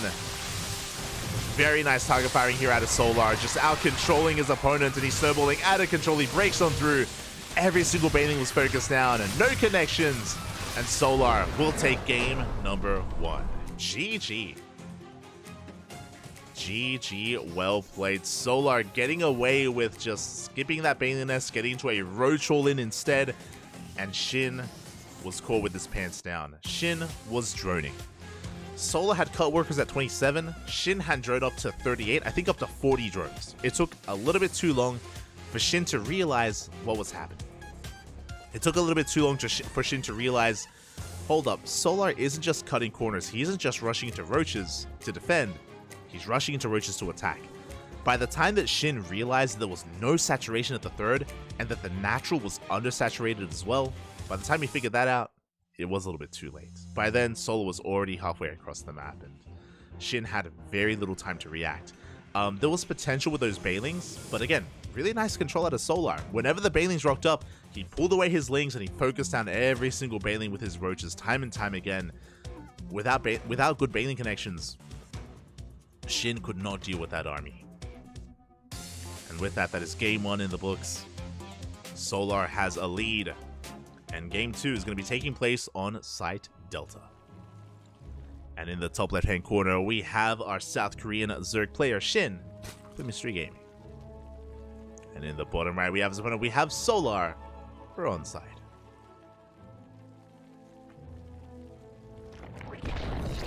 And Shin has been quite fond of this. We bring this up all the time, how Shin and Raynor, they've been fond of the 15-15, and Shin is going for the 15-15 here on Site Delta. This makes a lot of sense.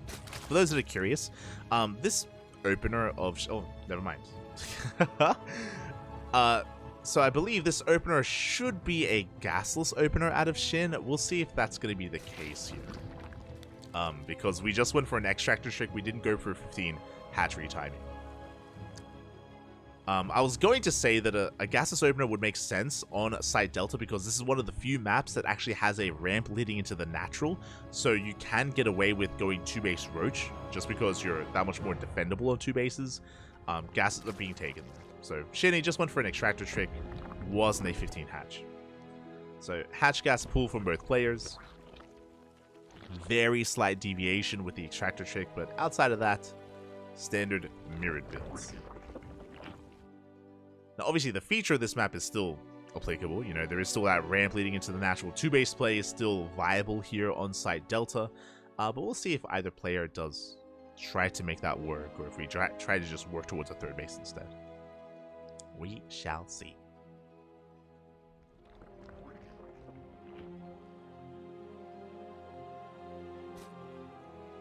So now we're just going to be settling into this. I imagine here in game number 2, Solar is not going to skip the Bailey Nest. I imagine he will be investing and he'll be having a much more safer game. Especially now that he has a lead in this series, it would make sense for him to be the more reactive player to Shin instead. As Link Speed is on the way, we're going to be droning, going to be saturating our natural bases. And both players are just going to be getting eyes on each other, scouting each other. Things are moving out, and we should just be easing into this. Again, as we mentioned before, the big deviations come when we take the 3rd. That's kind of what we're waiting for. It's whether or not we take a 3rd base, whether or not we skip the Bailey Nest, and whether or not we saturate the 3rd base as well. Those are kind of like the big things that we're looking for. And for now, both players are expanding. Both players take their respective 3rds. And there it is, Bailey Nest on the way for Solar. Again, I expected him to have a much more standard opener here in game number 2. This time he doesn't skip it. Likewise, Bailey Nest also on the way for Shin. So no one is really going for anything too crazy for the time being. It is going to be Ling Bane. The next question becomes, how much do we commit here to Ling Bane aggression? Do we just make Banelings to defend and just a handful of Lings, or do we double down and move out across the map? For now, both players are going to be investing into a wave of 10 Lings. Into 5 pairs. Both players just going to be droning up behind this. Ling Xiao comes in for Solar. He does confirm the Bailey Nest, and as soon as the Ling goes down, we throw down the Roach for it. Likewise, so does Solar. Both players are rushing into their Roaches, which means we're only applying light pressure here with these Lings. We're not really committing. Trying to get us around. But we have plenty to defend here back at home. Bailings will finish up in time. And Solar will back off. Trying to get into the natural. Doesn't find a way in. And we do see Shin is droning. Solar is making another wave of units. Hello, Solar. My eyes are on you. Oh my god, Solar has to be very careful here with his control. Yeah, Solar, he's cutting workers. Once again, Shin is droning and Solar is going for an all-in. He's cutting workers. Roach on the way. Oh, he will be losing one of those Banelings. Big pickoff. A good trade there for Shin. And again, Solar, he's amassing Roaches back at home. 3rd base looking a little bit exposed. The Roach is going to get surrounded. Good engagement there by Shin. At the same time, a big Ling counter-attack. The Bailing does connect with the Lings. Still good trades for Shin, but he will be losing his Queen. The Queen goes down and Solar is still committed. He is moving out. Oh, takes down the Roach. Now what's important here is that Solar, he is pushing. That is true. He is committed, but he's droning up behind us. So he's working on that next step. The Bailings are going to be denied. Solar trying to force an overreaction from his opponent. Does threaten to dive into that natural as well. We're going to be committing. Oh! We're pushing to 3rd base. The Bailing does not quite connect. Overall, good trades here from Solar. But he will be kited back. From here, he will just waddle back home. And Solar has been able to drone up quite nicely. He's up to 45 workers. Shin threatening a counterattack, but the Queens are in position. Boys are pulled. Good reaction here out of Solar. And the game is going to be settling down. We're going to be calming down from here. Players are droning. We have +1 range on the way. Shin didn't throw down a Roach. Sorry, an Evo Chamber. We're pushing. No Evo Chamber. I believe no Lair for Shin either. He is not set up for the mid game. He's going all in. Oh, let's go. Shin. Again, no Evo Chamber, no +1, no Lair, no Roach Speed. It is a hatch-based all in out of Shin. How the turns do table, and now Solar is the one that's been caught droning. He droned up to 51. Solar, he's been droning, his opponent has not, and sometimes that's all it takes here in ZVZ. Shin, he collapses on this army, gets on top of the roaches, and he will break this army in the end. ZVZ, sometimes if you drone, you die. That's what happened in game 1, and that's what's happening here in game number 2. As Shin forcing his way up the ramp into the natural. We have a handful of roaches to defend, but Shin will break through. Dazzling reinforcements hitting that third base. A GG gets called, and Shin ties up the series 1-1. GG. Again, a lot of ZVZ comes down to like, yo, it's so scary to make workers. it's terrifying to drone up because at a moment's notice, your opponent just cuts worker production, just makes an army, and just sends it across the map. Now, to be fair, this was more predetermined from Shin because he didn't have a lair, because he didn't have an Evo Chamber. He was, at all points, working towards this massive timing, this massive push. And unfortunately, Solar wasn't able to confirm this. He wasn't able to confirm the lack of saturation and the lack of tech from his opponent. Solar was caught, it was this time, it was Solar's turn to be caught with his pants down. Was caught making too many workers, was not aware of the all-in, and was caught out. Now the question becomes, in game 3, who cuts workers first? Who goes for the all-in first here? You know, game 1 was Solar, game 2 was Shin, game 3, who's it gonna be? 13-12 versus 13-12. Oh. I'm ready for it. We're loading into hard lead, very short rush distance, shortest rush distance map in the map pool, very aggressive. It all comes down to hard lead. Oh boy, again, it's not going to be a long series. It hasn't been a long series. It all ends here.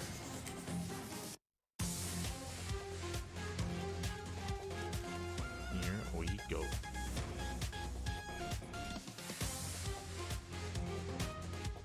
Again, hard lead kind of lends towards aggressive play and aggressive builds here from Zerg players, from both Shin and Solar. So I wonder how they're going to make use of that. I wonder if they make use of it at all. Do things calm down? Is game 3 going to be the first time that both players saturate their third bases? Do we get a macro game? Is it happening? On hard lead of all maps? I'm ready for it. Let's go. Let us go.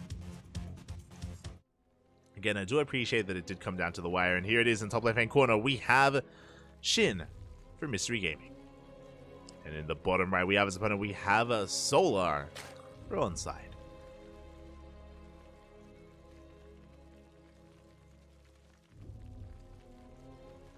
And so far, we've been making drones. Drones have been made, Overlords are on the way. No 12 pool. No 12 pool, no 13-12, no hyper early aggression here from our players. Nothing out of the norm. Now, just because the openers, just because we're droning, just because we're going hatch gas pool, doesn't mean it's going to be a normal game. As we saw, when we get up to 2 base economy, once we start working towards a third, that's when deviations start rocking up, and that's when players can be aggressive and can be very all-in. Off of those 2 bases, so keep our eye on our players here. So far, everything looking normal for the time being. We'll see if either one decides to skip the bathing nest. We'll see if either one decides to play 2 base. Hard lead wouldn't be the worst map for 2 base play. Could see it working here. But I feel like we should just be seeing some standard play to begin with. Standard builds. So far, hatch gas pool. Overlord's going to be floating past each other. Gases are being taken. Oh, we can see Shin getting ready on cams. Leaning in, stretching a little bit. I mean, again, this is it. The ace match. It all comes down to this final game here tonight to determine who is eliminated. It's going to be a massive upset if Solar loses, by the way. Solar is coming in hot. For those who are unaware, Solar, he's our most recent GSL champion. He won the most recent GSL, like, he is in form.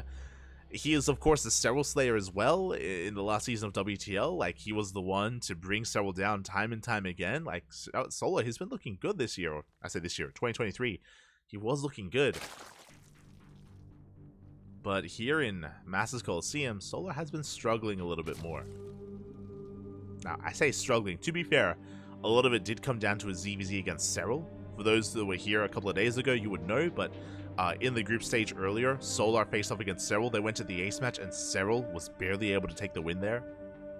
Get his revenge against Solar. His revenge for all those matches in WTL. And that means that Solar's up against the wall. There it is. Bailey and Ness are on the way. No one is skipping. No one is skipping the Bailey Nest. Third bases are being taken as well.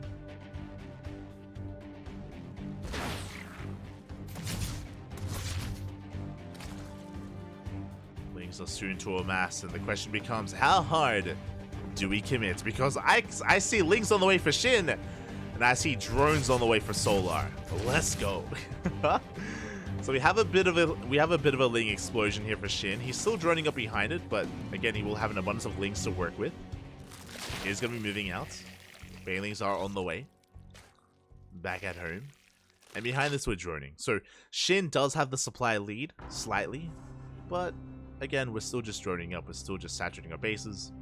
This does mean that Solar will have the worker lead, because he's been droning up more than his opponent. So a bit of a rough start here for Shin.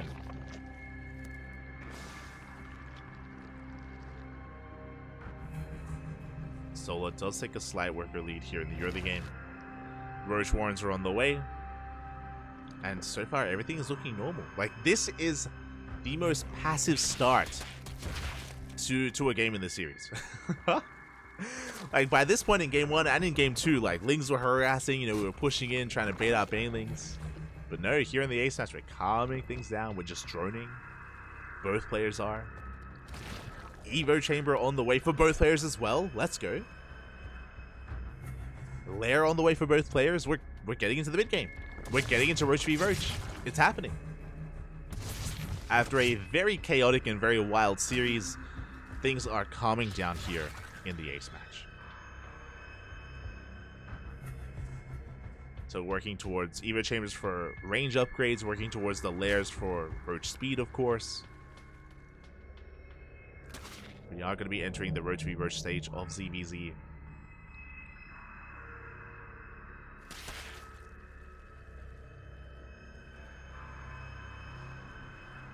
And interesting, we have Overlord speed on the way here for Solar, so he desperately wants to scout his opponent and get a read on what's going on. So far, we're just droning. We do see Shin moving out with a couple of roaches. His goal here is to fake a push. He's trying to force an overreaction from Solar, trying to force him not to drone. But we can see that Solar isn't taking the bait. He's droning. So he sees those roaches, he doesn't buy it. And he's just been droning up behind this. The roaches back off because, again, it was just a fake out. And Shin is going for a Spire. Now, because of the failed fake out, like, again, Solar has a better economy here. Hasn't seen his opponent, but the Overseer is coming in. Overlord speed finishes up just in time, and Solar, he should get eyes on everything that Shin has. Overseer into the main base. Being pushed towards the... No! Being pushed towards the natural. And Solar, he comes across the Spire. He's aware of the mutas. And we are building up an army right now. Solar is already on 68 workers. He's already at that ideal worker count. 1-1 on the way. Roaches are amassing. We have Drop Lords in production as well. And Solar, he's going for one big timing. I believe the Queens are in the Overlords. I believe. Or is it the Banelings? Could be Banelings. Hydrogen is going to be on the way here for Solar. And yeah, there we go. It's going to be a Baneling drop into the main. Hydrogen on the way. So Solar is looking comfortable. He has the better economy and he's building up towards Roach Hydra. And against these mutas, that's going to be ideal. Now again, Solar has to be careful to overcommit to Hydras. Likewise, he has to make sure he gets a read on how many mutas are made. Jumpalord comes back in, confirms that the Spire wasn't cancelled. So a big follow-up scout. Jumpalord does confirm. We see Shin pushing right through the center though. Bailey said, "Waddle in!" No! Ooh. No big connections. But Shinny does push forward. He runs into a wall of roaches though. Solar supply block. 7 overlords. Uh-oh. 7 overlords are on the way. Solar, he's stuck here at 80 supply. Shin does have a supply lead. He has Ravagers as well, forcing out Micro. This base is going to go down. Big pig off here for Shin. Again, that was a brutal supply block. He's going for another drop lord into the main base. Shin pushing forward once again. Yeah, we're still committed to just pure roach production here for Solar. That's all he can make right now. Miles going to be zoning him away. Going to be connecting. And Shin just wedging himself in between these bases. Would you have the defender's advantage? Reinforcers are getting here a little bit faster. Solar getting himself with those Ravagers. Barely forcing them back. And with reinforcements, Solar, does he barely have enough to hold on? Again, he's still up against the wall. Focuses down another Ravager. At the same time, Roach drop into the main base. Drones are falling. And Solar, he's holding. He is holding on here. There's one Ravager left. A clutch hold here out of Solar, and he is crippling the economy across the map. Solar has a massive worker lead. He just has to survive, and he is. He's on 69 drones. Nice, compared to the 58 of his opponent. +2 range on the way for both players. Solar, he is going to be just amassing his army, sprinkling in a couple of Hydras again. We even have a contamination on the center base. Now, Solar did lose his center base as well, and there it is, Lurker Den on the horizon. So tech-wise, I want to give the edge to Solar. You know, he has he has access to Lurkers, which is going to be ideal against the Roach Ravager army here of Shin. Mutas are on the way, but we already have Hydras to keep up with them. So really good read here by Solar to sprinkle in a couple of mutas to be ready for those. Sorry, sprinkle in a couple of Hydras to be ready for those mutas. And to make use of that tech. Mutas are revealed. And after the defense, I have to give the edge to Solar here. Like, Shin has his own advantages. That is true. He has faster +2. I mean, +2 is done. And oh, we're pushing. Oh my god, we're already moving out. Shin has a supply lead. Solar, can he make these lurkers in time? If Solar can make like 3 lurkers, he can hold. Even down in armor supply. There it is! 5 lurkers in production. We desperately need them. Making as many lurkers as we can. Shin is maxed. And Shin is not pushing. He's missing his opportunity. Up until this moment, Solar was vulnerable. But that vulnerability is closing with the arrival of these lurkers. And again, only a handful of mutas, so we only need a handful of Hydras. But the lurkers, that's the game changer here for Solar. He has 5, soon to be 6 lurkers in position. Roaches do waddle by. It's a good run by there from Shin. They'll slip into the main. But he cannot push into these lurkers, not like this. We have Burrow on the way, Tunneling Claw as well for Shin. He's working towards the Infestation Pit. Towards Hive Tech, towards Vipers. But again, Solar has a superior army.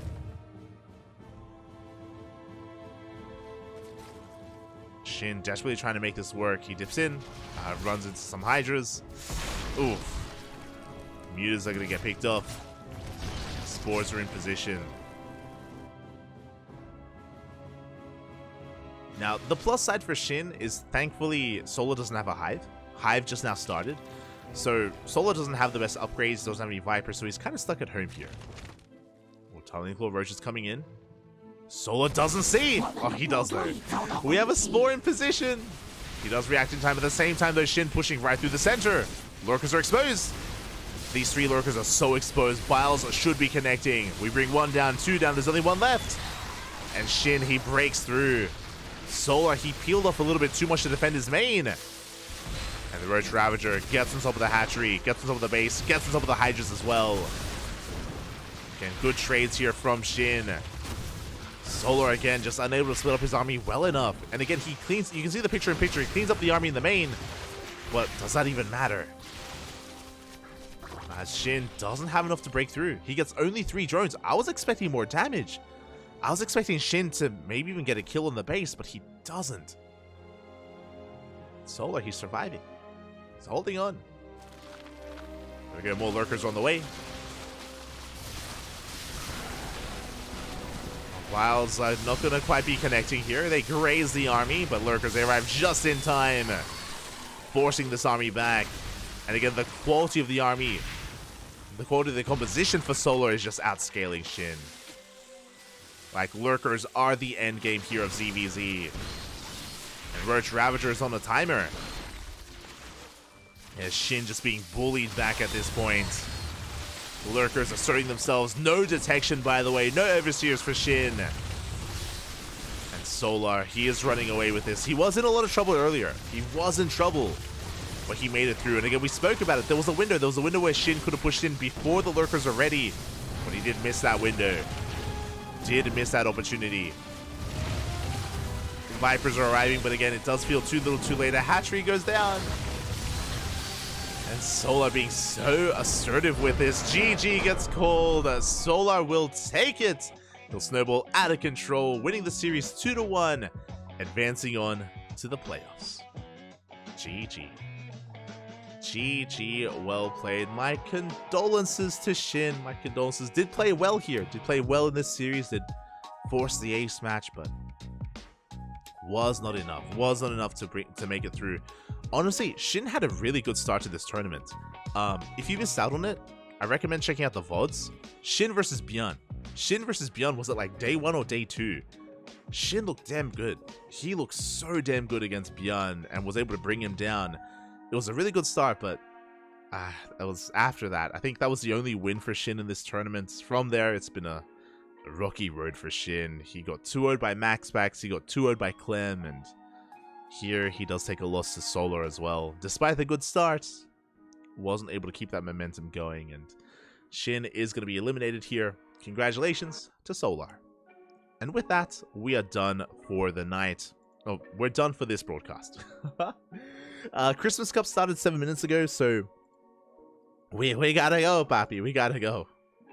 We're gonna be heading on over to the European server. You can see that we are gonna be continuing the 5th round, round 5 of the group stage, in a couple of days. Let me just double check the calendar here, but round 5 of the Masters Coliseum is gonna be on Monday, I believe. Let's have a look here. Yes, it's gonna be on Monday. So the 22nd. The 22nd is going to be when we return with Master Coliseum. But if you want some more StarCraft, we have plenty more StarCraft going on the channel. We have OSC King of the Hill. We have Christmas Cup. We have apparently like a coffee event. There's like a coffee pot cup. Coffee pot cup even, run by Dave Testa. There's more Christmas Cup and KSL. KSL tomorrow. Meanwhile, if you are unsatiated, if you want some more StarCraft, if you enjoyed the cast as well, follow us. Follow us on Twitter, Facebook, Instagram. You can watch us live on Twitch or on YouTube. We do co-stream or restream both on Twitch and YouTube at the same time, so we're all over the place. VODs are uploaded to YouTube as often as we can, or as quickly as we can as well. So plenty of VOD content on YouTube is available. And thanks so much for watching. Thanks so much for tuning in. If you want, you can stick around. The stream is going to be going offline. Stream is going to be going offline for 2 minutes because I do need to put on a 2-minute delay. And we're going to be back here with the Christmas Cup, with the round of 16. And we are going to be casting Wayne. Little Wayne, if you will. A.k.a. Radisa, a.k.a. Vanya. We're going to be going over the group stage, the round of 16 of the Christmas Cup. And we're going to be focusing on Group B. So I very quickly need to rush into that. I need to very quickly get ready for that. So I'm going to be setting up all the overlays. I'm going to be getting some water, going to the bathroom, and we'll be back with Christmas Cup. So we'll see you guys in a couple of minutes. Until then, bye. I gotta go. Gotta go get ready.